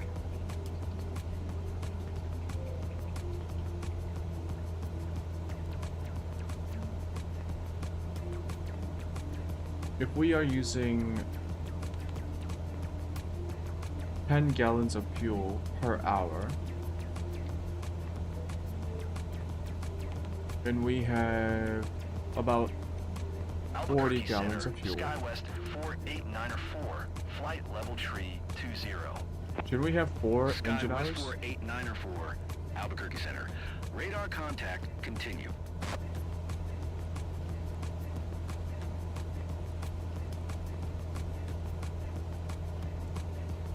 Google time.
Yeah, I think engine hours literally means how many hours this particular engine has flown after maintenance. So that's like one of those numbers that you get in your car where it says how many miles your car has driven. That's like a cumulative number of hours that the engine has been running. Our actual flight time should be around 4 hours with our current rate of consumption. Cessna 277 contact Albuquerque Center on 124.325. Good day. Okay. Going to 124.325. Cessna 277.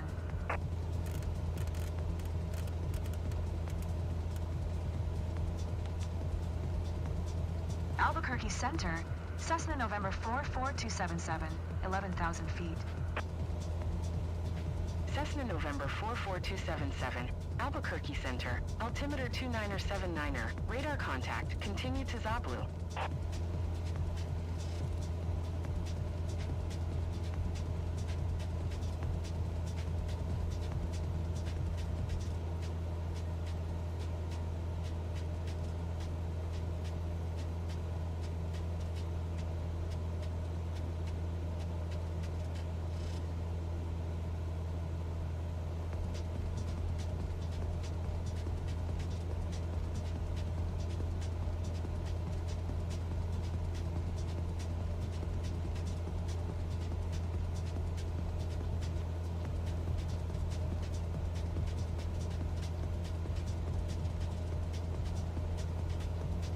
We got it up to 2550, 2560.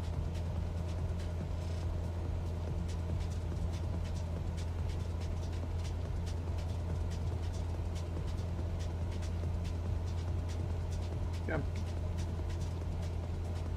Time to enjoy the view. Oh, don't lean back. Oh, that's a bit too far. Oh.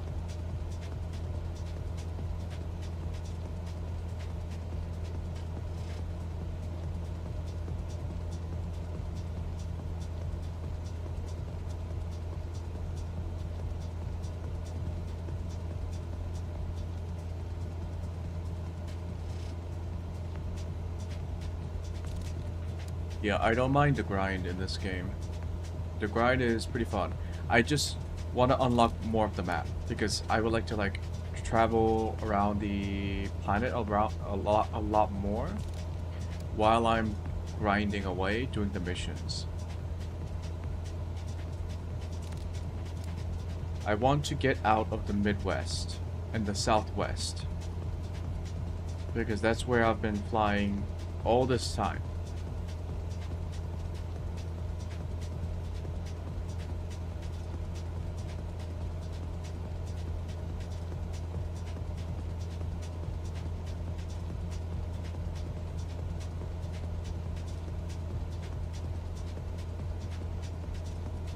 I don't think it's a necessary feature of the map to lock the map behind a fog of war. It's a weird thing to say in a game where there isn't any much fighting, but that's the only terminology that I can think of right now. Fog of war. Yeah, like you should be able to go whichever airport has a mission because you're already limited by the kind of missions you want to run.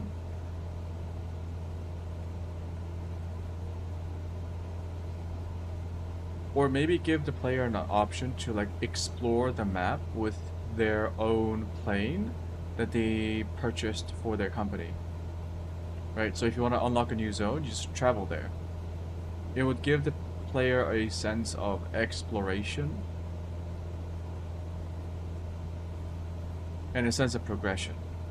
Right now, progressing the map is a bit too random because you have to find the right mission that would take you out of your that would take you into the fog of war to unlock more parts of the map, which is what I'm doing right now. This mission leads me a little bit into the fog of war towards the east in the southwestern part of the United States.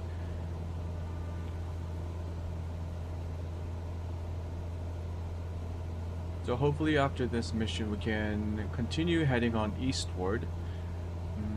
It might be fun to go down to like Florida or Louisiana or Mississippi and then make our way into the Northeast, like Massachusetts, Maine, New Jersey, New York. And then maybe we can even do like a cross-country route. That will have to be in a jet though, like a jet engine aircraft. I do think the missions are getting longer in terms of the distance. So I'm hoping that means longer flight missions, which leads to better rewards, which means faster, a faster means to unlock aircraft and different types of companies. So I want to start unlocking the airliner missions, not even the charter missions, but I think I can take out a DA-62 for an airliner mission without resorting to like a really big ones, like the Boeing 747 or the Airbus A320.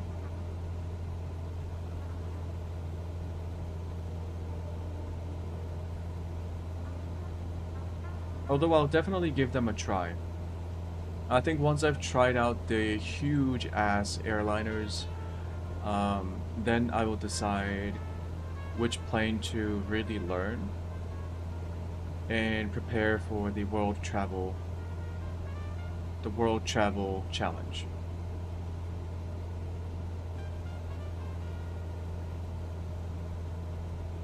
Given the pacing of my progression, I think I will be ready by next week, as long as I grind out all these missions every day. So we got some time to prepare and to learn more about the basic navigations and the flight controls and the different types of planes that will be available to me.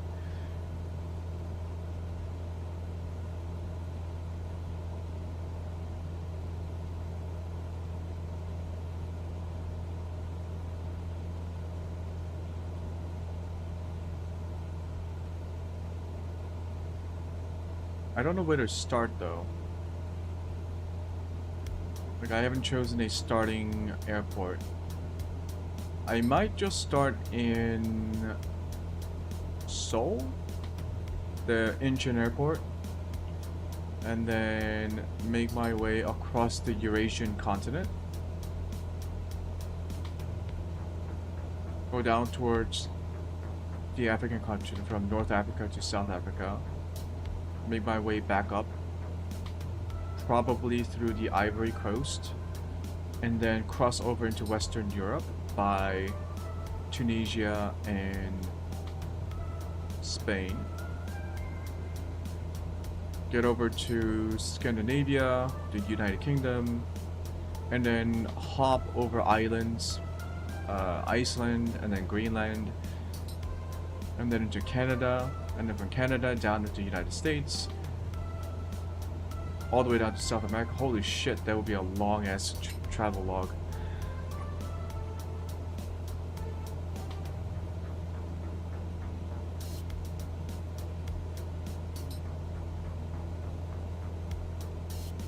Maybe a jet engine aircraft won't be such a bad idea.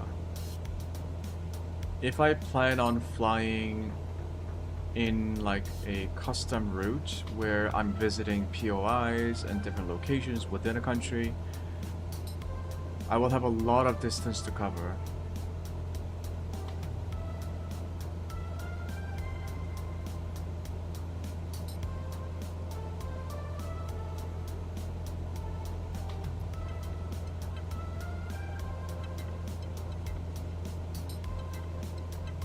Because if we look at the map, I'm traveling from this place to this place.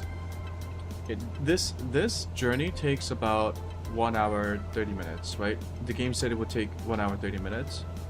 And this is without visiting maybe a different POIs on the way.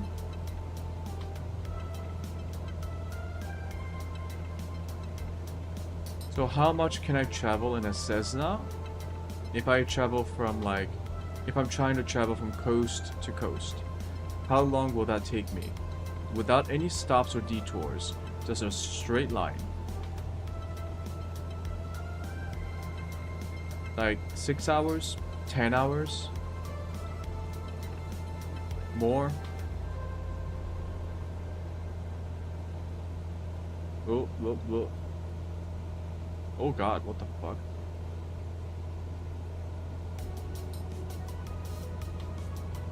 Yeah, you can probably cross over here and then into... I believe that's Iceland.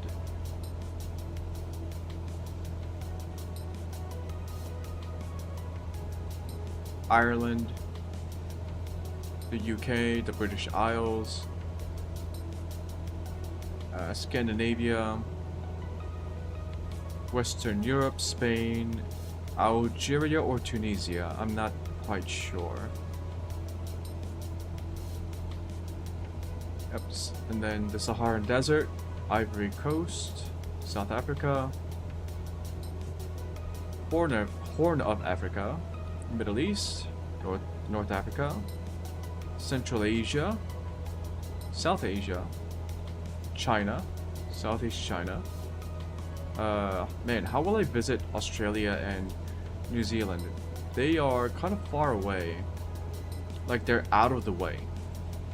Like, if I start from South Korea, I can end with Japan, right? Because I'm going around the world. I have to travel all the way around China to South Asia, to Australia, the Philippines, Australia, New Zealand. New Zealand's kind of an odd place. If I go to New Zealand, I might visit the islands as I come back.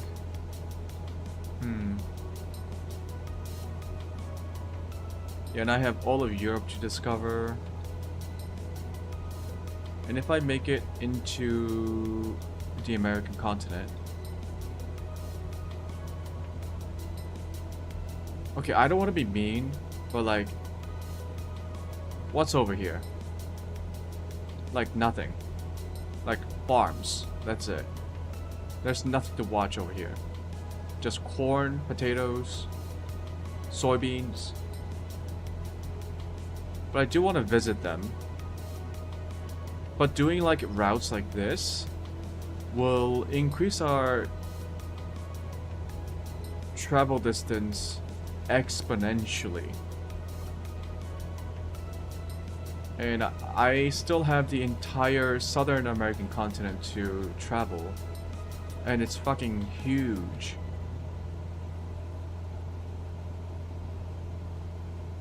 Damn. Then yeah, after I'm done with the American continent, I go back over here, cross over into Russia, and then down to Japan. And then end by landing at Incheon. I will have to actually think about how to plan this. Jet engine aircraft, right? They are not as efficient at lower altitudes, like sub 10,000. But they're still fast.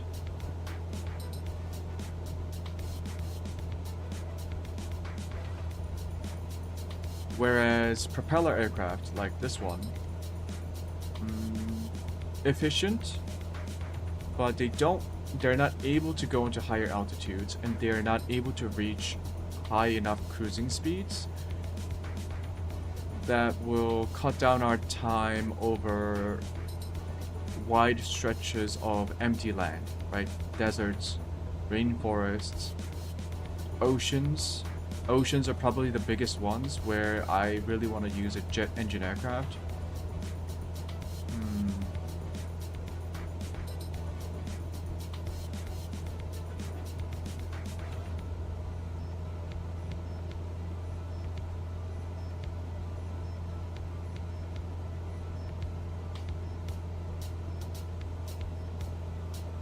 The planning thing itself will be a challenge.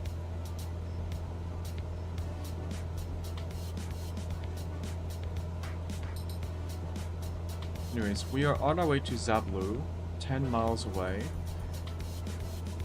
I think we wanted to check if the flight plan was somewhat accurate. We have been traveling for 18 minutes from Kilo Alpha to Zablu. So we should be there in 4 minutes.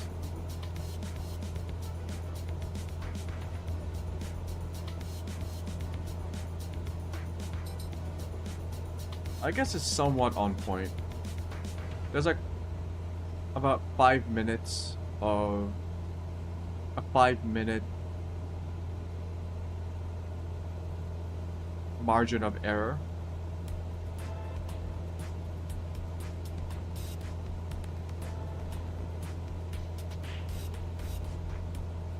The next long leg of the flight plan is from Jagmu to Buisa. But then Buisa is the beginning of our approach. I believe it's called the initial approach fix, and then Ipako is the final approach fix. So yeah.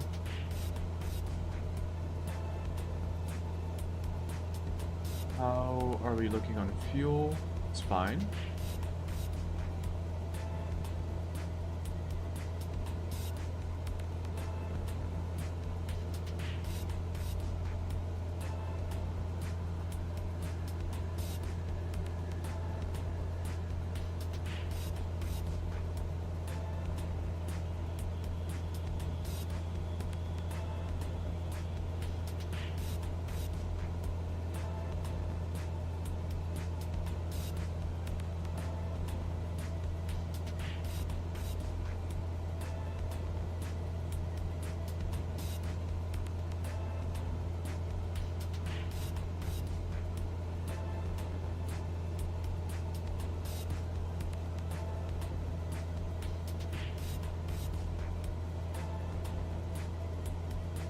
I do see the occasional structures like that.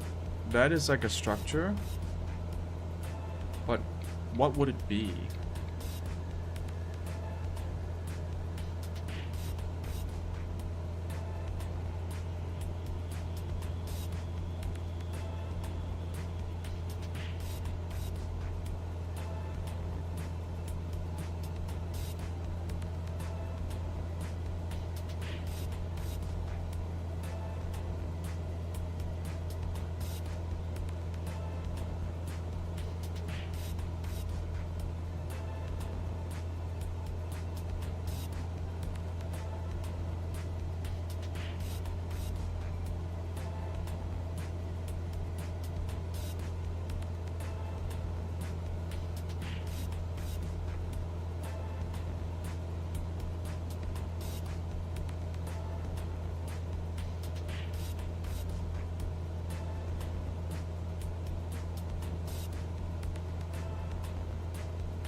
We do see some canyons up ahead.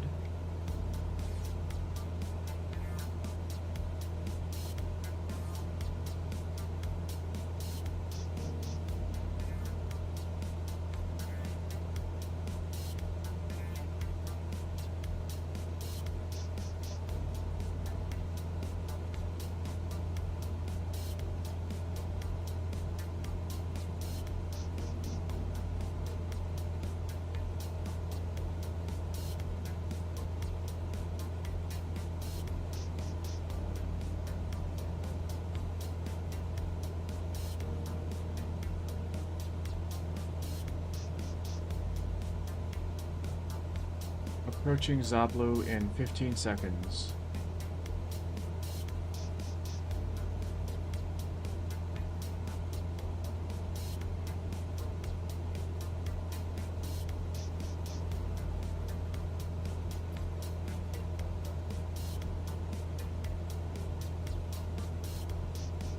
So, we reached Zablu from Kilo Alpha in 23 minutes.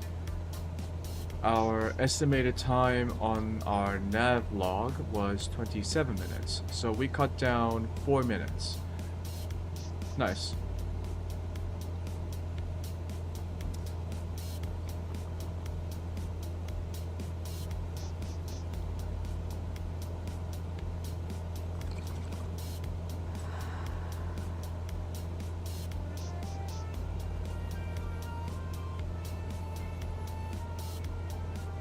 We are getting some tailwind, 12 knots from the back.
I should look up why the soil is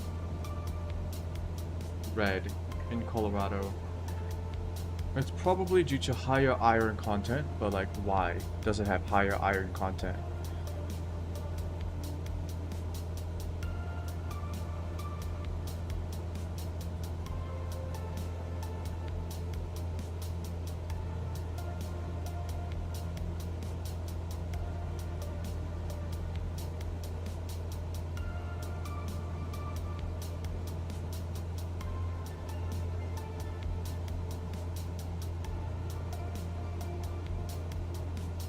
Yeah, Colorado soil has high iron content.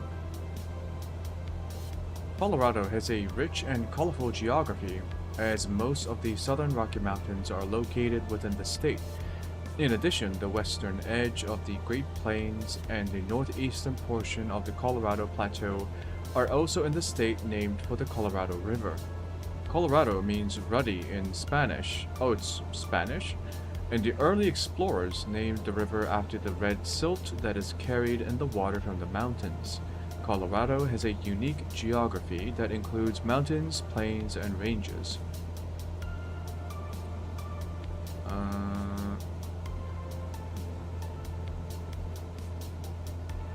In many areas, the soil in Colorado is heavy clay.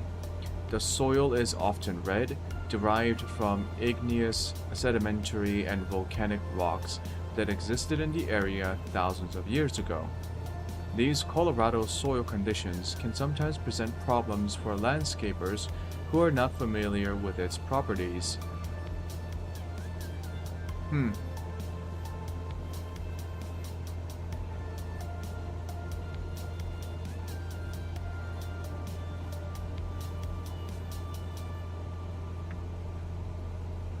Red dirt clay.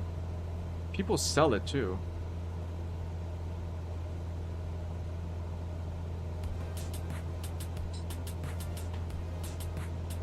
Interesting.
Tailwind is giving us some turbulence. Almost 20 knots of tailwind.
Oh.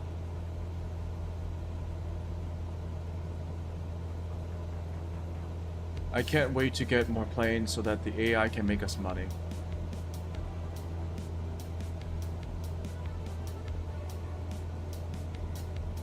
$140,000 credits for over an hour flight. It's a bit too low in my taste.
I wonder if single player missions like this can eventually have multiple stops on a route. So for like stopping for refueling. Because if a route is long enough, the player might have to land in a in an airport nearby, in an airport on the way, and then refuel, and then continue on their journey. That might be a cool mission.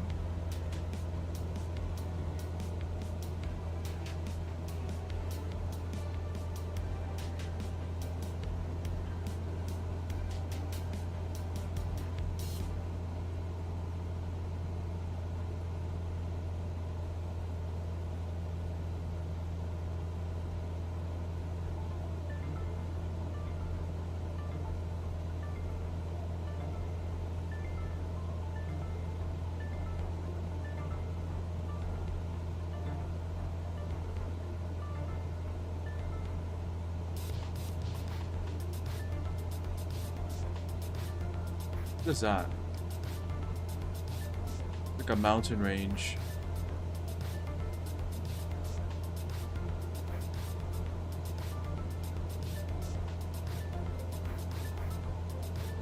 $113 knots true airspeed.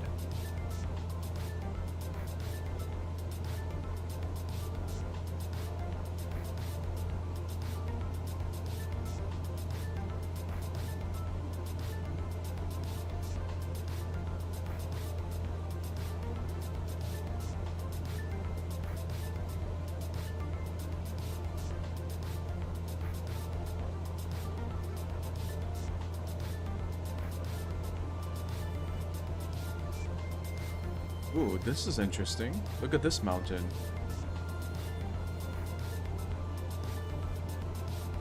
It's almost like the like when two plates smashed into each other and just like created these like two ridges. When you're like squishing together two like dirt piles or something. That is pretty cool to see from the air.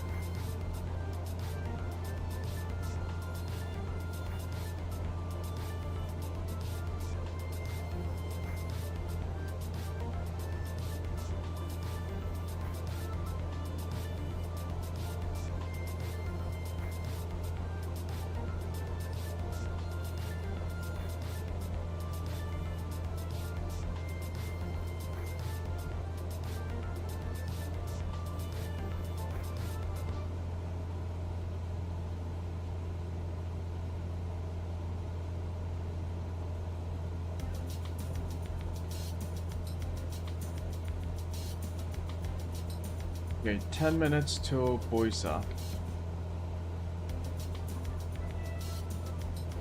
20 miles. Actually, that's not too bad. That is not too bad. I think we have to go over those mountain ranges.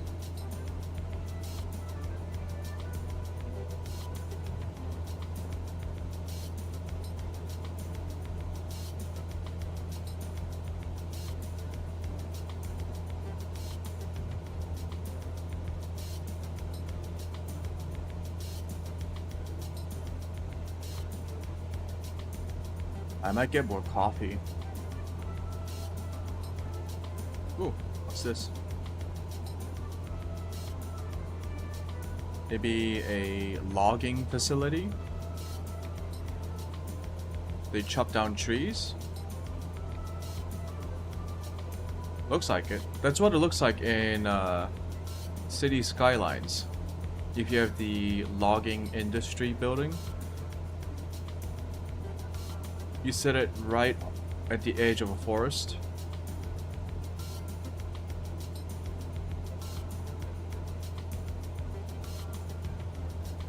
And where do the workers come from? Like, we are so far out into the wilderness. Like, if you work in one of these facilities, do you have to like travel a couple of hours every day in the morning just to commute to your workplace? Because that's crazy. That looks like a house on the bottom left. Oh.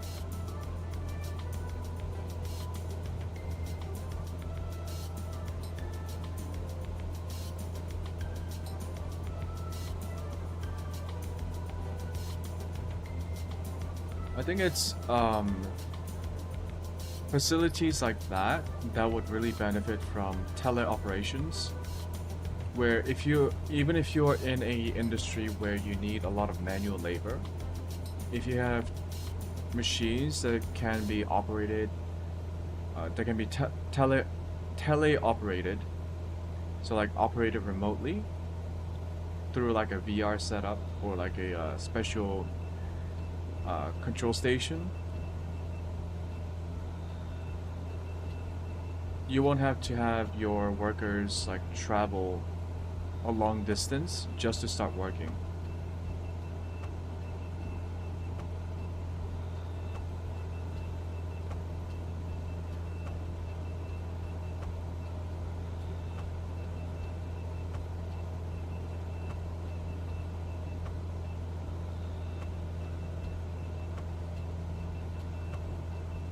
I don't think a lot of people use the term tele, like television, teleoperation, telephone.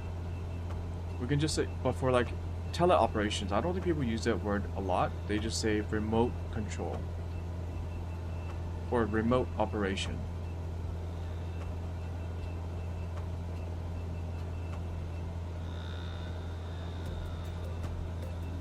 Yeah, who says telephone these days? They just say phone.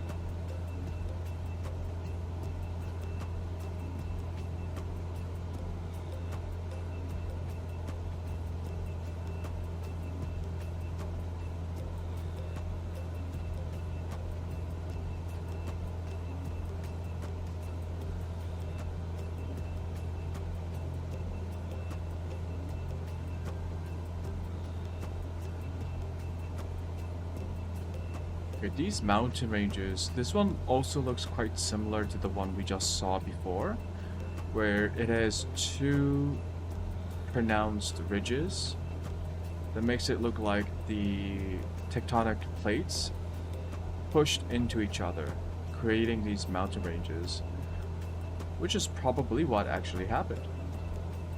If I recall, most mountains are formed from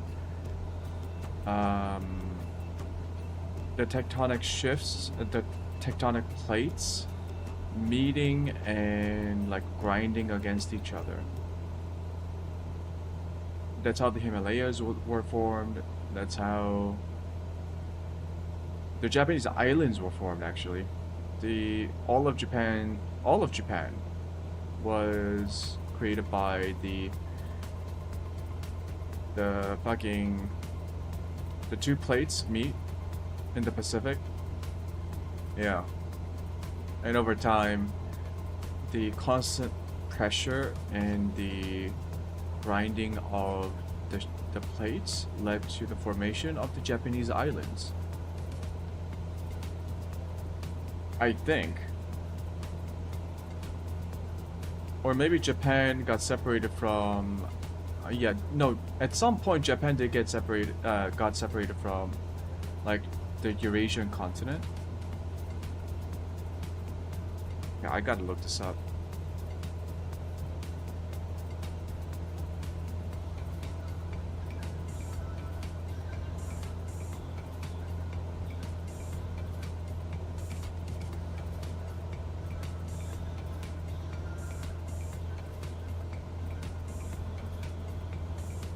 Geology of Japan.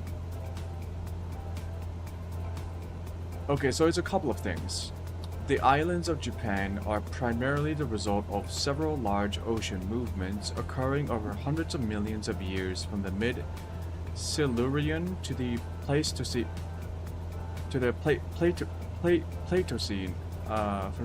Pleistocene, as a result of the subduction of this Philippine Sea Plate beneath the continental Amurian Plate and Okinawa Plate to the south, and subduction of the Pacific Plate under the Okhotsk Plate to the north.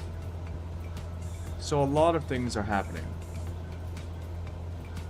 Japan was originally attached to the eastern coast of the Eurasian continent. The subducting Philippine and Pacific plates descended beneath the Asian Plate into the eastward flow of the asthenosphere. This change in pressure from the asthenosphere pushing back on the subjective plates pulled Japan eastward off of Asia in the process of back arc extension. This opened up the Sea of Japan around 15 million years ago. This Strait of Tartary and the Korea Strait opened much later.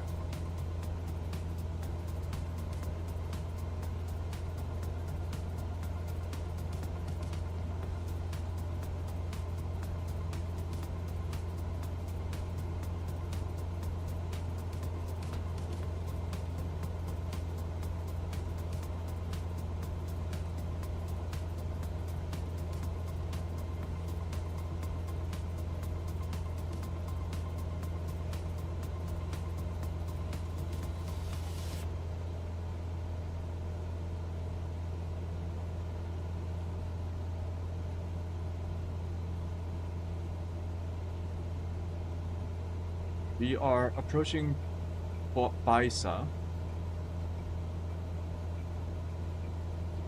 Okay.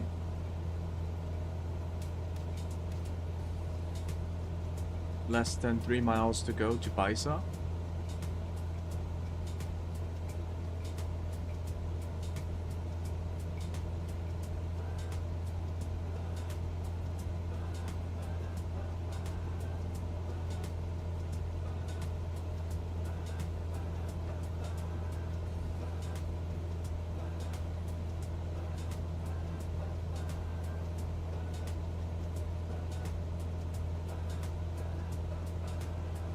We are landing runway 13.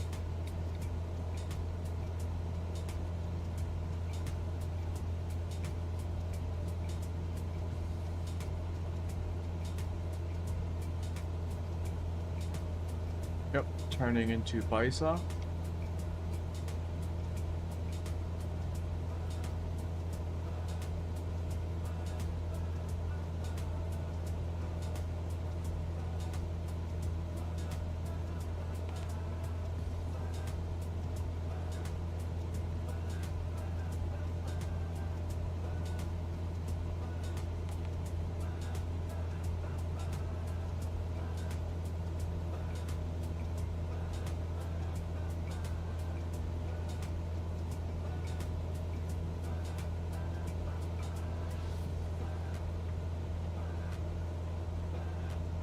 Vertical navigation is armed.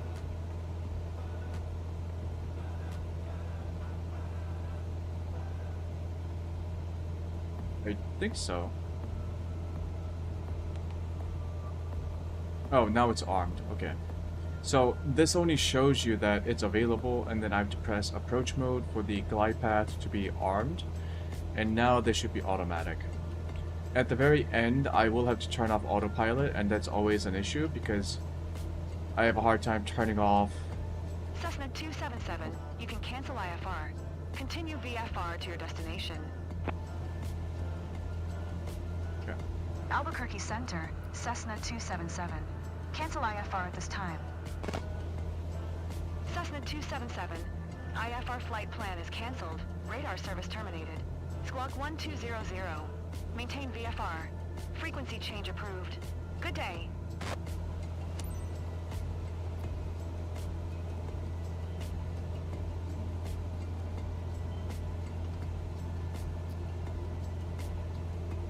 One to 2.8.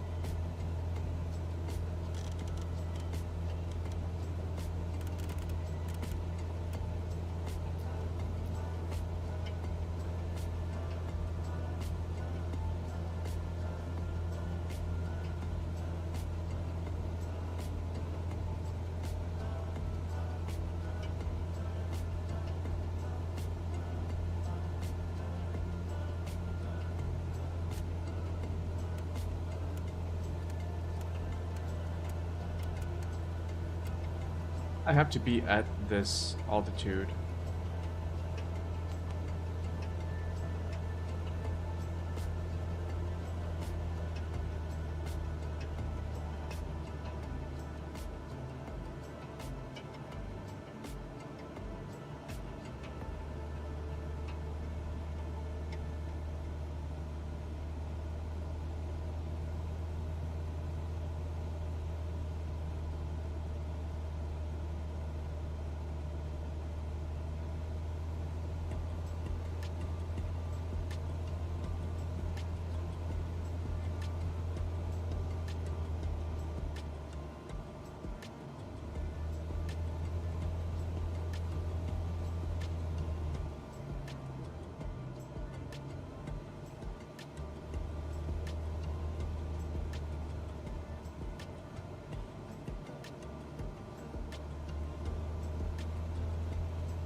Nuh-uh. I think we didn't need to do this. I think the VNav would have taken care of it.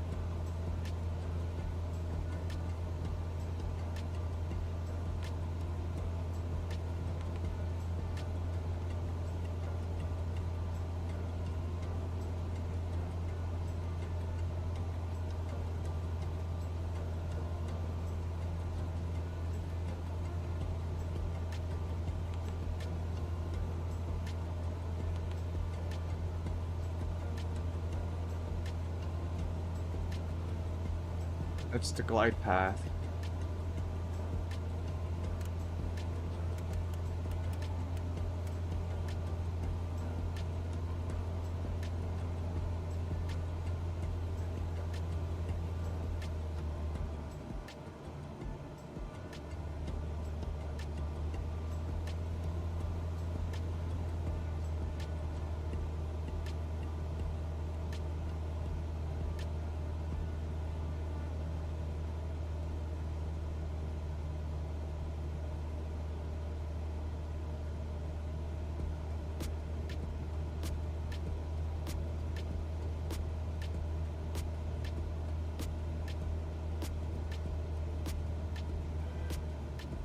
Okay, it's not activated. Come on.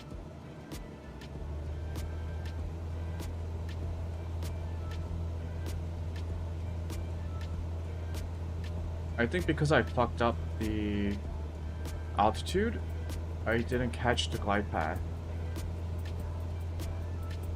Maybe we can get it in the next one.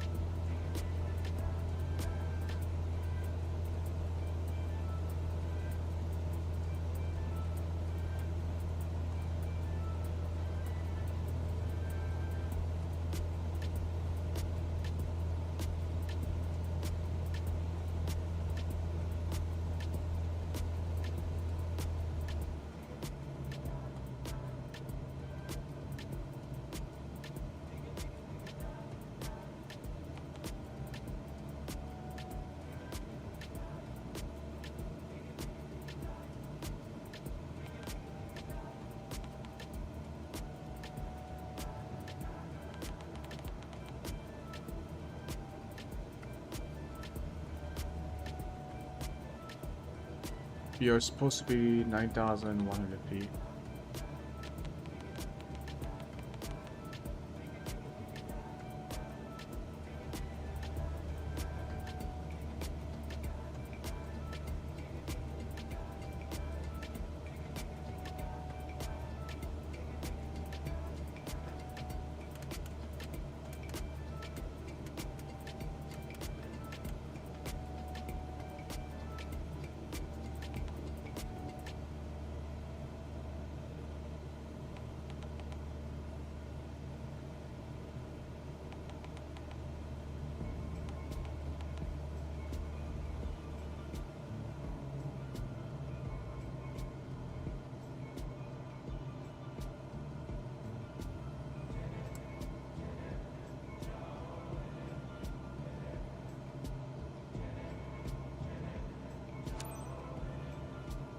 Kilo Golf November Tango traffic. Cessna November 44277. 11 miles northwest. 10,300 feet. Inbound to land runway tree 1. Kilo Golf November Tango traffic.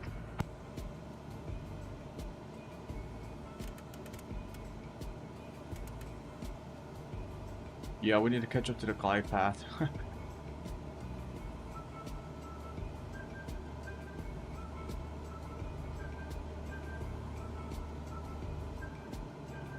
Use our throttle even more.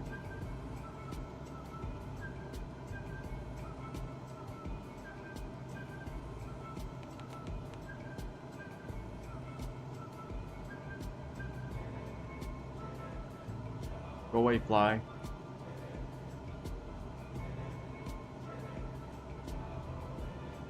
Yeah, now it's armed. Okay. This is the actual glide path.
Pitch up to it.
I don't know, I did something wrong. And this is a bit confusing.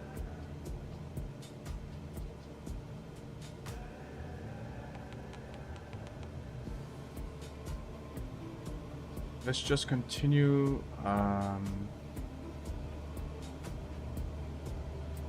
Continue following the glide path.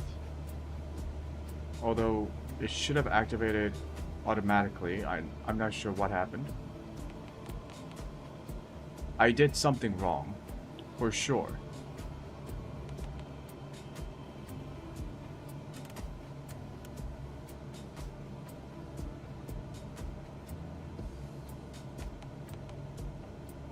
Okay, fuck the altitude.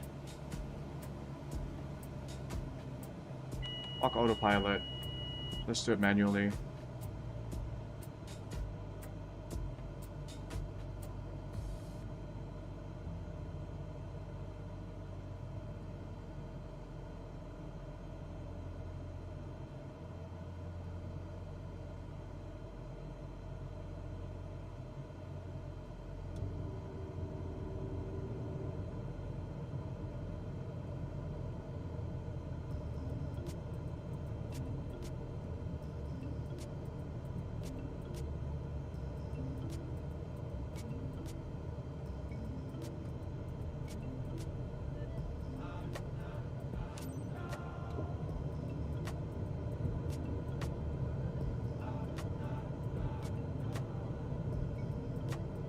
Kilo Golf November Tango traffic.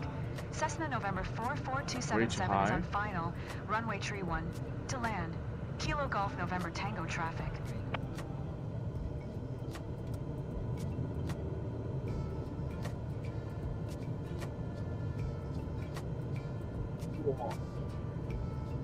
What is this flaps 3 setting?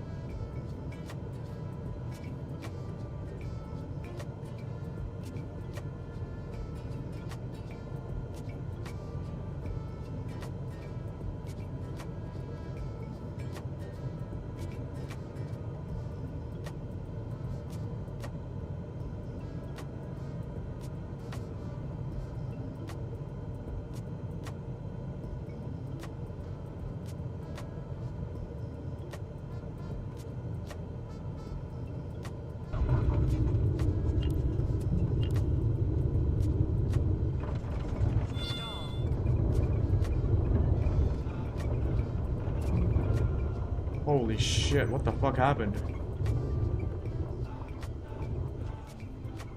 Jesus. That was so messy, what the heck?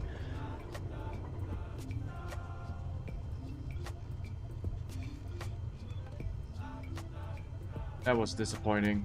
I was too high. Speed was okay. The moment I touched my left wheel touchdown, it didn't really find a balance. Like, all my wheels didn't land.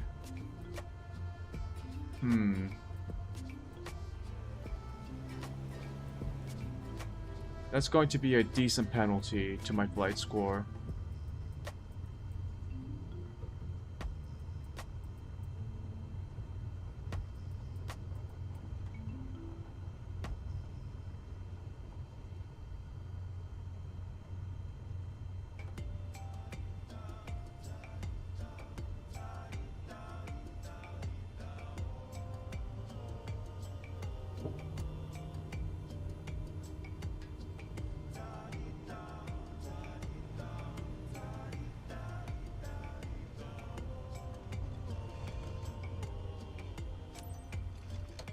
Damn.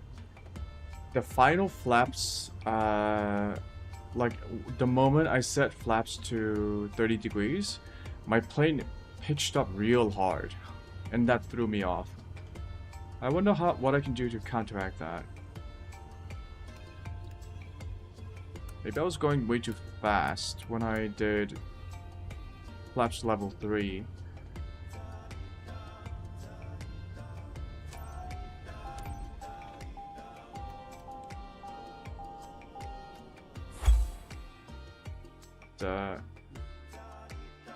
Huh.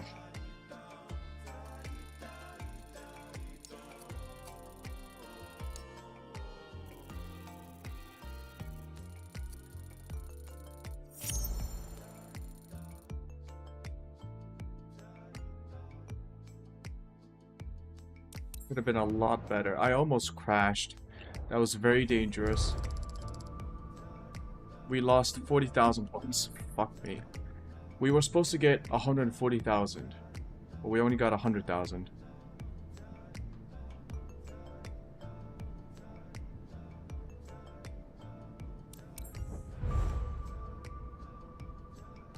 Wow.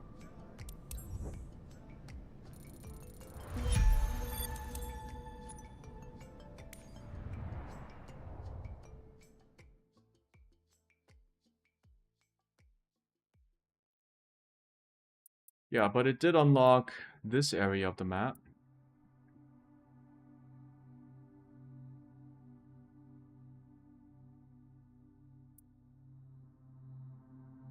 Which for some reason doesn't have any freelancer missions.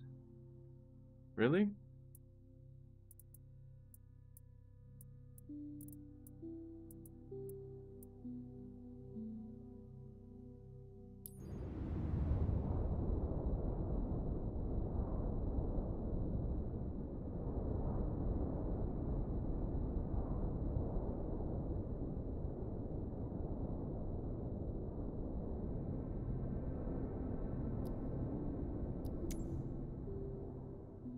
$180 miles.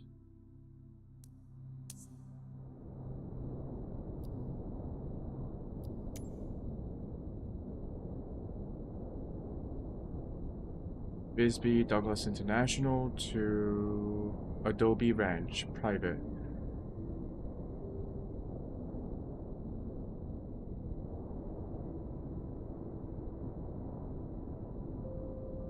We have 300,000 credits, but a substantial portion of that goes toward maintenance fees and insurance.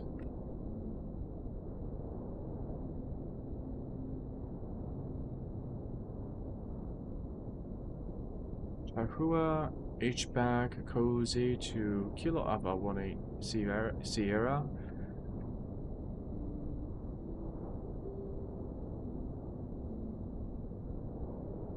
Or not to where?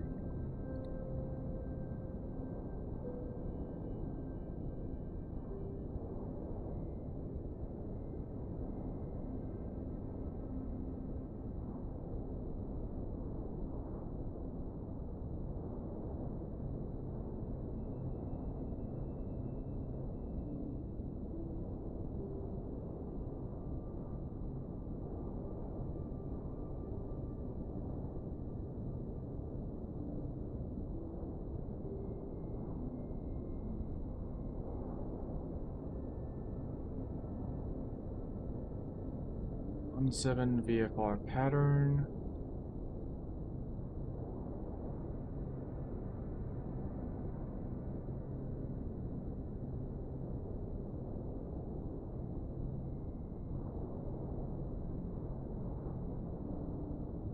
I don't think it has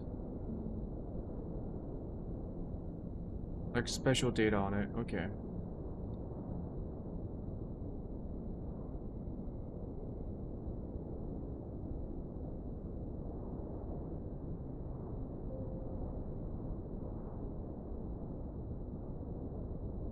Yep, this should be a straightforward flight once again. I don't think there's bad weather. Oh boy, I really gotta stop fucking up the landings.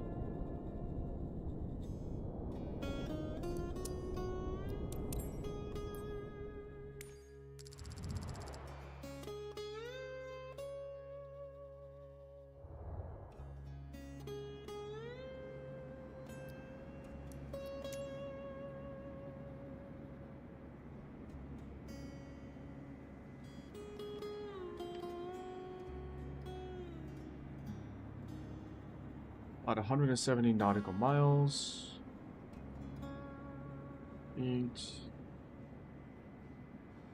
About 110 knots. It's about a 47-minute flight.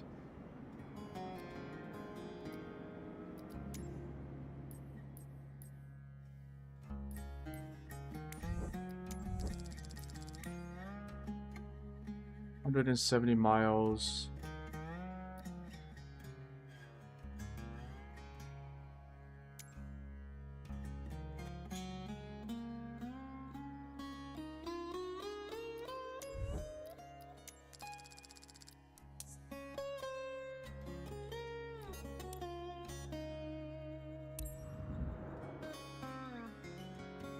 Looks good.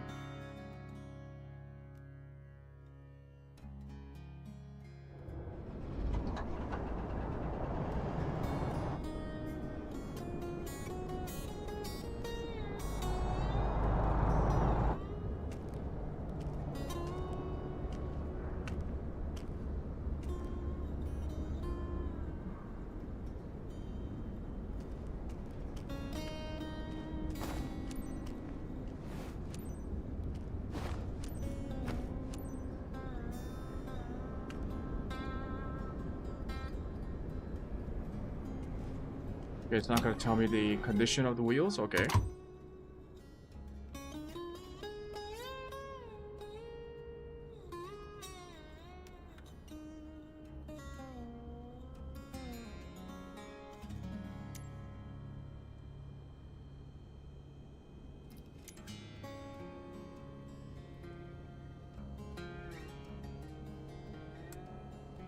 Yeah.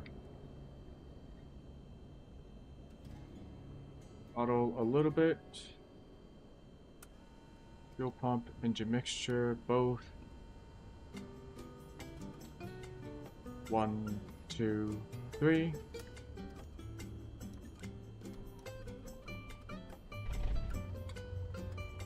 Hi there. It's Maggie. Now that you're all set up, let me go over the important details with you. You have cargo in bulk behind you. Standard shipment for one of our clients based in Daddle.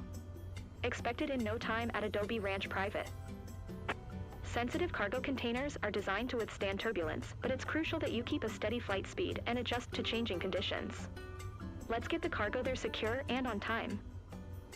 All relevant information is in your flight packet, which is uploaded on your map as a reference. Safe travels.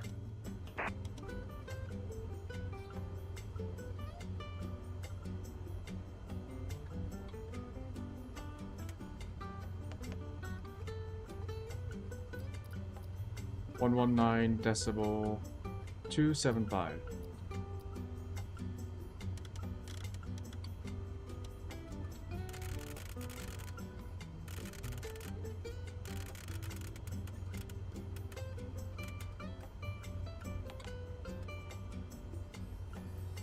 Kilo Delta Uniform Golf Automated Weather Observation, 0600 Zulu. Wind, 202 at Fife. Visibility, 10. Sky condition, clear. Temperature, tree 2C dew point. 1C altimeter 29907.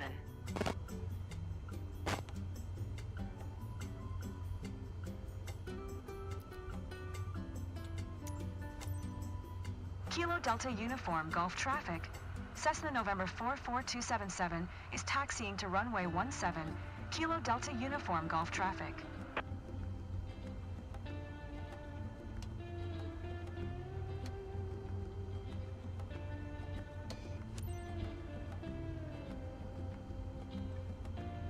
We're good to go.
I think I went the wrong way. No. Okay.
We are departing 17, so south.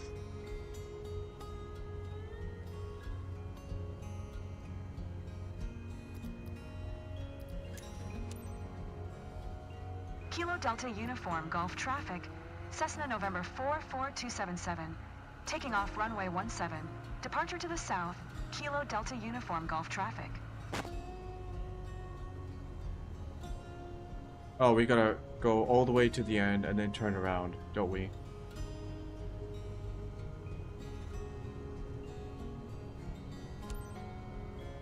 Yep.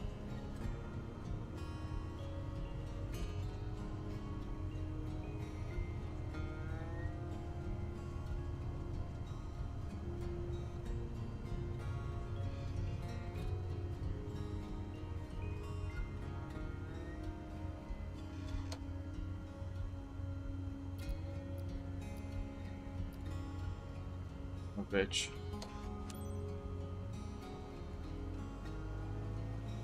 I wanted to see if I could just take off from here. I think it'll be runway 35 or something. Yeah.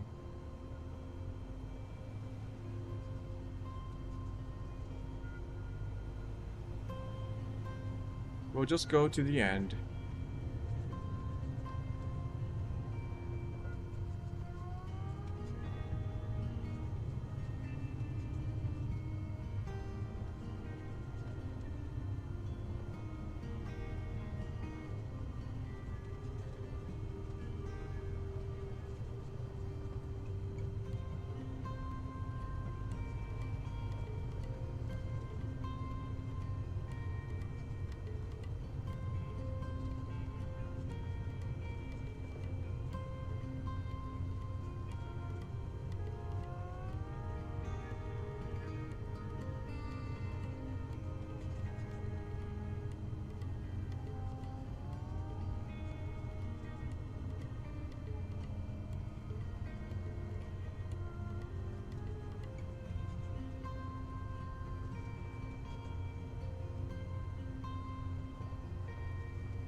Holy shit balls.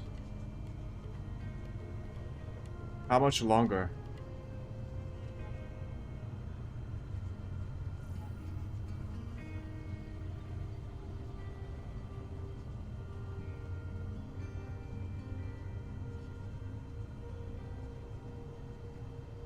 Can I just turn around and take off? Because this is a pretty long runway. I don't think I need to be at the far end.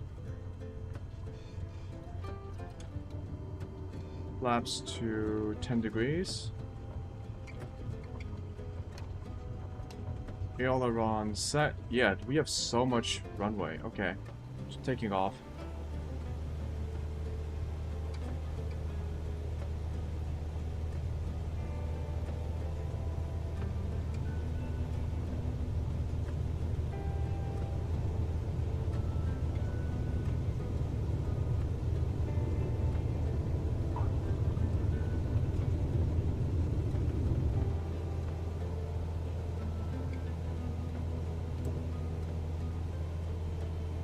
Flaps retracted.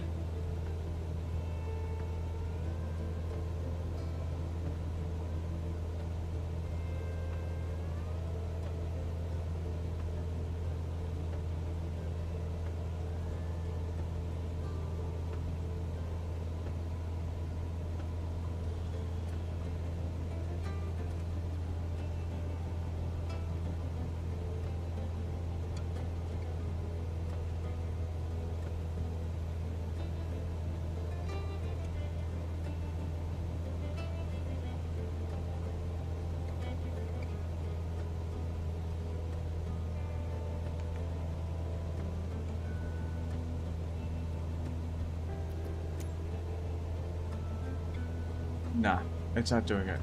Fuck. 134.45. Not the text lights.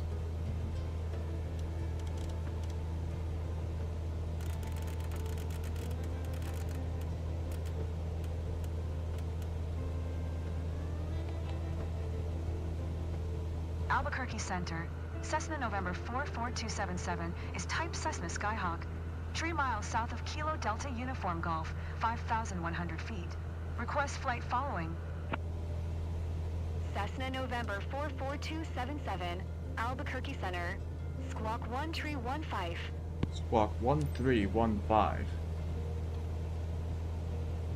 Squawk 1315. Cessna 277.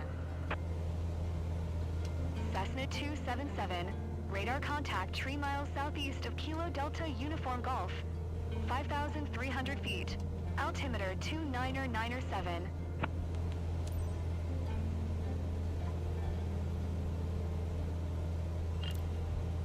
Albuquerque Center, Cessna November 44277, 2 miles southeast of Kilo Delta Uniform Golf, 5,400 feet. Request IFR to November Mike Tree 7, ready to copy. Cessna November 44277 is cleared to November Mike Tree 7 Airport as filed. Squawk 1315. Cessna November 44277 cleared to November Mike Tree 7 Airport as filed. Squawk 1315. Cessna 277, read back correct. Radar contact 5,800 feet. Altimeter 299er7, turn right heading 035. Proceed on course. Climb and maintain 11,000 feet. 11,000 Turn feet? right heading 035. Resume on navigation. Climb and maintain 11,000 feet. Cessna 277.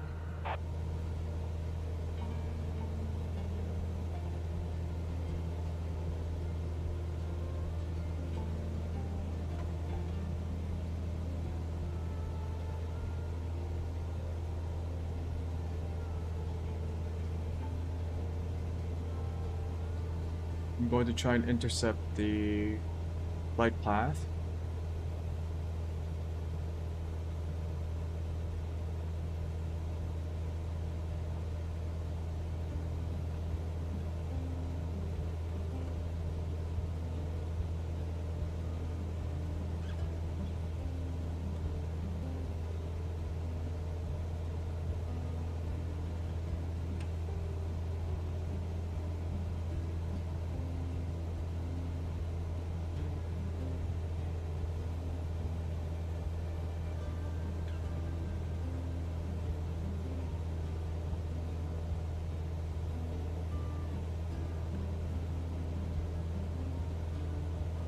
Am I seeing that correctly? Why do we have clouds in front of us? I don't see any clouds.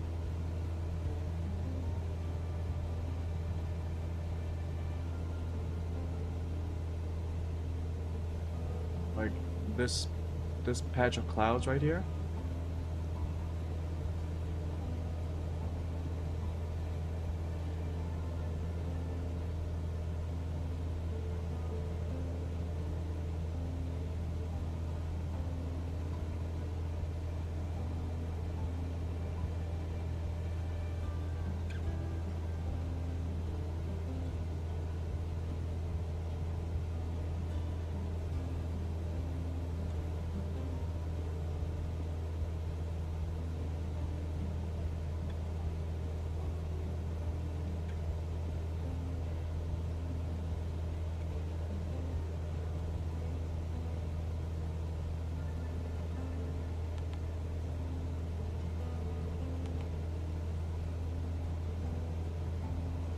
Okay, autopilot is engaged. Oh boy.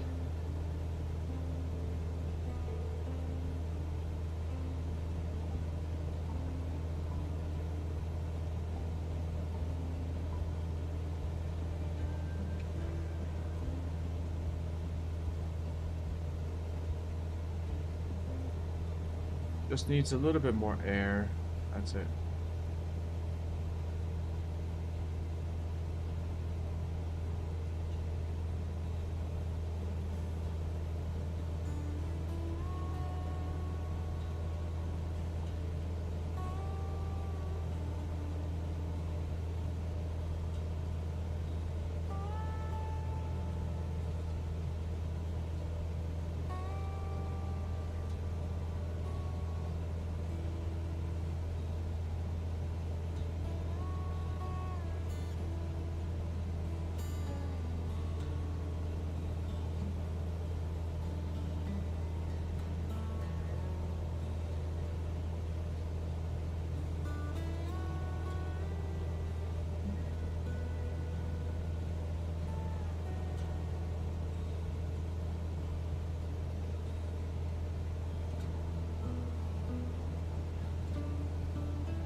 Bit more air,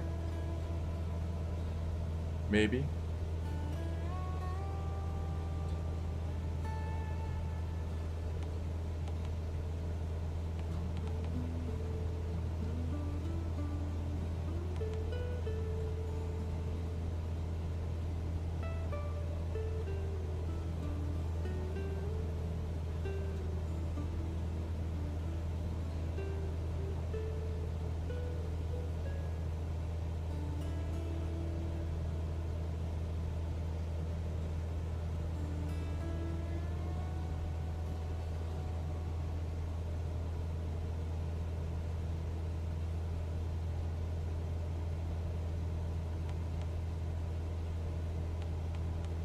Expedite our climb just a little bit.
I think it's time for me to get some coffee and some nuts.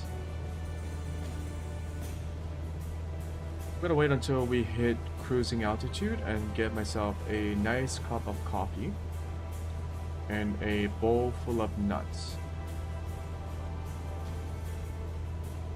Hope you guys are also cracking open a... You don't crack open a cup of coffee. Yeah, pour yourself some cup of coffee or tea, whichever you prefer. Maybe even a can of ginger ale. Maybe even a glass of wine. Yeah.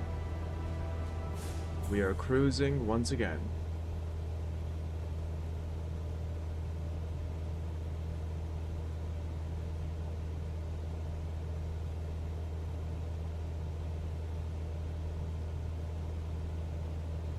What if I teleport to the the no skip bonus is where I get the majority of my income and experience. So I don't want to skip any part of the flight. As tempting as it might sound. And this is a flight simulator after all. What would be the point of playing a flight simulator if you don't fly?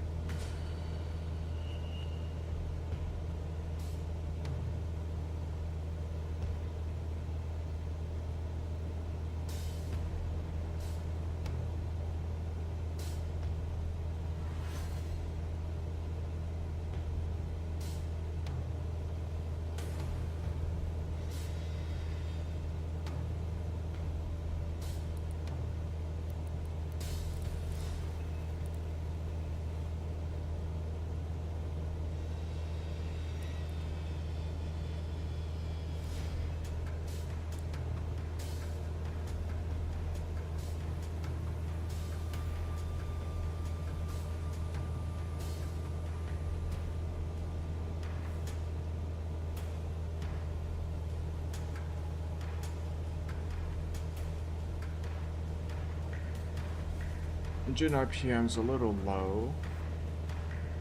Let's wait until we even out.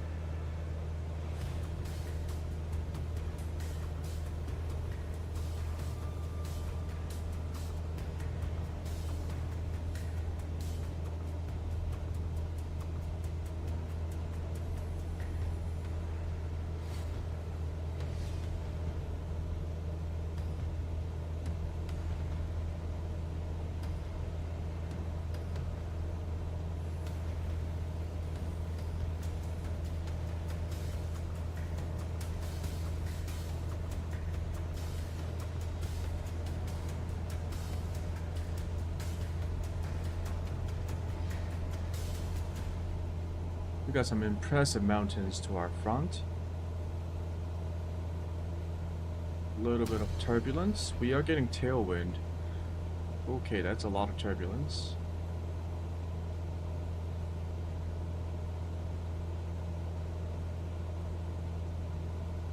$25.50 engine RPM.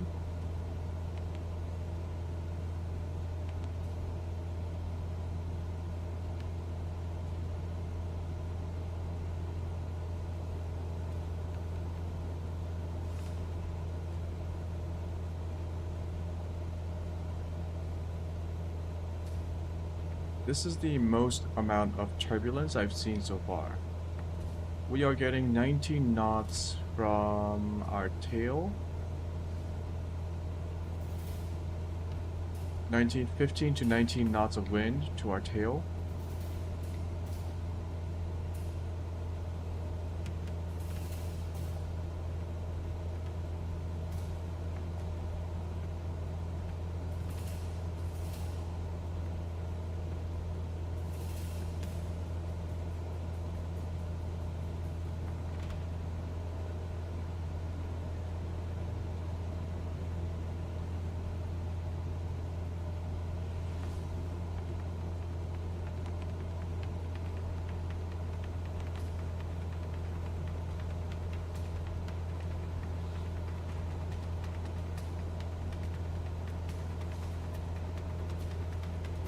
Okay.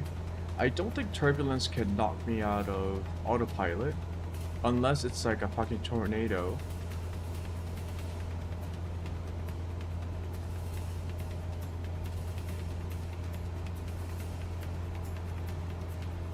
Okay.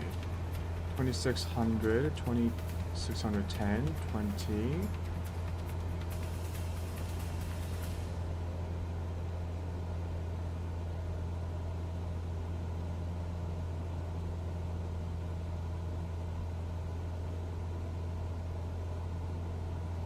The wind is actually helping us. We are at 120 knots true airspeed.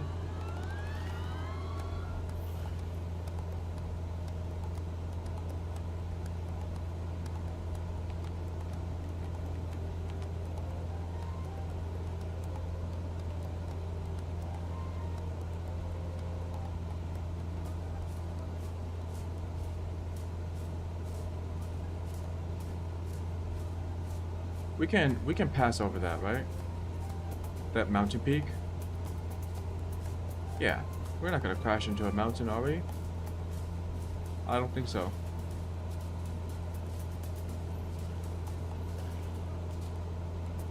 And even if we do, it'll be, who are we talking to right now? Albuquerque Central's fault. You know? This is an IFR flight. Now, if it was a VFR flight, yes, I could use my eyeballs and maybe dodge around it. But it's an IFR flight. All I have to do is follow the instrument panel directions.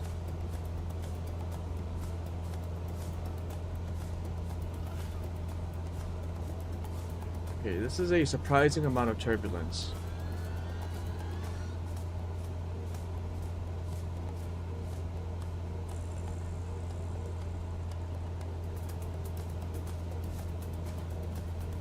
Okay. Why am I so nervous? I'm not even in the plane.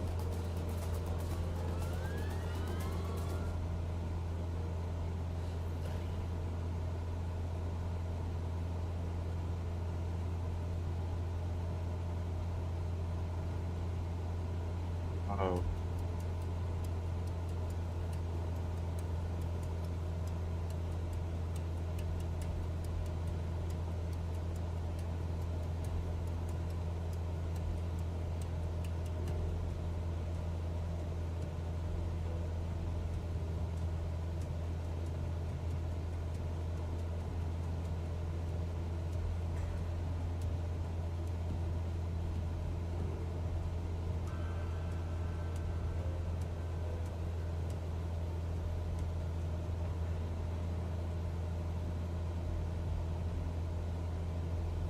Okay, I think instead of coffee, I'll just get another cup of barley tea.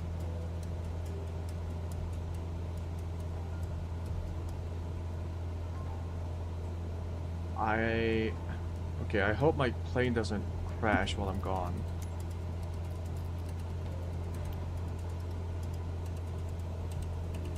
I'll be back.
Oh shit, did you guys... Could you hear that? I was like all the way out in the kitchen.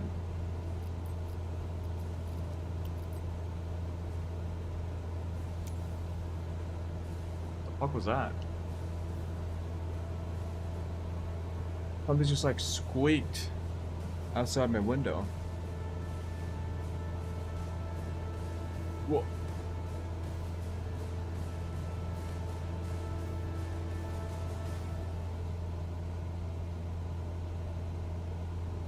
Okay, did we pass the turbulence?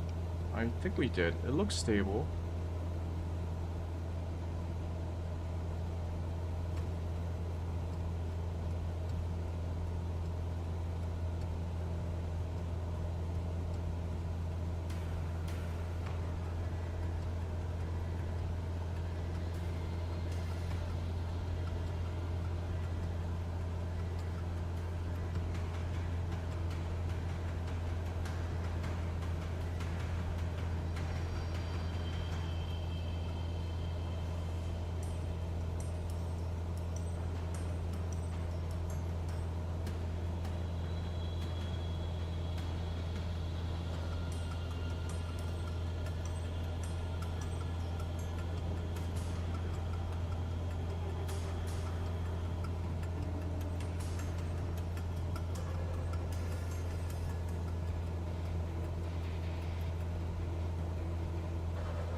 Is that a lake?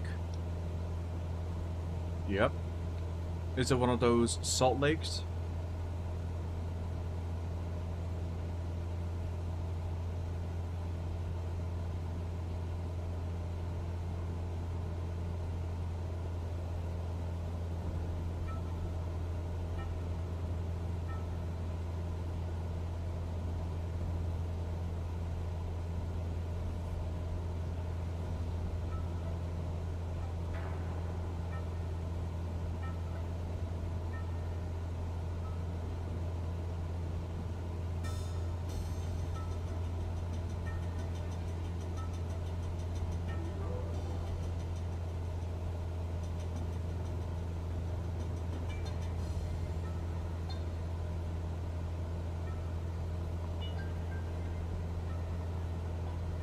I wonder if this is how truck drivers feel when they're doing like a long haul and they're just out on the road and there's no one else around.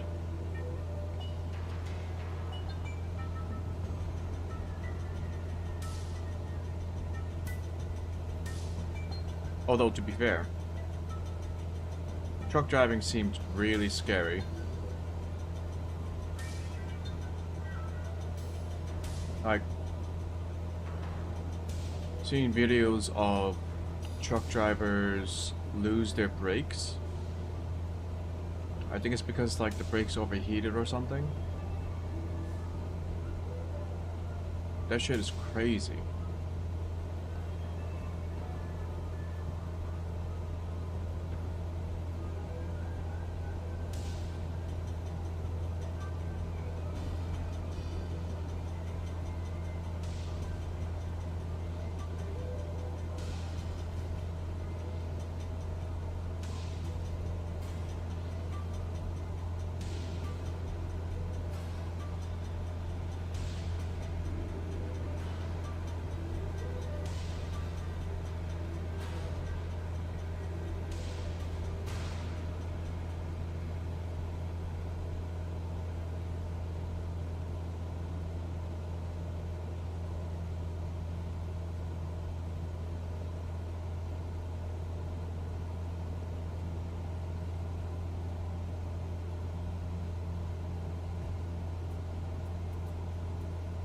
Have we reached 2,600 RPM?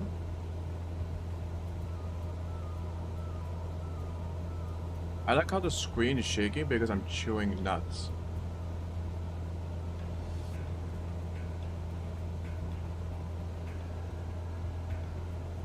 No, 2580 is the highest we can do right now.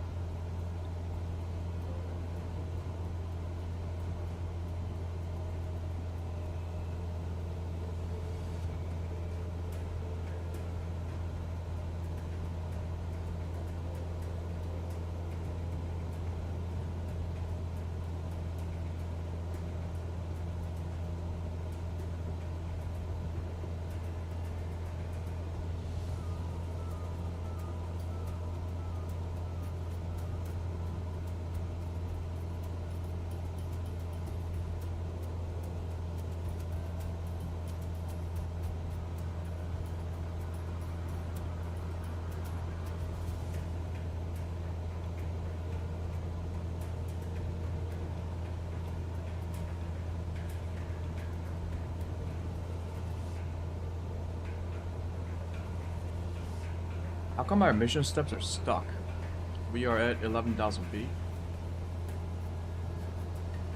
Normally it like highlights the side objectives, like reaching a certain altitude, in green.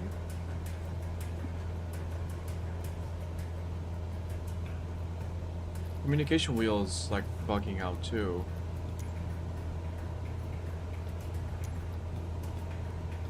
Albuquerque Center, Cessna November 44277, requesting vector to next waypoint. Cessna 277, continue to back following heading 040. Proceed on course. Continue to back following heading 040. Proceed on course, Cessna 277.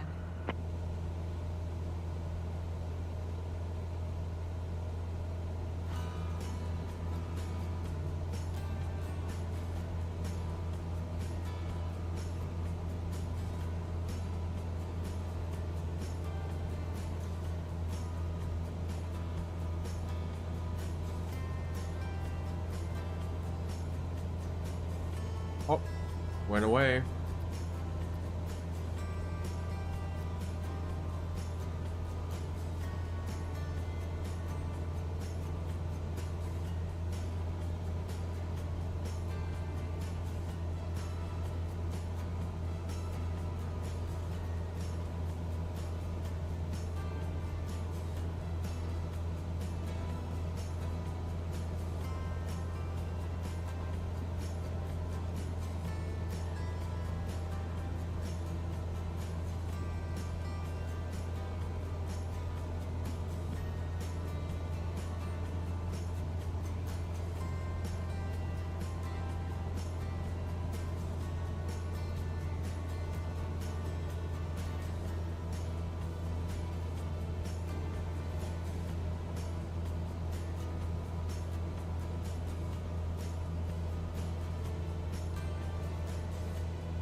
H-back in 1 minute.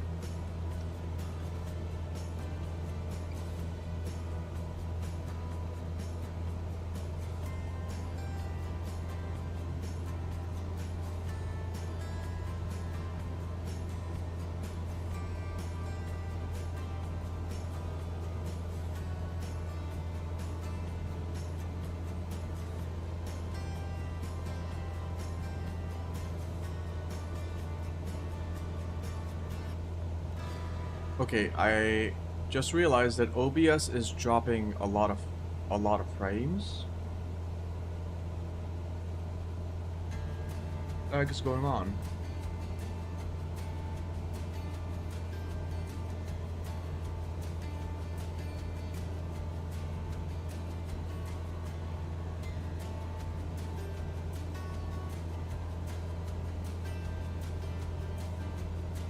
Don't crap out on me, OBS. Actually, I don't think it's OBS. I think it's my internet.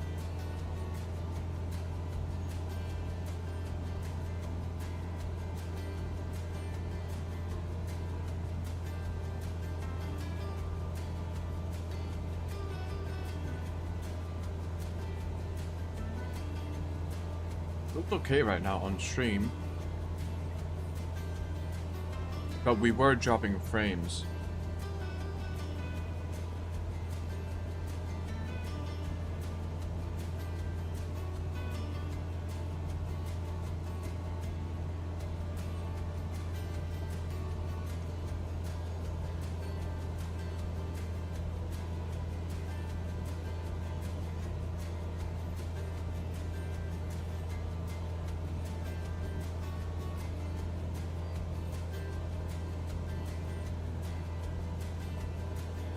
Yeah, we are on our way to Cozy.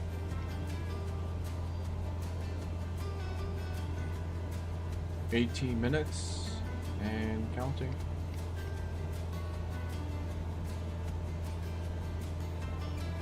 That is a single puff of cloud.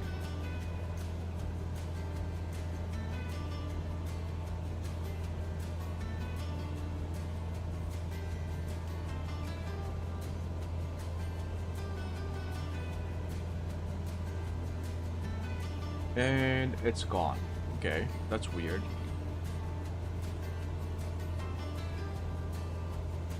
A little town in the middle of nowhere.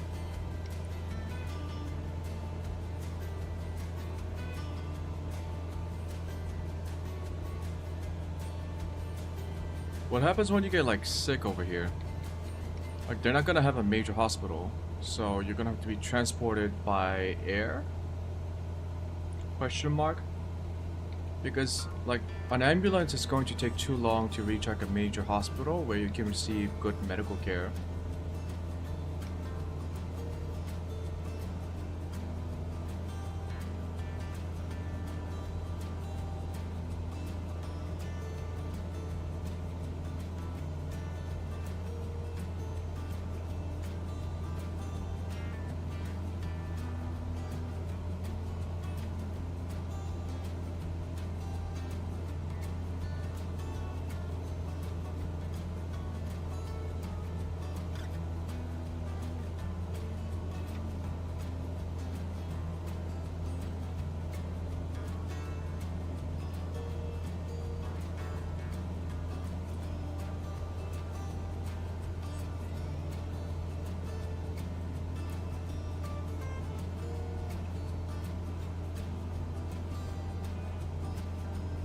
Should get a lot of country music here. Let me look for country music.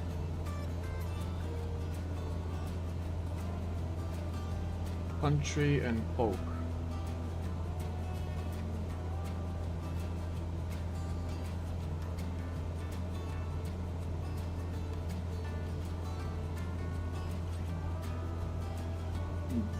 Okay.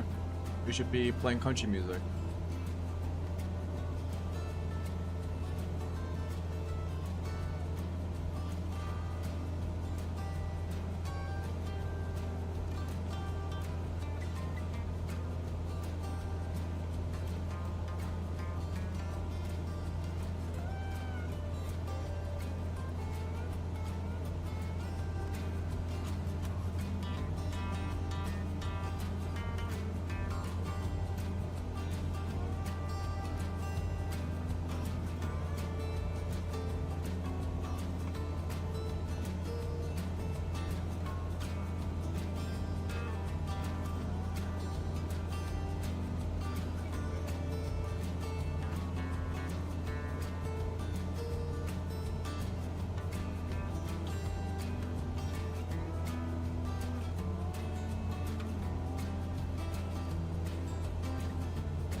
That's me drinking my cup of tea.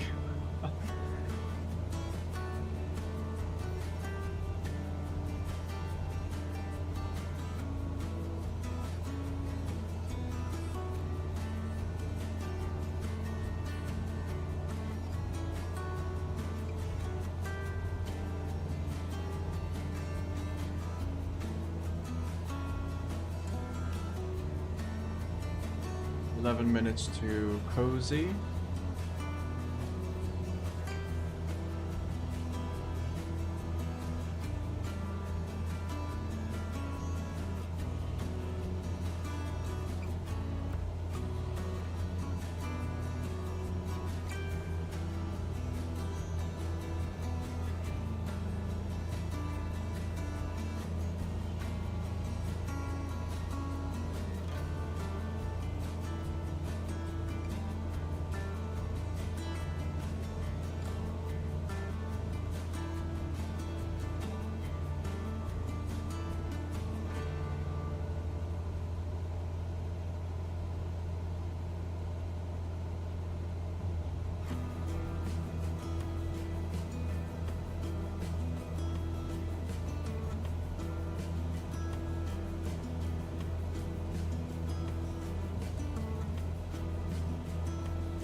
Another lake.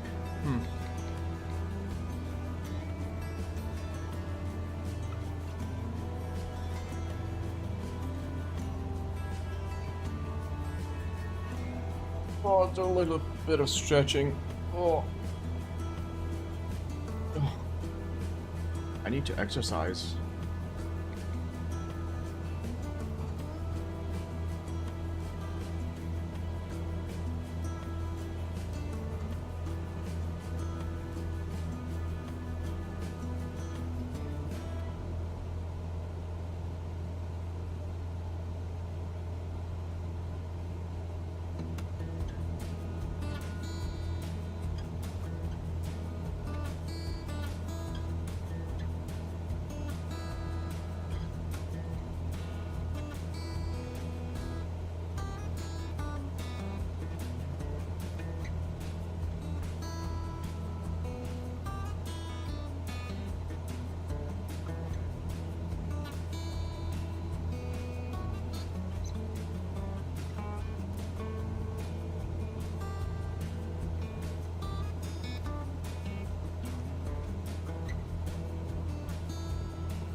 5 minutes to cozy.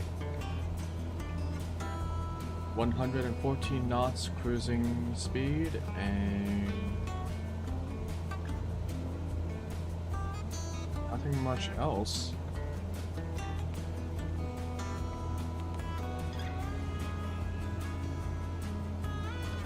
What's this?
An airport to our left.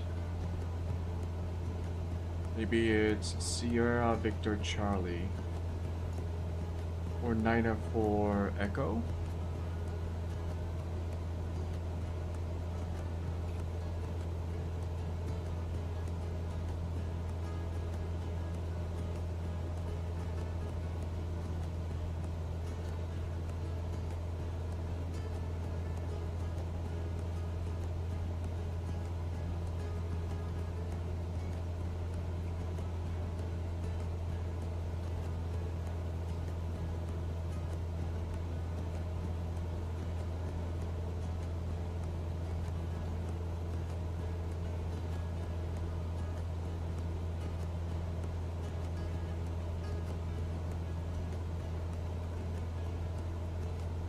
This doesn't really feel like country song.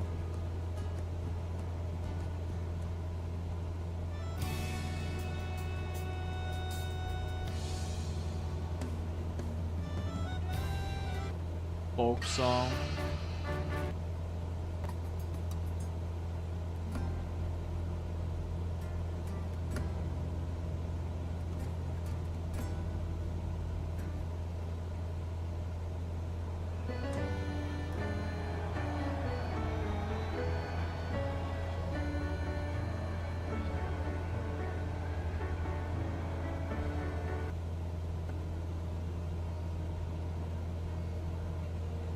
This feels like a country song.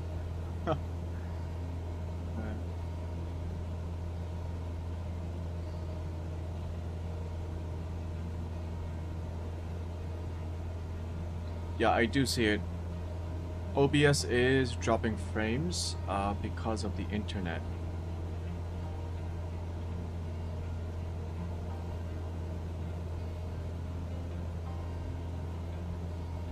I think it's sporadic, so I don't know what's causing it.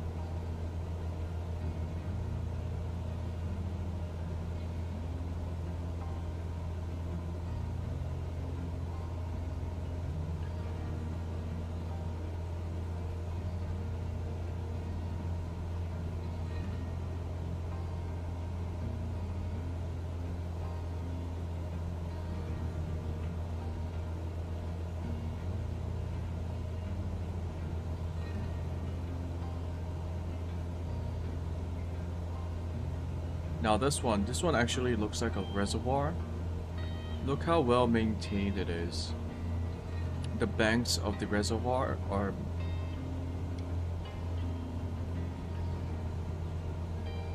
Yeah, this is like, I think this is a reservoir, not a lake.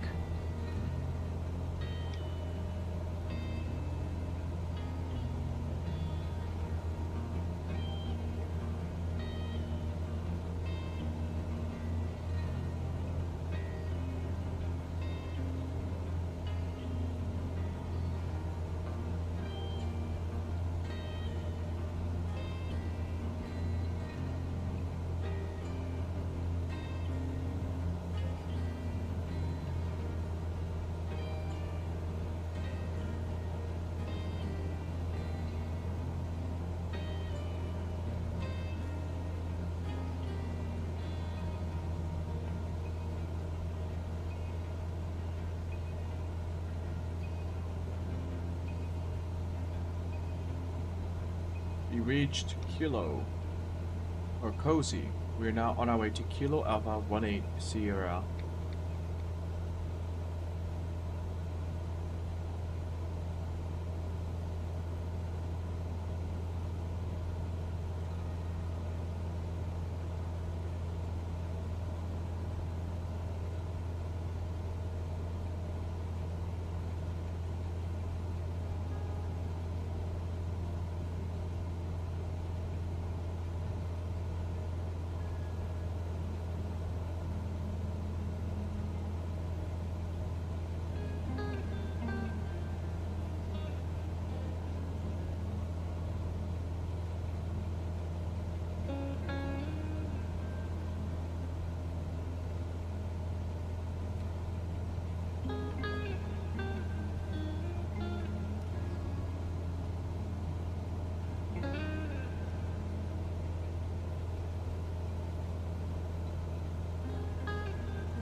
Now that's a quarry.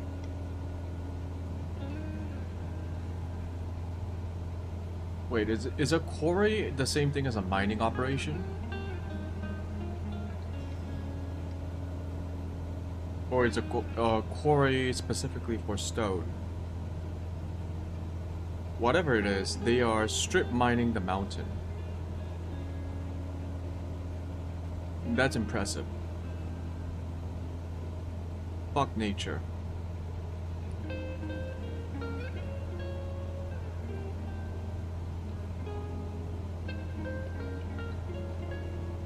Yeah, they mine, like, this used to be a mountain. And then they just, like, strip mined it.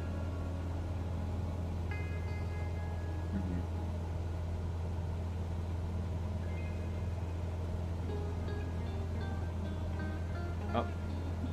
Supply stuff to top of these mountains over here, too. Damn. Global warming.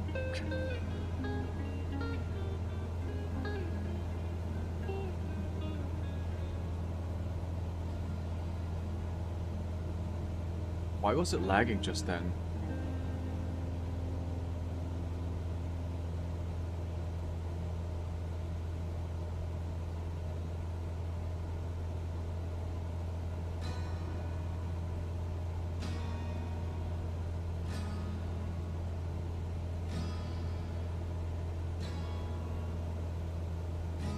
Yeah, it's both impressive and a little bit sad.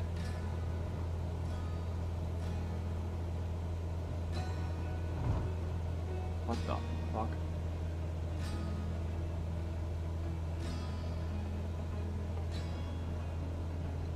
What the fuck was that?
This has been a very quiet flight.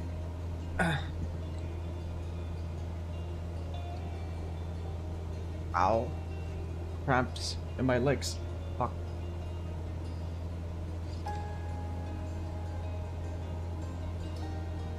Ooh. Ooh.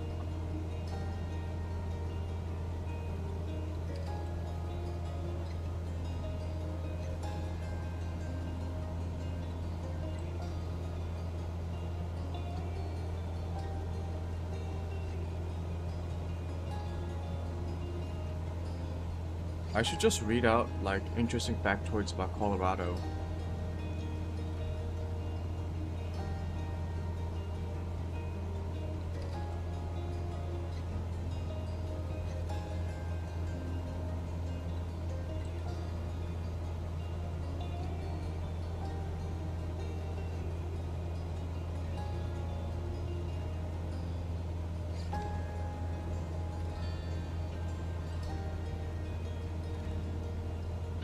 Colorado mining history is a chronology of precious metal mining. Example, mining for gold and silver. Fuel extraction, mining for uranium.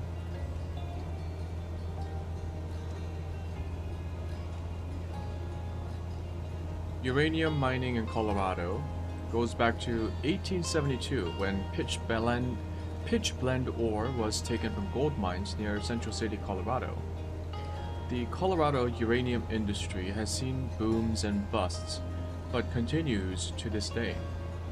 Not counting byproduct uranium from phosphate, Colorado is considered to have the third largest uranium reserves of any US state, behind Wyoming and New Mexico. Uranium price increases from 2001 and 2007 prompted a number of companies to revive uranium mining in Colorado.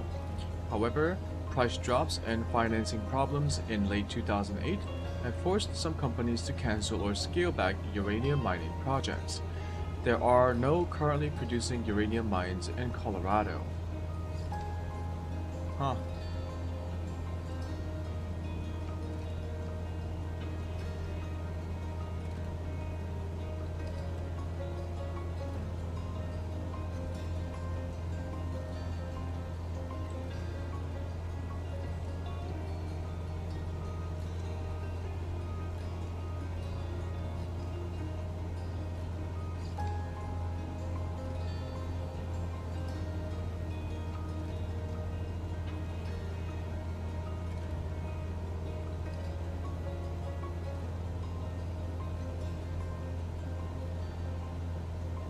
There's a lot of gold mines.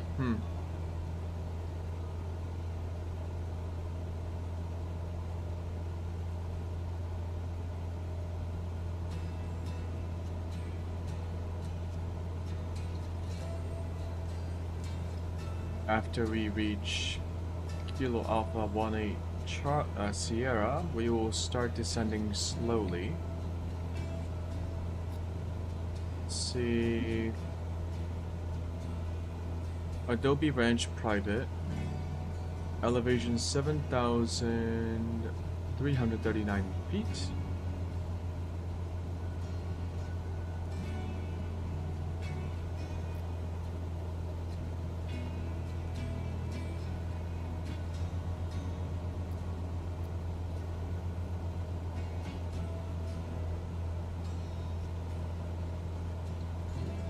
Runway 20.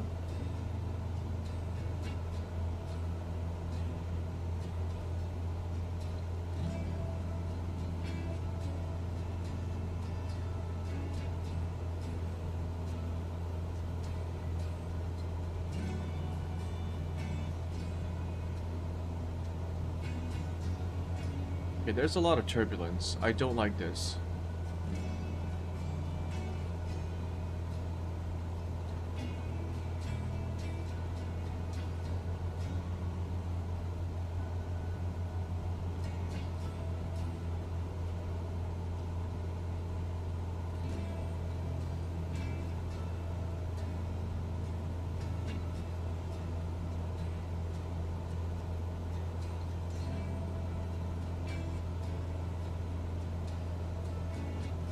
Okay, 34 miles to the runway.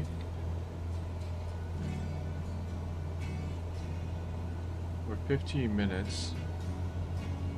We are actually not that far off from the ground.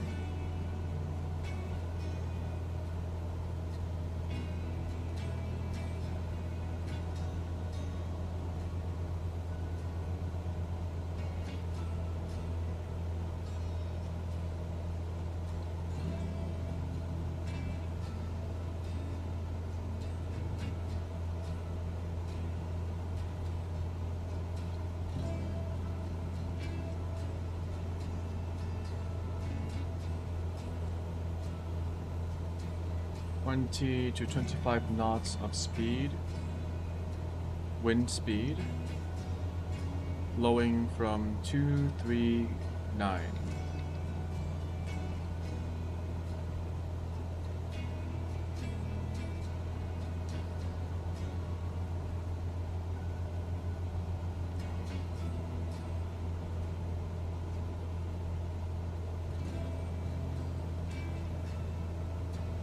We are doing a VFR left pattern,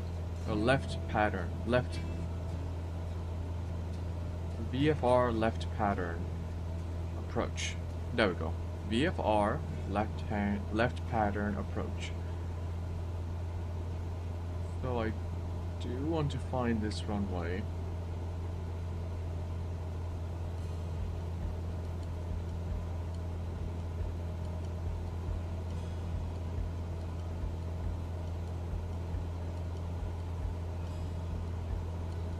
Southwest tree 8 tree. Maintain present altitude. Alright, we will wait until we can cancel IFR. Maintain present altitude. Southwest tree 8 tree. I think the control actually tells us when we can cancel IFR.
Okay. 24 miles. Still pretty bad turbulence. I don't like this. Look at that.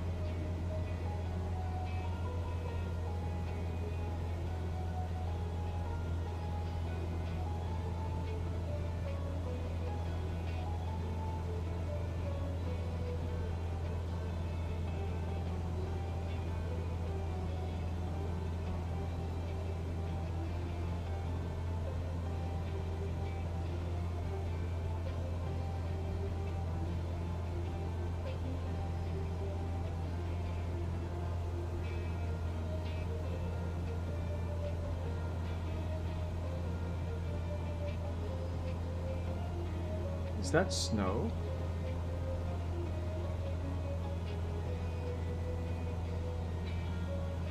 It looks like snow.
Cessna 277 contact Albuquerque Center on There we go. 128.2.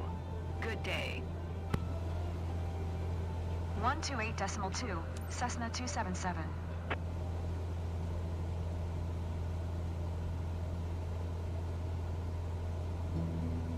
Okay, this is bugged. We will have to do it manually. 128.200.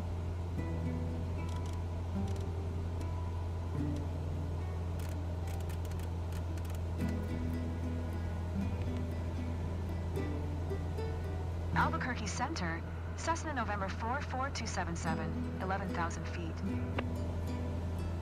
Cessna November 44277, Albuquerque Center, altimeter 2980, radar contact, continue.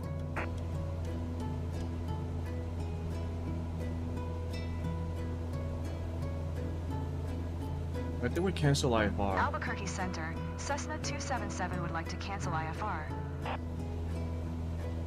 Cessna 277, IFR flight plan is canceled. Radar service terminated. Squawk 1200. Maintain VFR. Frequency change approved. Good day.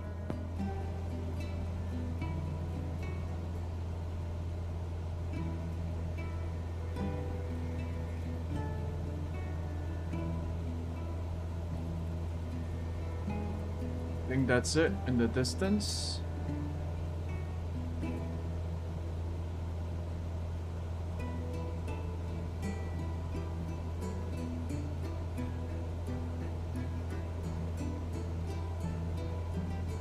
My goodness. Look at this turbulence.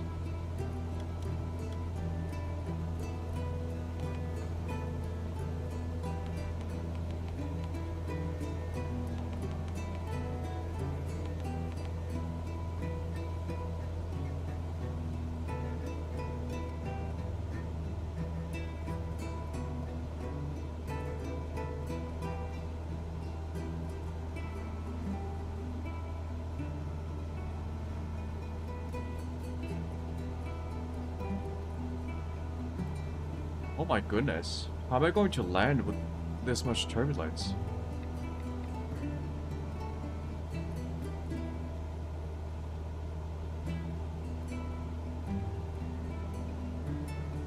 We are landing at 20, runway 20.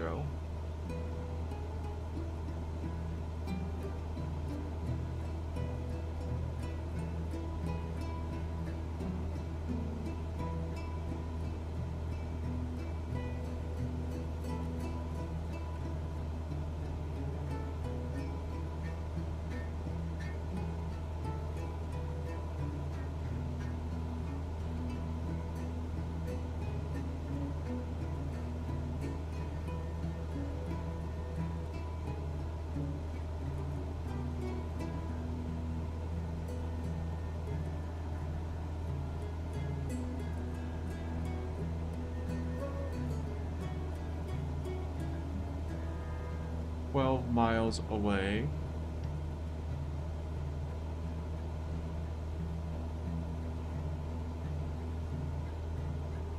I think that's it, but I'm not sure.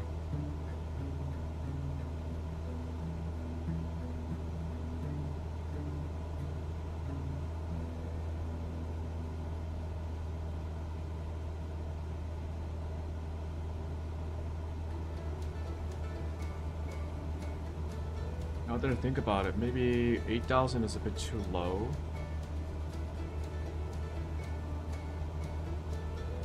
That only gives us 700 feet of landing.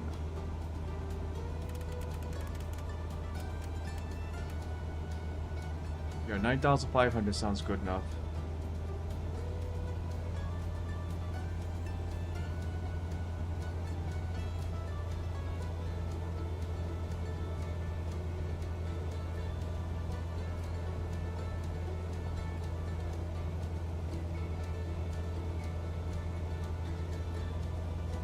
I do see it.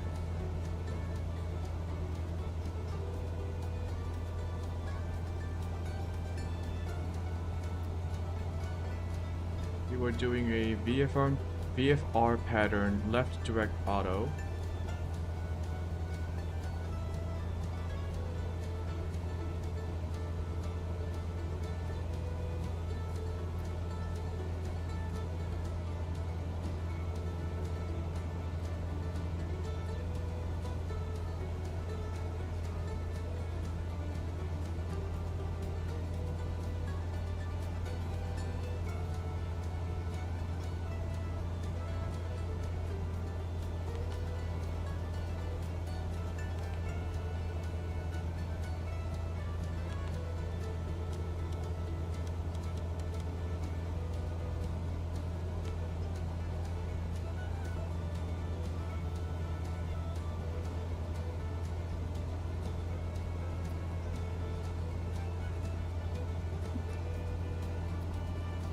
It's probably 122 point. What was it? 122 point. 122.9.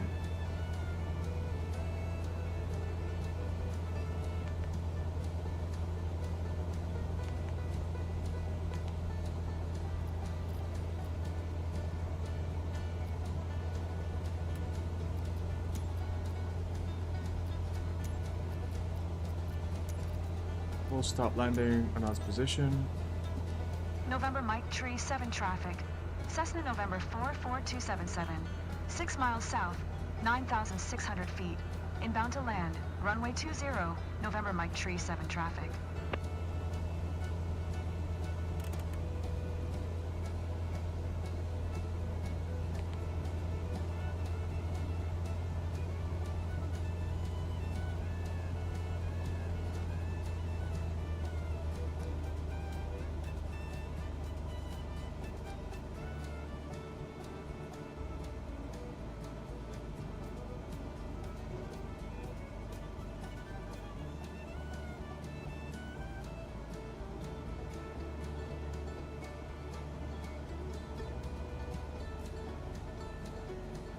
I think it might be a good idea to take manual control now.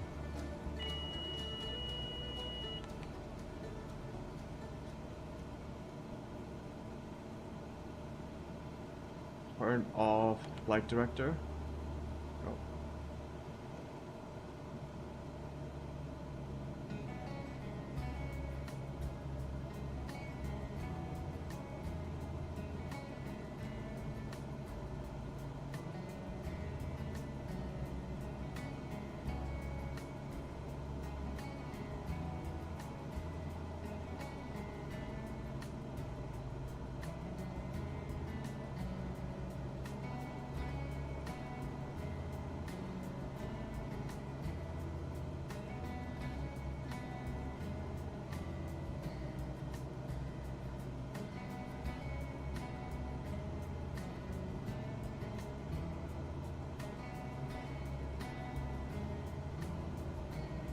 We are currently downwind.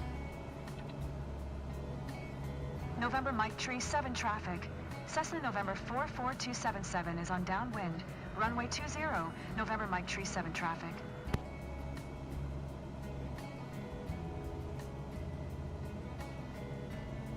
Making our way to base leg.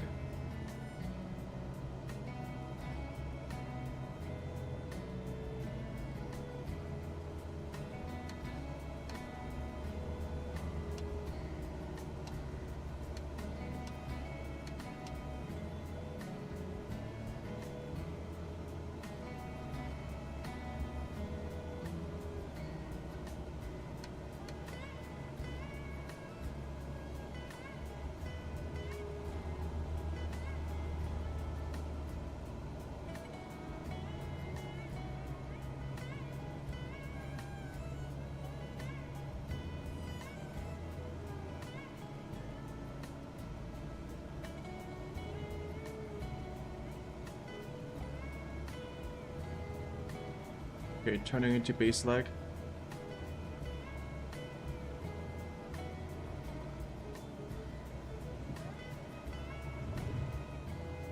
Jesus.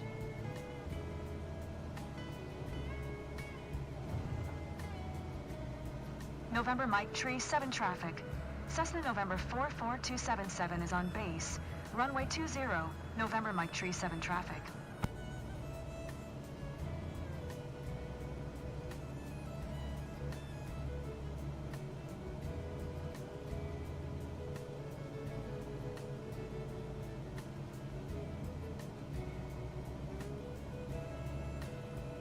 November Mike Tree 7 traffic.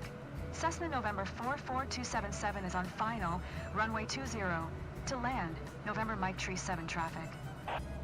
Too high.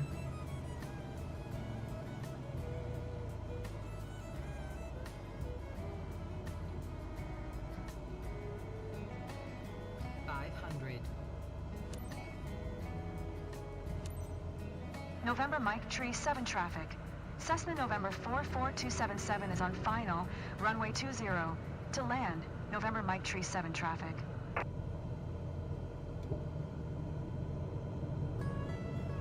Laps still too high.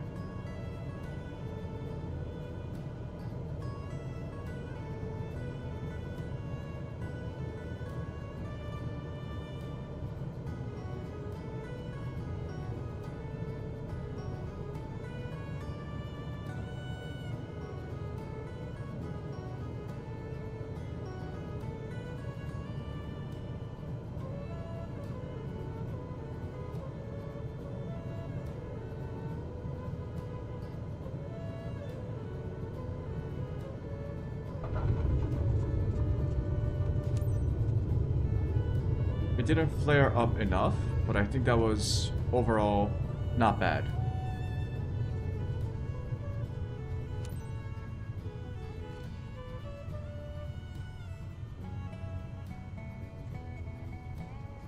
I think my problem is I only land my front left wheel, so it kind of veers my plane off to the right side. Because my right wheel hasn't touched and my back wheel hasn't touched either, so that's a little dangerous.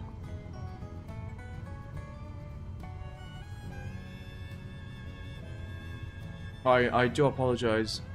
My stream is dropping frames because of my internet speed. Not much that I can do about it, except just hope that it evens out.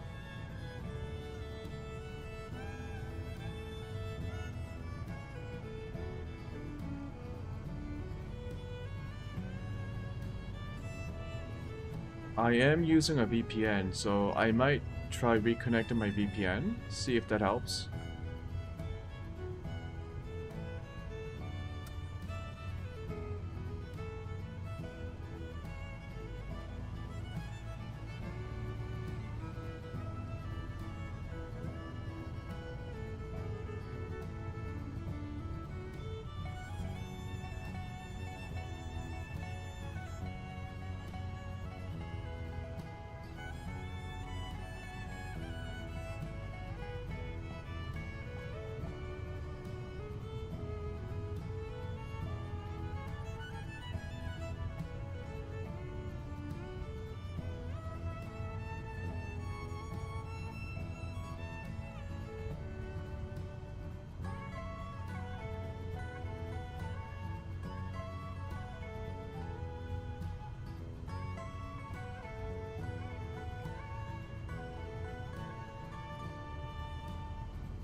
November Mike Tree 7 traffic.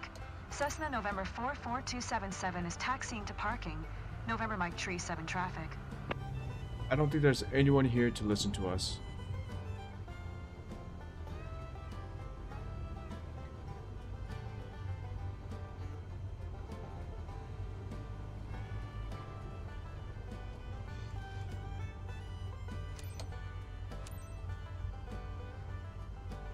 Okay, let's shut it off.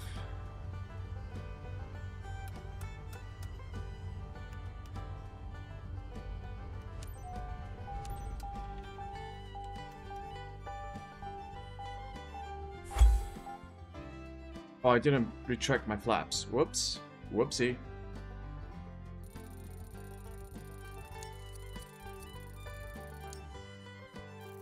Near perfection. Look at that.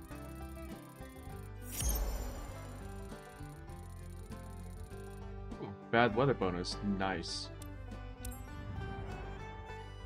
That was a juicy mission. Very juicy.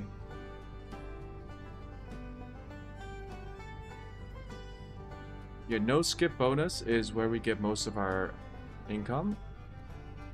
This is also a very nice boost.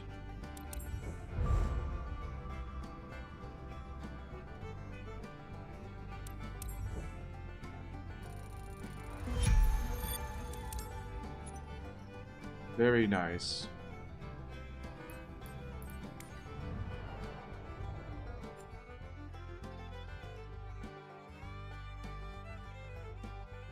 Oh, we have 490,000.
Yeah, we could try Germany.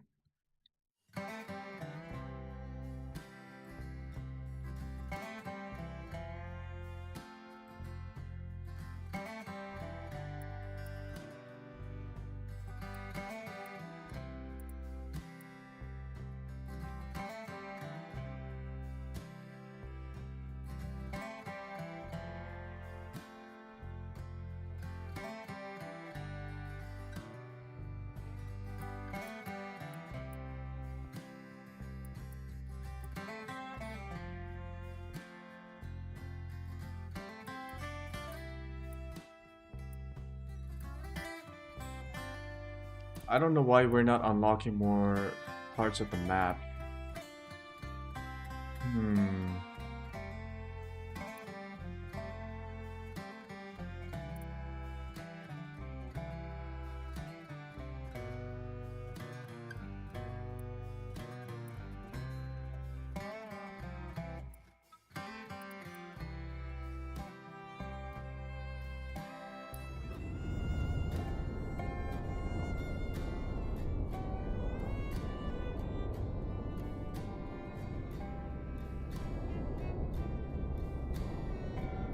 KNUC to L52.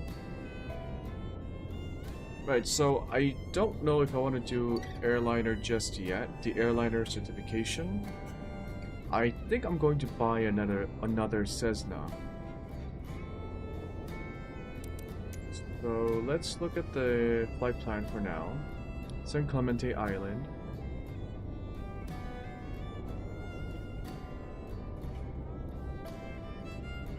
Eight knots from 240.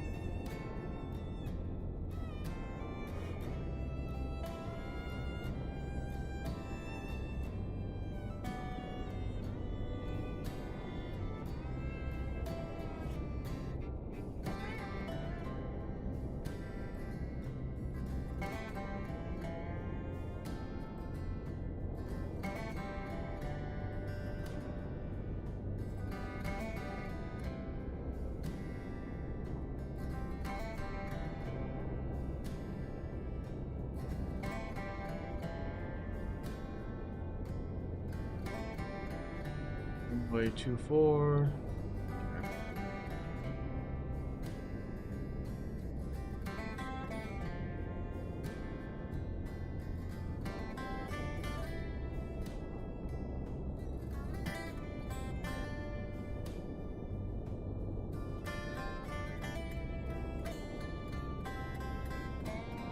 We can just do a quick mission here.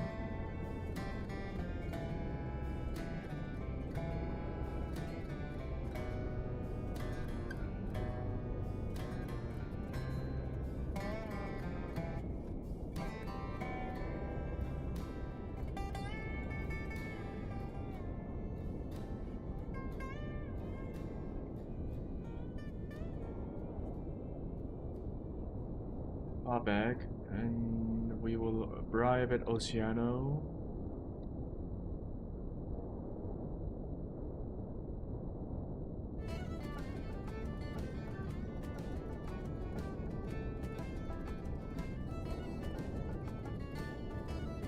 Runway 29, VFR pattern, left direct.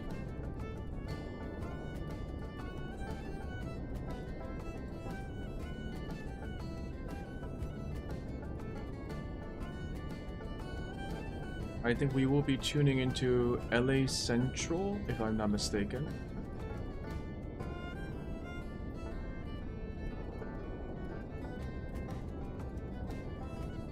"164 nautical miles, 40 minutes. Okay.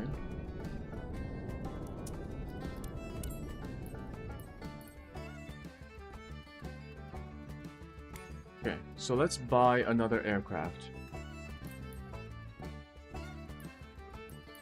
We can't buy a new one, we can buy a used one.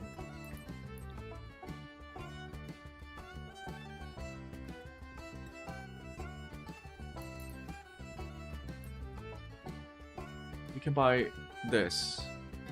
Now, this will have repairs needed immediately, but we have plenty of cash left around.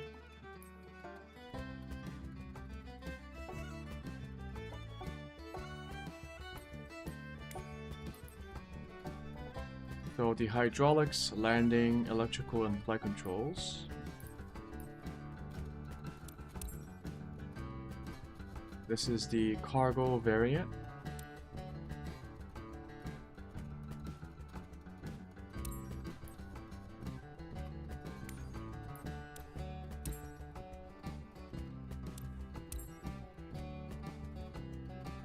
You'll be spending 266,000. Yep.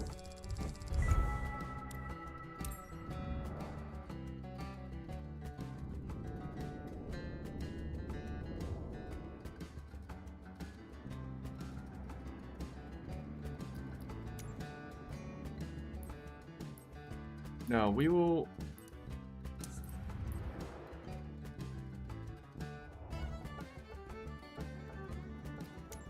okay, I don't think we can put the crew on the other aircraft from this menu. I don't want to exit the menu because I think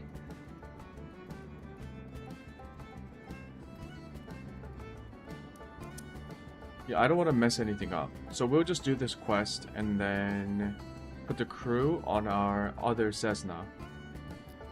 Speaking of,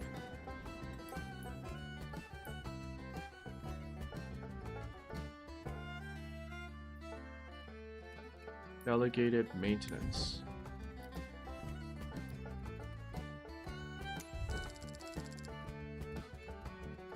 It was 97,000. Okay.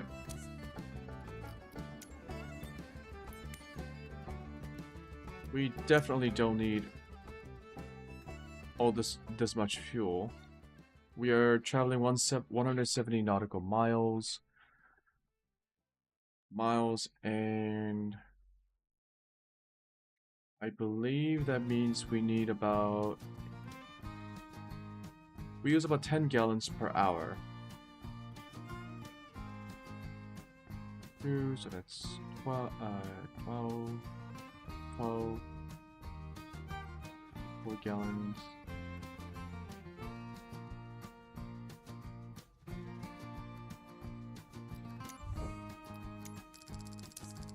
Okay.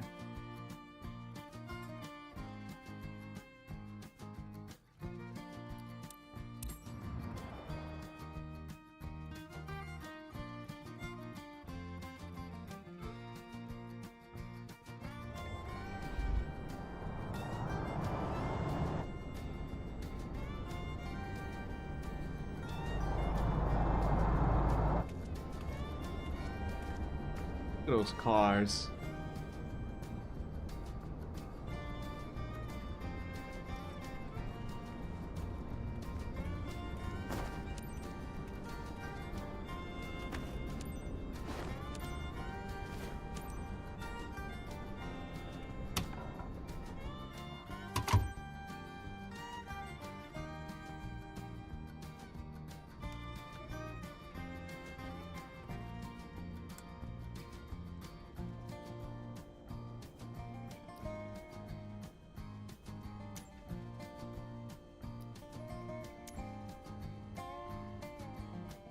Ground, Cessna November Tree 70 Tree 0 IFR to Lima 52, ready to copy.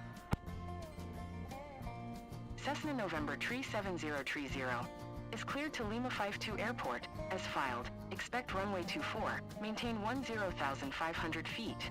Departure frequency is 134.575, squawk 1121. Okay.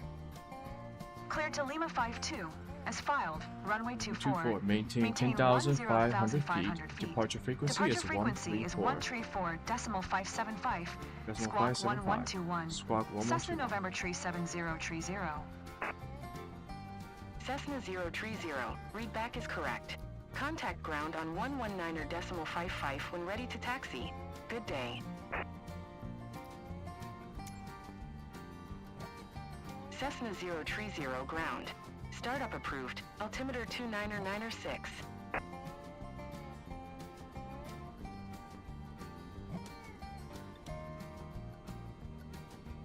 View 9996. Okay.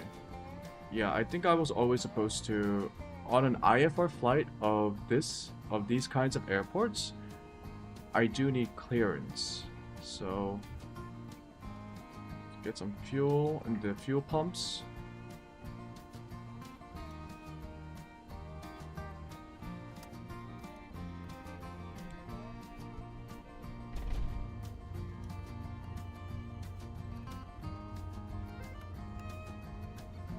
Turn on the avionics, lights.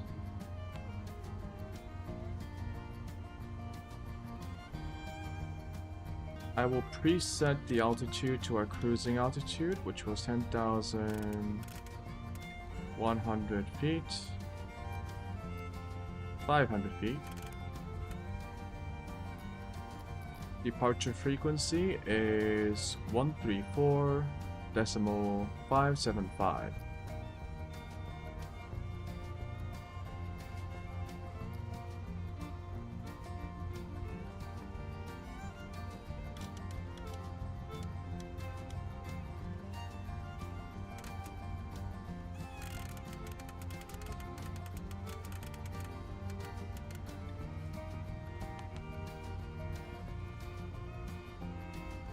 And ground is 119.55.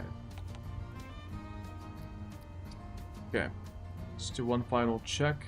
Throttle 0. Fuel, both. Fuel looks good, everything looks good. Trims to takeoff. Lights are on. Temperature looks fine. Altimeter is set. Flaps are retracted. Let's get some air. Radio is set. Look at our flight plans and looks good. We are ready for taxi. Ground, Cessna November Tree 70 Tree 0, ready to taxi IFR. Cessna November Tree 70 Tree 0. Taxi to and hold short of runway 24 via taxiway Alpha. Contact tower on 126.75 when ready. Taxiing, hold short runway 24 via taxiway Alpha, Cessna 0 Tree 0.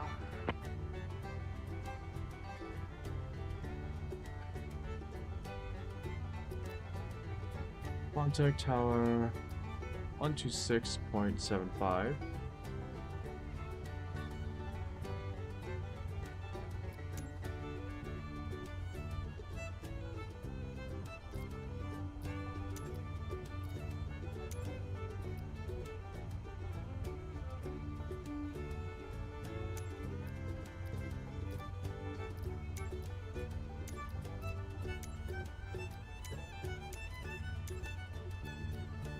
Okay, now watch this. If I move, will it cancel my mission? Because it thinks I did something wrong. I've had this happen before, and it is very confusing because it looks like I did everything.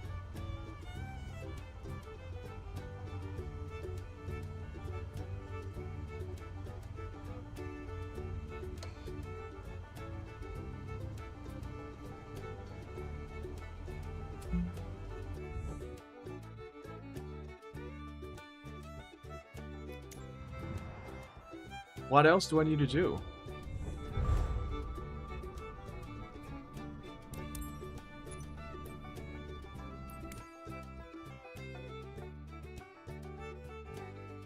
I'm gonna Google this. This is the second time it happened, and I'm not sure what else I'm supposed to do here.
Uh...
What was the error again? It was I left the stand before the start. Oh.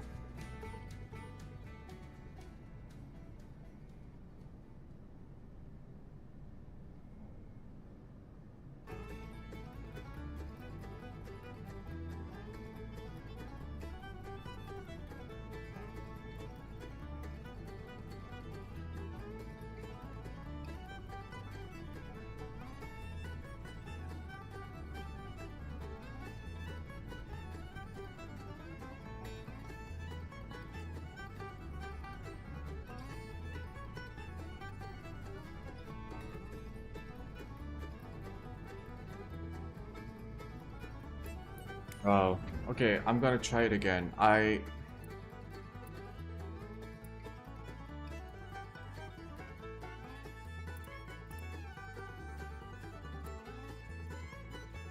think it happens with big airports with...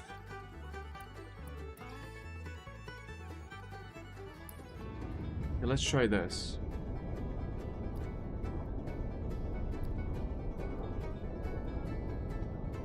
Dude, let me go back.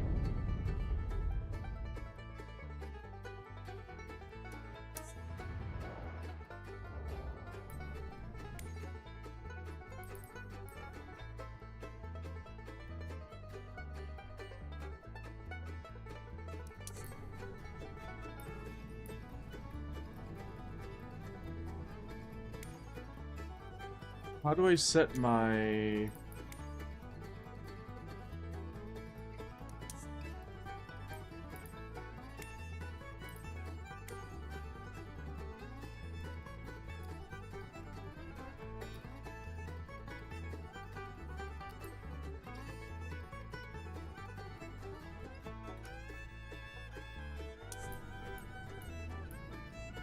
So it's already on, okay. Crew is already enabled in one of the planes.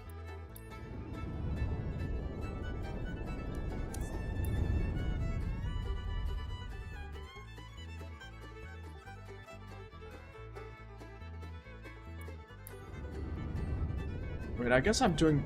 Okay, I don't know what I'm doing wrong when that happens.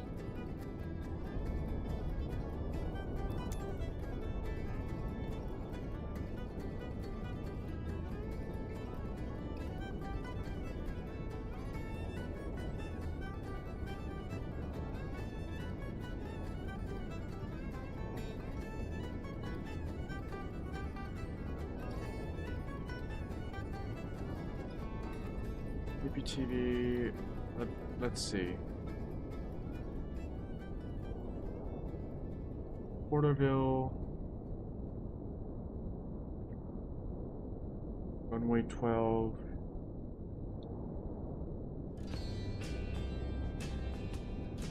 Okay.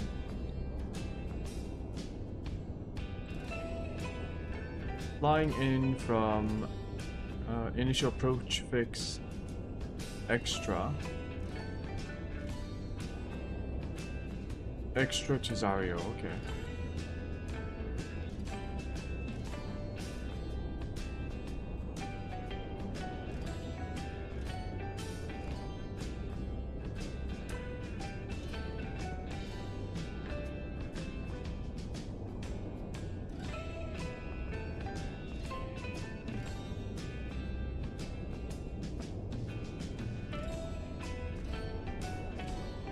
What is going on here?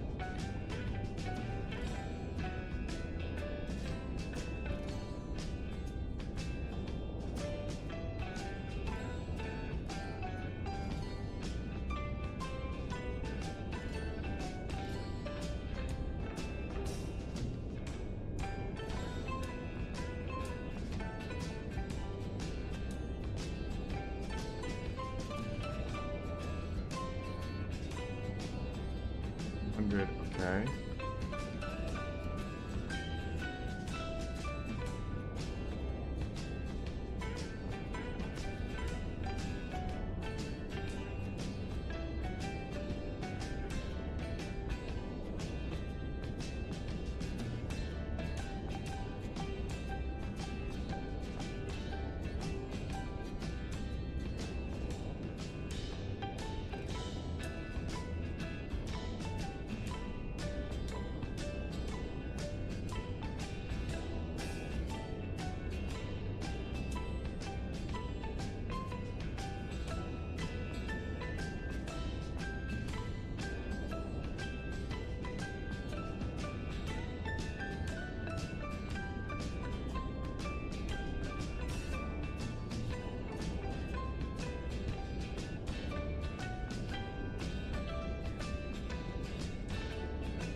mission failed. You left the parking stand before completing the ground handling process.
I think it's just a bug.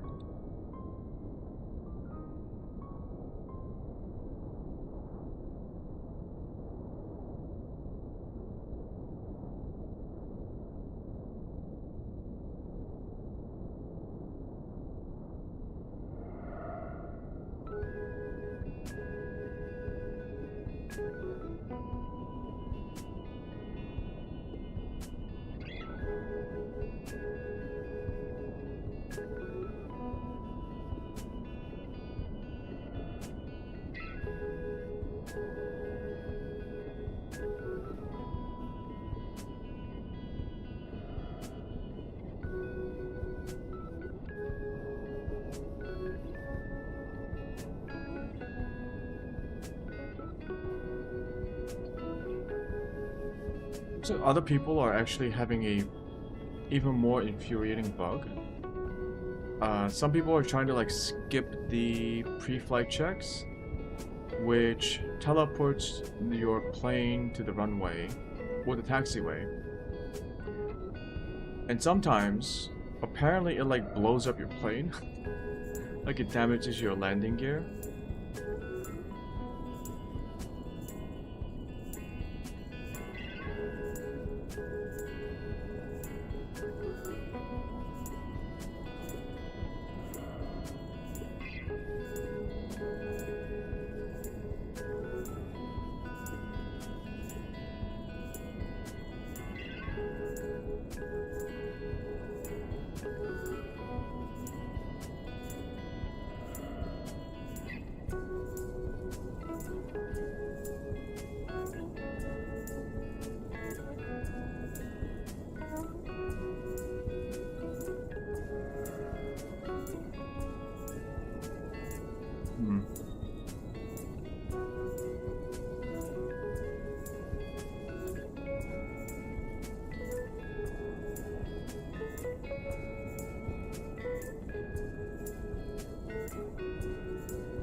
What is this?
171 miles.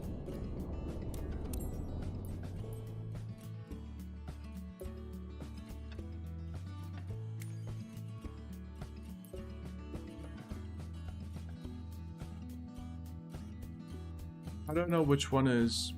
Okay.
Monterey clearance delivery. Cessna November Tree 70 Tree 0 IFR to Kilo Papa Tango Victor, ready to copy.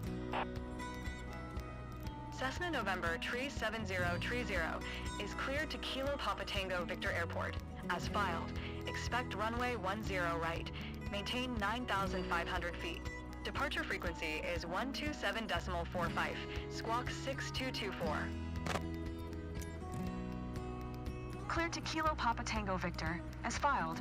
Runway 9500, 10 departure right. frequency is Maintain 127 9,500 feet. Departure 45. frequency is 127.45, squawk 6224. Cessna November Tree 70 Tree 0. Cessna 0 Tree 0. Read back correct.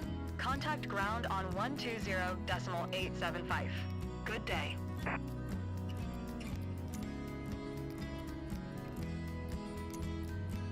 Monterey ground. Cessna 0 Tree 0 at General Aviation Parking, Information India. Request startup. Cessna 0 Tree 0, Monterey ground.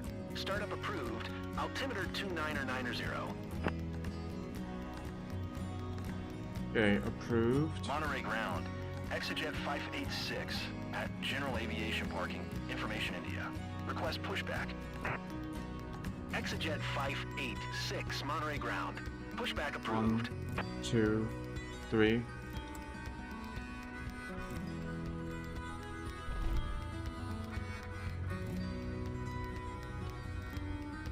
Monterey ground. Exejet 586 requesting pushback. Monterey ground. Exejet 586. No pushback tug is available to answer your request. Monterey ground. Exejet 586 requesting pushback. Oh no. Exejet 586 Okay. pushback request There we go. accepted.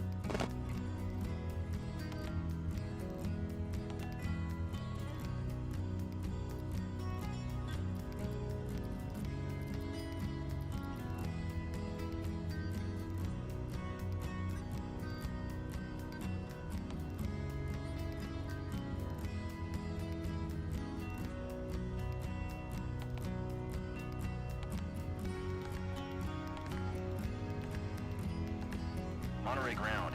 Exejet 586 requesting the end of pushback. Exejet 586 request to end pushback received.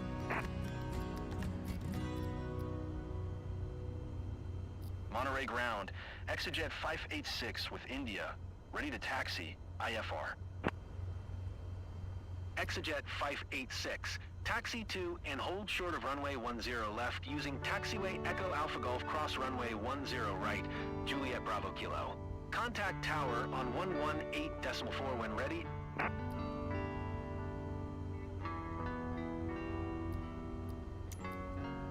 Monterey ground. Cessna November Tree 70 Tree 0 with India. Ready to taxi. IFR. Cessna November Tree 70 Tree 0. Taxi to and hold short of runway 10 right using taxiway Charlie Lima cross runway 10 left Kilo Bravo. Contact tower on 118.4 when ready. Taxiing. Hold short runway 10 right using taxiway Charlie Lima cross runway 10 left Kilo Bravo, Cessna 0 Tree 0.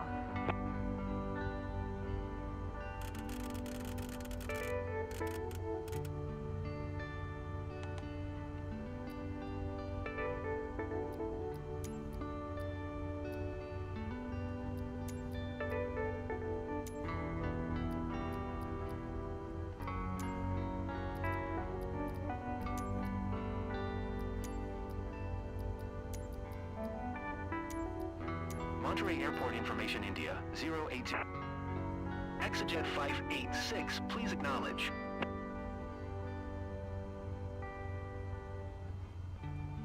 Okay. Monterey ground, SkyWest Tree 46 at General Aviation Parking, Information India. Request pushback. Skywest. Monterey ground, SkyWest Tree 46 requesting pushback. Monterey ground, SkyWest Tree 46. No pushback tug is available to answer your request.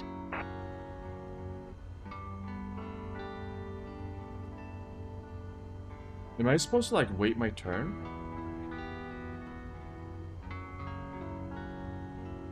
Monterey ground, SkyWest Tree 46 with India, ready to taxi, IFR. SkyWest Tree 46, taxi to and hold short of runway 10 left using taxiway Alpha Juliet cross runway 10 right Golf Bravo Kilo. Contact tower on 118.4 when ready.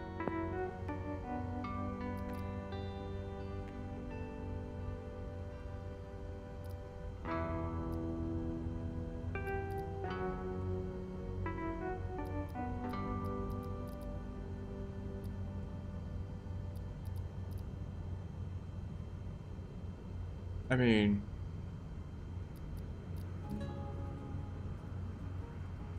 what else am I supposed to do?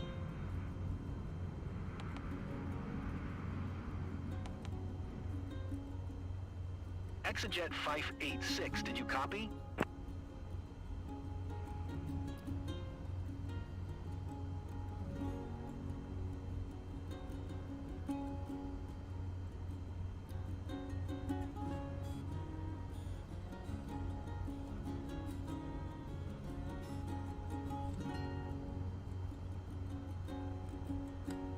You did everything, right?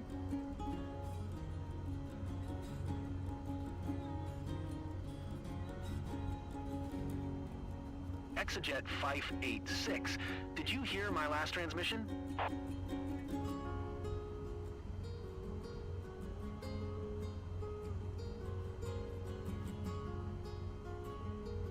Monterey ground, generic November 177 Bravo Bravo with India, ready to taxi, IFR. Generic November 177 Bravo Bravo, taxi to and hold short of runway 10 left via taxiway. If Echo I Alpha leave, Golf it's cross gonna end the runway mission. 10 right, Juliet Bravo Kilo. Contact tower on 118.4 when ready. There's nothing I can communicate on.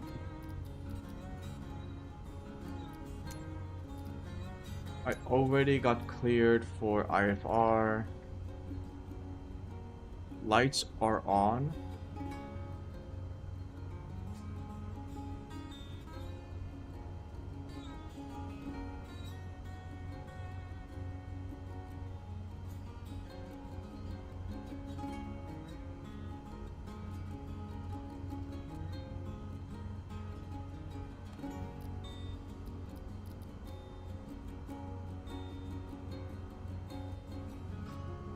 I even got the blue marker.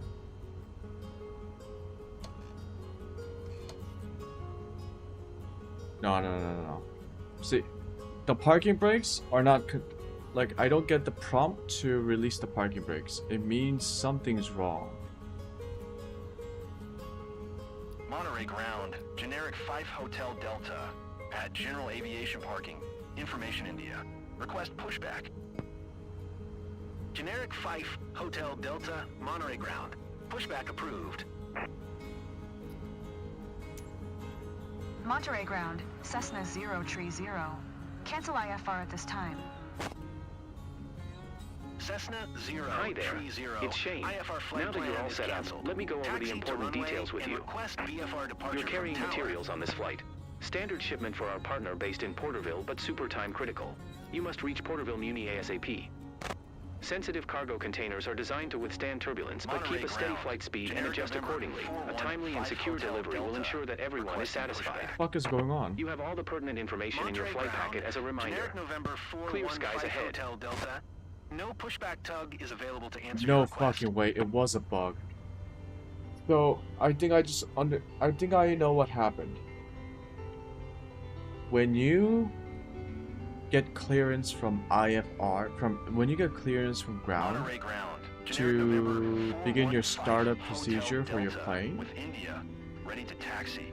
that IFR. prevents your mission Generic specific November 415 dialogue Hotel from being Delta. started. Taxi to and hold short of runway 10 left. And using unless you taxiway cancel Echo your Alpha Golf IFR, Cross, runway 10 right, that mission Juliet planner Bravo dialogue Kilo. has to play, Contact tower but it on won't play 118, until you cancel your escort IFR. ready. So when you taxi your plane, before listening to that dialogue, you will lose the mission. You will fail the mission. Why would you? That is a bug. That is a infuriating feature. Not a feature, a bug. Now I'm safe to tune into ground. Right.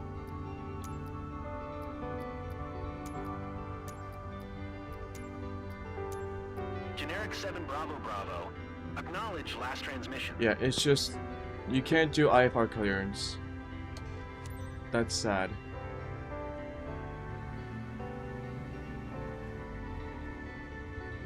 Now I see. Yeah, that dialogue has to play. If you start your plane and leave the zone, like leave your parking stand, without listening to that dialogue, you will fail your mission. Oh my goodness. That is so dumb. Generic 7 Bravo Bravo. Please acknowledge. Why would you ever code it like that? That is... what?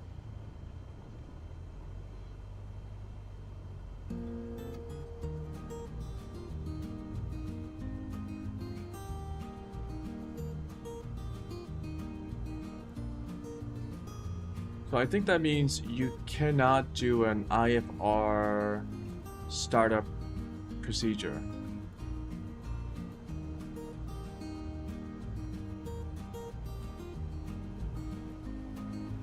Generic 7 Bravo Bravo. Did You you always copy? have to do a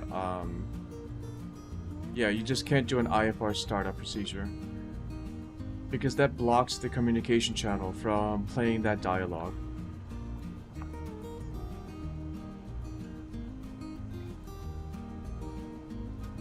That is so dumb. Monterey ground. Exejet 586 at General Aviation Parking, Information India. Request pushback. Exejet 586 Monterey ground.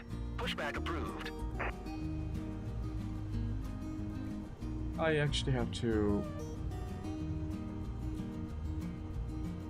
Monterey ground. Exejet 586 requesting pushback.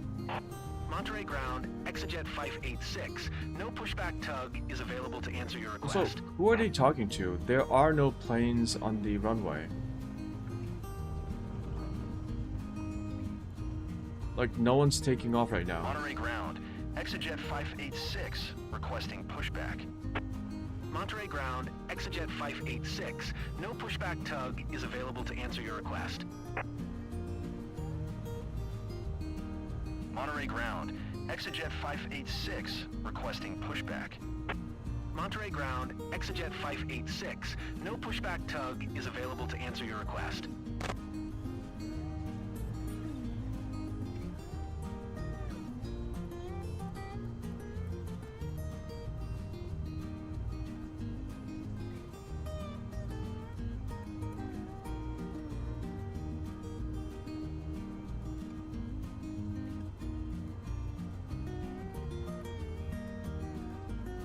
Oh shit, this is a big ass airport. Monterey Ground, Exejet 586 with India, ready to taxi, IFR. Exejet 586, What the taxi fuck? to and hold short of runway 10 left using taxiway Echo Alpha Golf cross runway 10 right, Juliet Bravo Kilo. Contact tower on 118.4 when ready.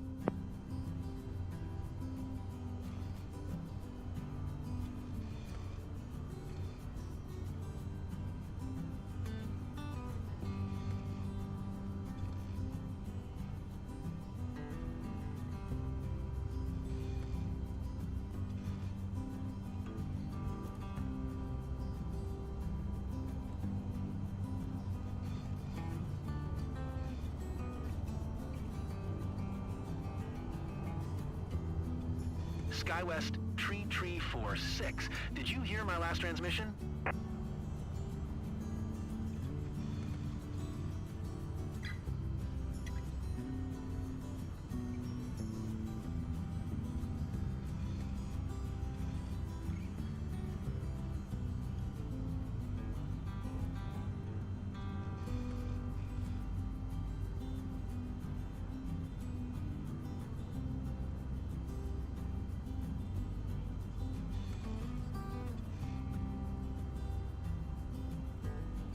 SkyWest Tree 46, please acknowledge.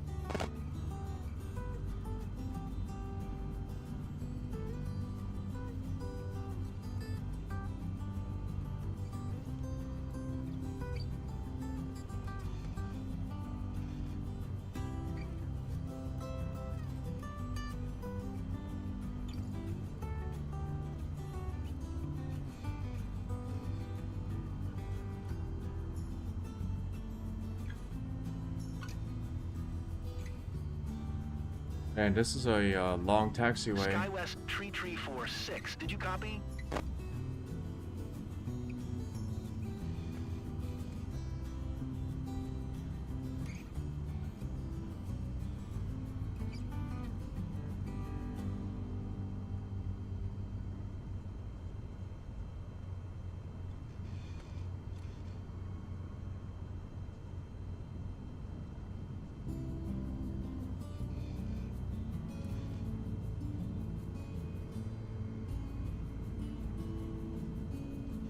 Generic Fife, Hotel Delta.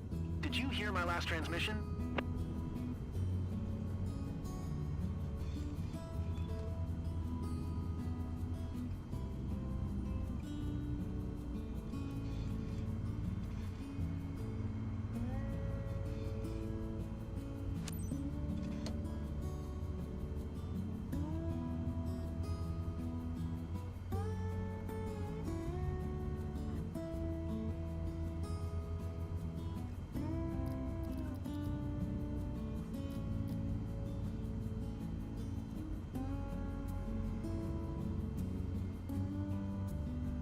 Takeoff east. Monterey Tower, Cessna November Tree 70, Tree 0, ready at runway 10 right, east departure. Cessna November Tree 70, Tree 0, altimeter 29990, departure to the east approved. Cleared for takeoff runway 10 right. Knowledge. Cleared for takeoff runway 10 right, Cessna 0, Tree 0.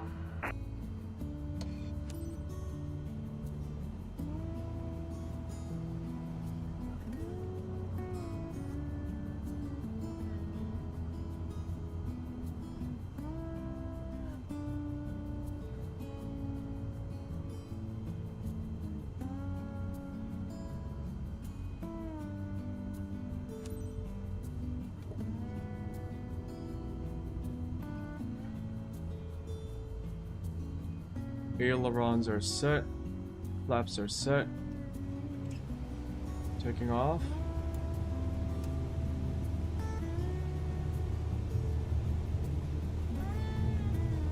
Monterey Tower, generic November 177 Bravo Bravo, ready for departure. Runway Whoa. 28 left, IFR to The Tampa. fuck? Stall. Generic November 177 Bravo Bravo. Altimeter 29900 traffic is generic on upwind. Cleared for takeoff Cleared for takeoff, runway 28 left. Generic November 177 Bravo Bravo. What the fuck was that? Why did my tail, like, push out from the back right? Cessna 030. Continue for east departure.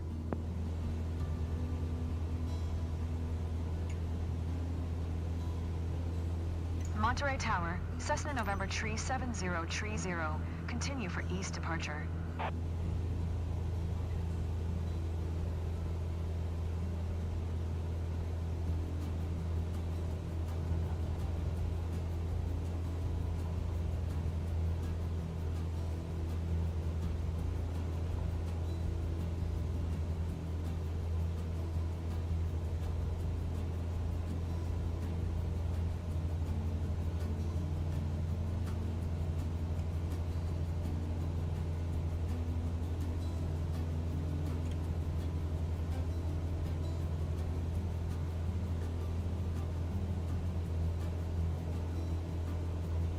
Well, at least we know how to avoid the bug now.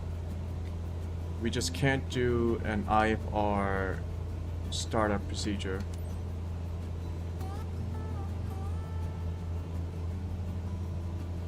Also, I think the game isn't recognizing that I need to contact...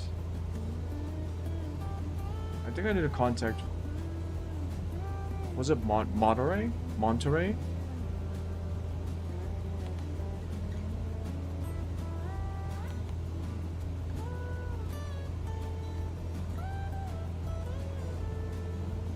Monterey Tower, Exejet 586 ready for IFR departure. Runway 28 left. Exejet 586, altimeter 29900 traffic is generic on upwind. Cleared for takeoff, runway 28 left.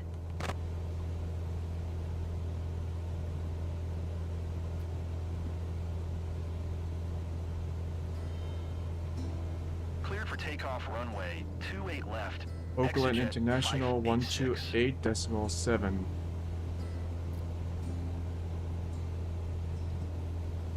Cessna 030, leaving my airspace. Frequency change approved. Oh, okay. Monterey Tower, Cessna November Tree 7030. Frequency change.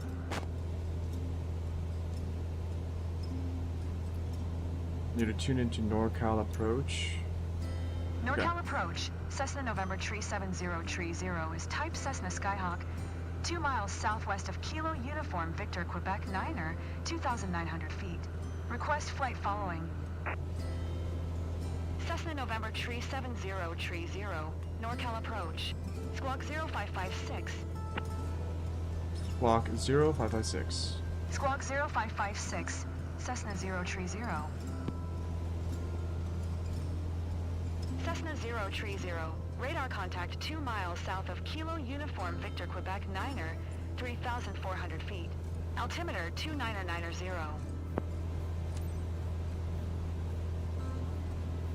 Roger, Cessna 030.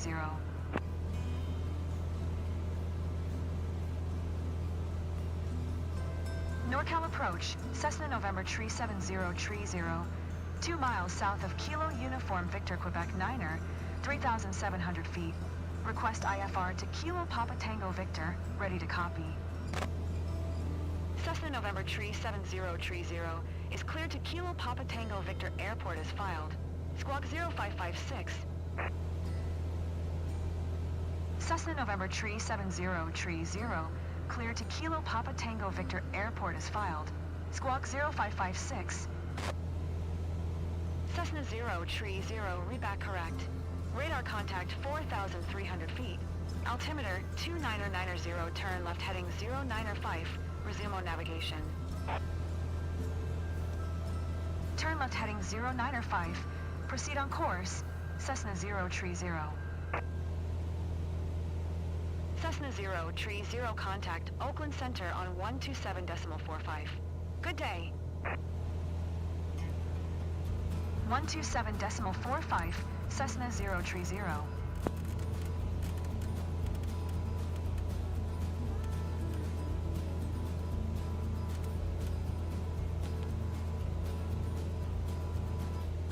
Oakland Center, Cessna November 37030 is at 4,900 feet, climbing 9,500 feet. Cessna November 37030, Oakland Center, altimeter 2990, radar contact, continue. Okay, we're good. Man, that was weird.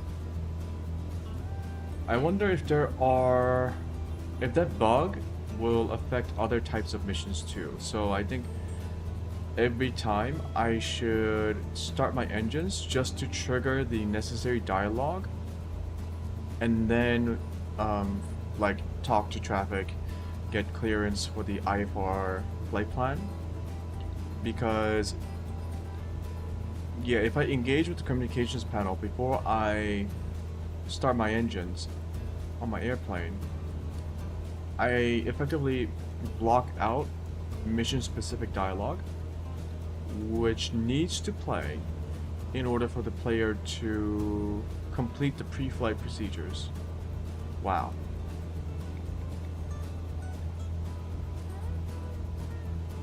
Okay, well, this is going to be a pretty straightforward flight. We do have a GPS approach planned.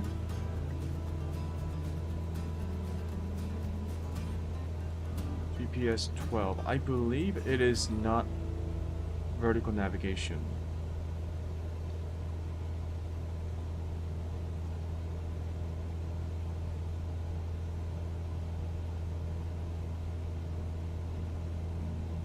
We got runway 12.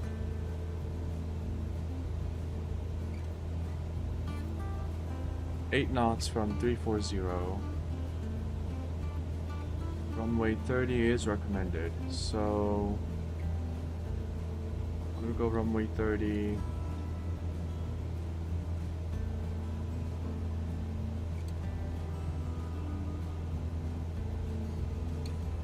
Horizon Air 2286, maintain present altitude.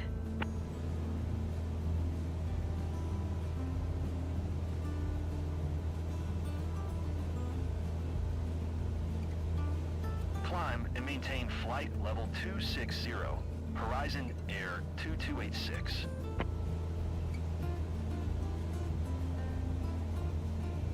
Transition from EHF to do core ICD and then runway 30.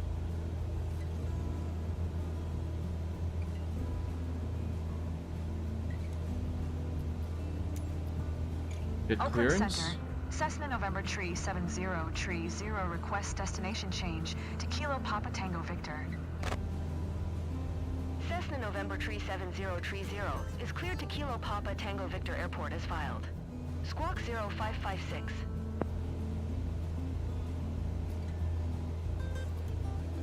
Cessna November 37030 cleared to Kilo Papa Tango Victor Airport as filed. Squawk 0556. Cessna We're good. 030, read back correct. Radar contact 7,500 feet.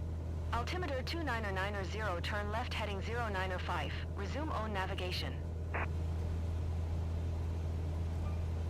Turn left heading 0905. Resume on navigation. Cessna 030. Cessna 030, climb and maintain 10,000 feet. 1,000 Climb and feet. maintain 10,000 feet. Cessna 030.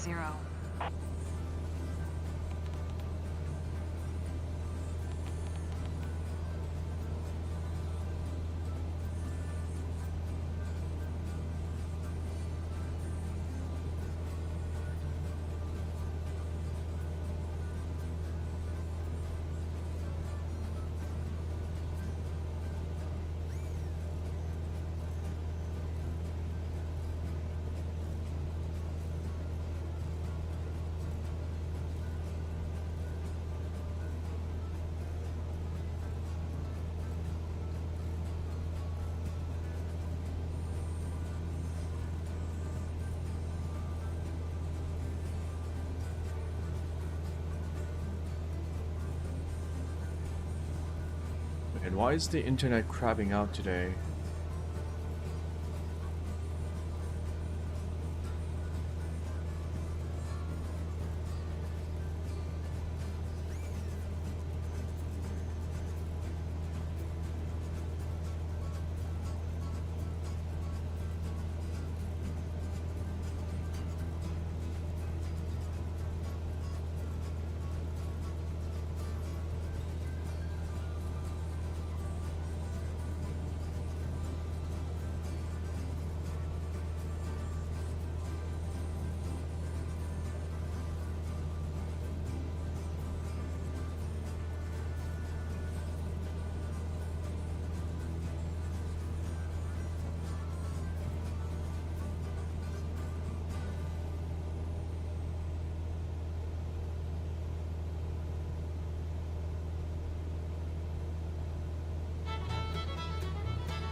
Okay, almost to 1,000 feet.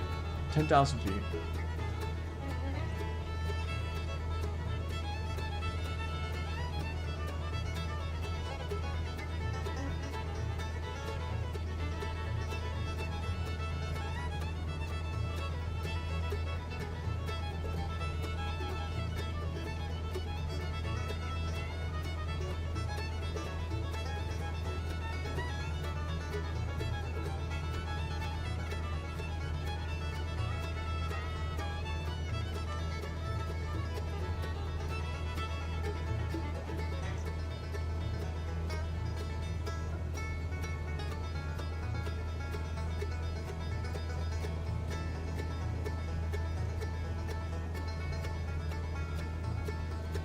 Okay, we are now at cruising altitude.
We're still increasing our speed.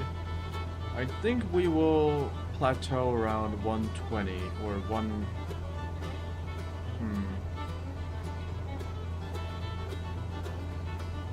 Okay, 117.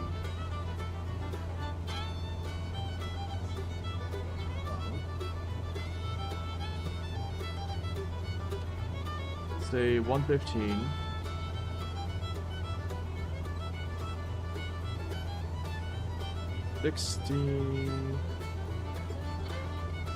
Sixty minutes.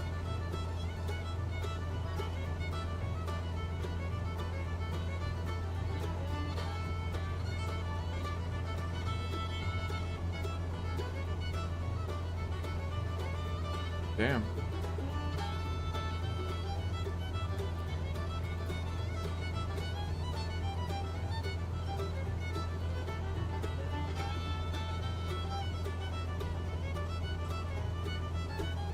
Is it because of this leg, where we're trying to transition from EHF to approach?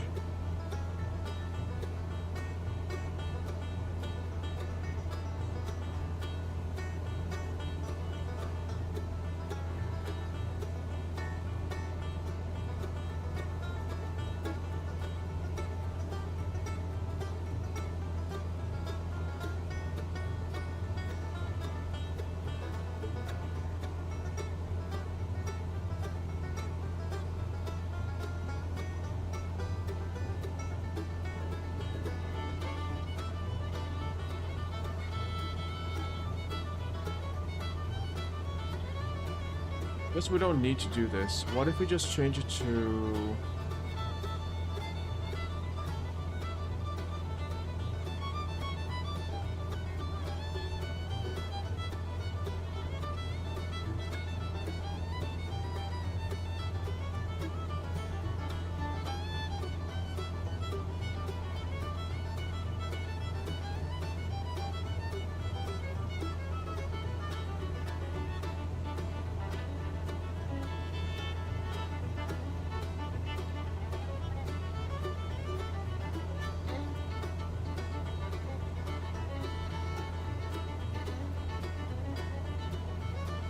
Yeah, like that.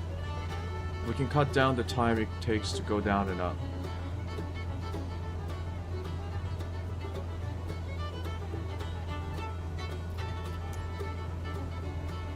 Oakland Center, Cessna November Tree 7030 would like to change destination to Kilo Papa Tango Victor. Cessna November Tree 7030 is cleared to Kilo Papa Tango Victor Airport as filed. Squawk 0556. Cessna November Tree 7030, cleared to Kilo Papa Tango Victor Airport is filed. Squawk 0556. Cessna 030, read back correct. Radar contact 10,000 feet. Altimeter 2986, turn left heading 090. Proceed on course, descend and maintain 9,500 feet. Turn left heading 090. Proceed on course. Descend and maintain 9,500 feet. Cessna 030. Cessna 030, contact Oakland Center on 126.9er. Good day. 126.9er for Cessna 030.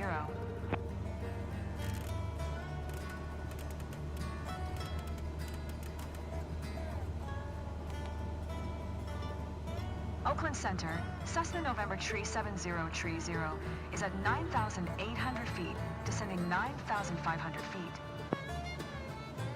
Cessna November Tree 7030, Oakland Center, altimeter 2985, radar contact continue. Cessna 030, Oh, climb bitch. and maintain 10,000 feet.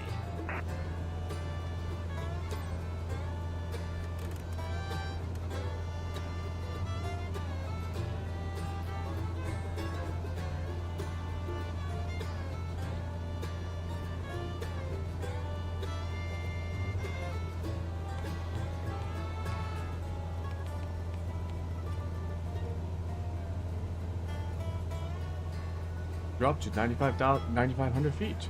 Climb 10,000 feet. What? Make up your mind.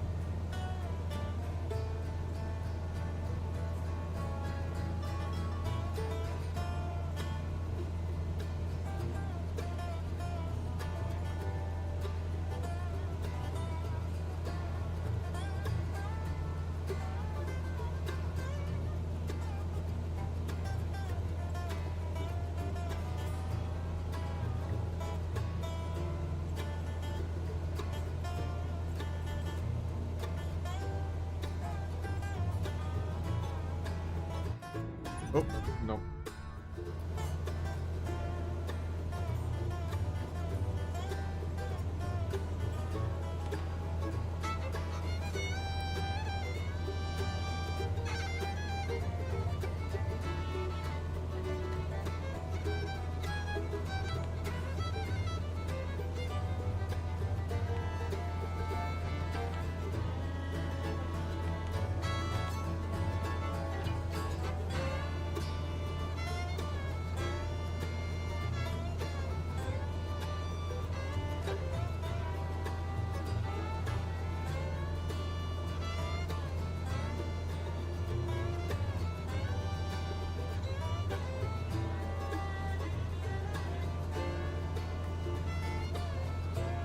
I am sorry about the internet. It is crapping out. It like occasionally drops down to 10 megabytes, 10 megabits, and then it jumps back up to 30 megabits. So, not sure what's causing it. It seems to be quite, it seems to be happening pretty regularly.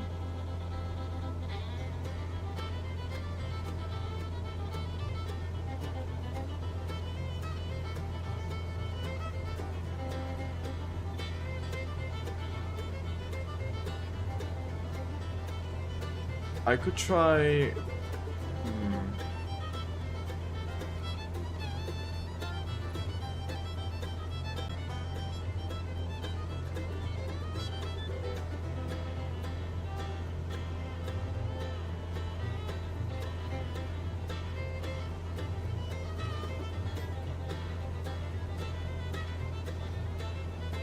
Are we back already?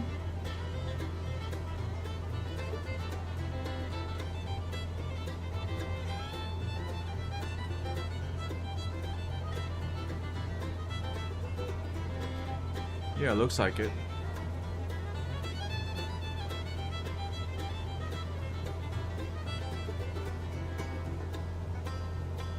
Yeah, I just reconnected my VPN. Hopefully that's going to change. Hopefully that will fix the internet frame drops.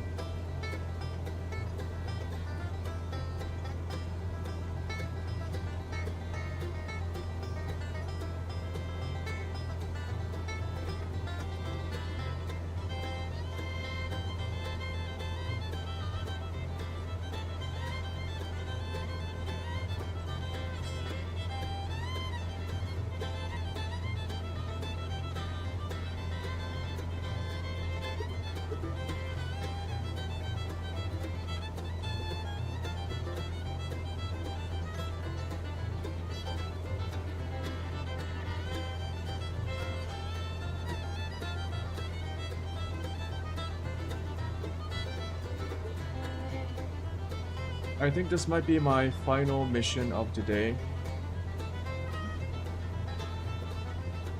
Well, we bought a new Cessna, so hopefully that's going to make us some passive income.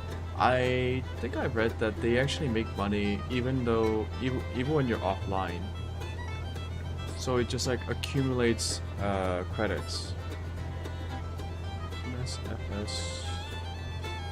Let me Google this right now.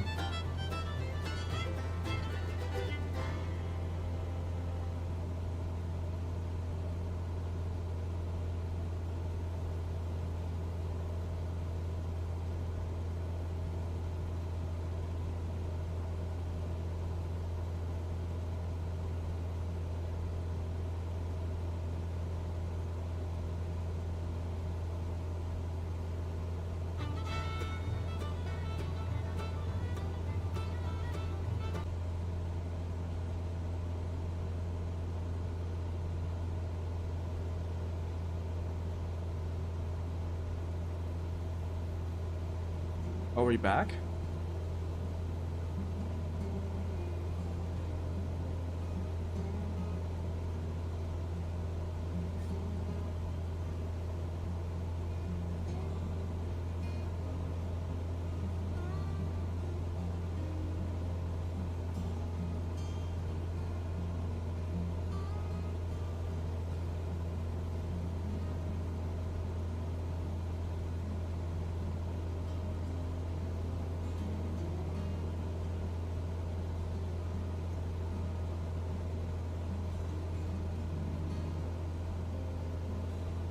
Okay, the internet completely went kaput for like a second. And now I think it's back. That was strange.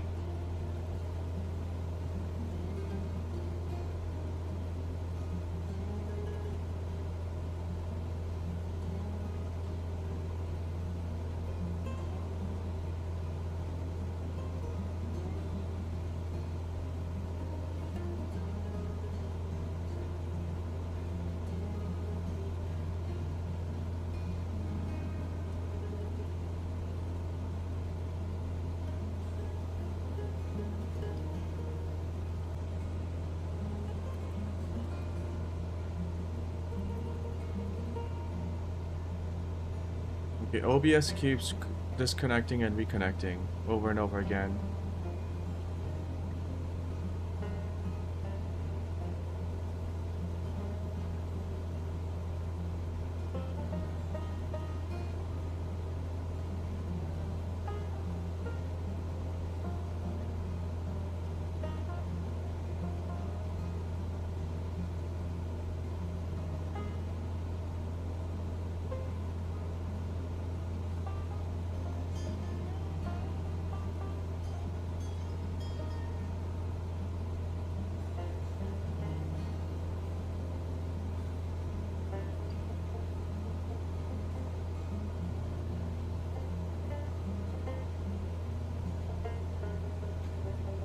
Okay, the internet is really struggling. Oh god.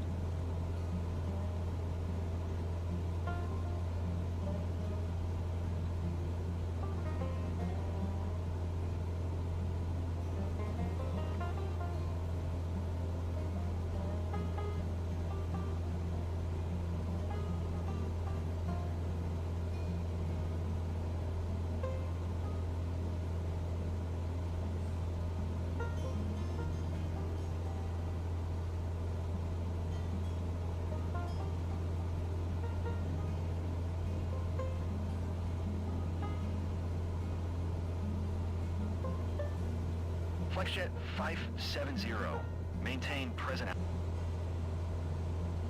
present altitude. FlexJet 570.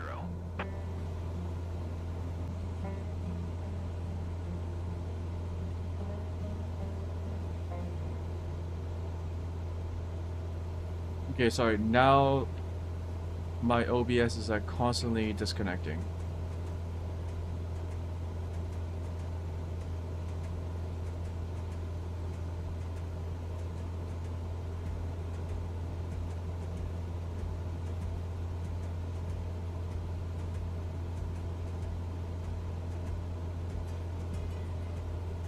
Is it stable now?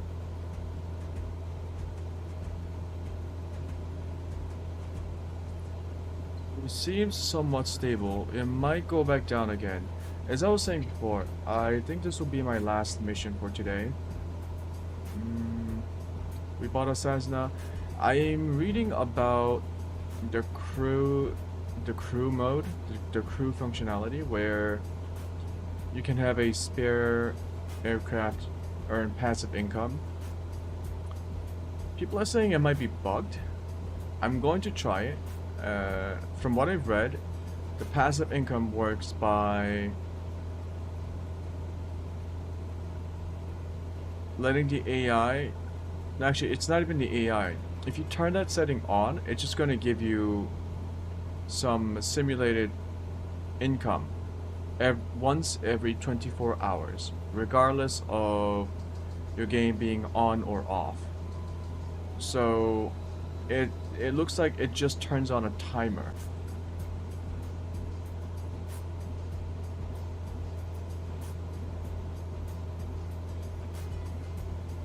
Yeah, I just saw that the OBS disconnected again. It reconnects very quickly though, so I don't know what's going on.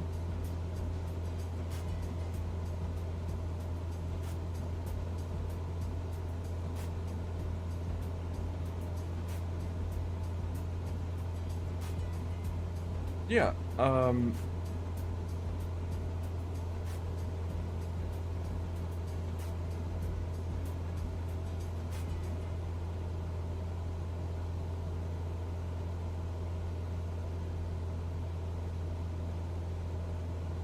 keeping my eye out on the OBS connection meter. It does occasionally go down to below 20 megabits.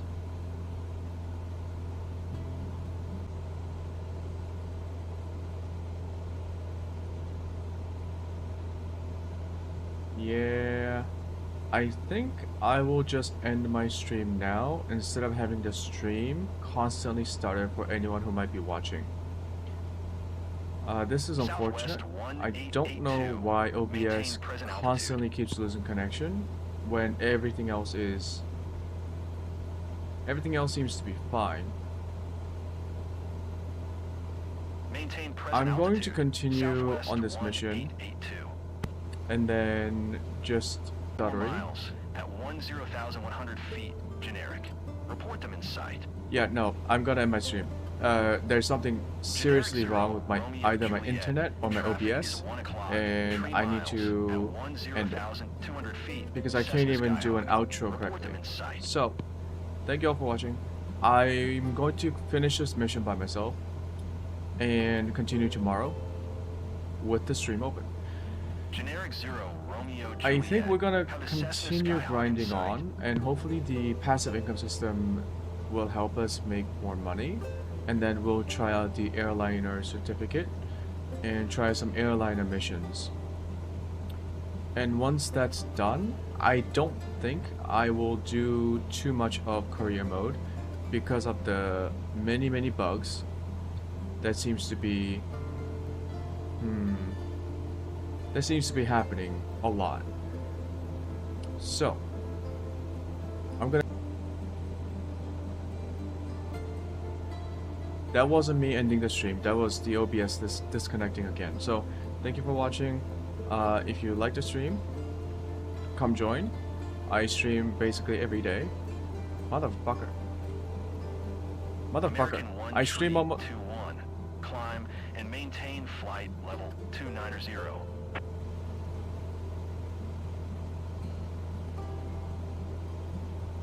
just waiting for OBS to come back. Come on. Maintain present altitude.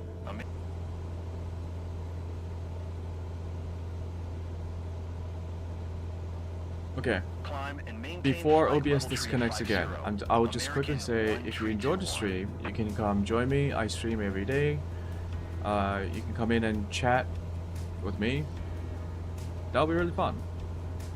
If you don't want to do that, you can still watch this video on YouTube as a VOD. God damn it. Bye. I really do think I have to end OBS. Okay. Bye. Thank you for watching.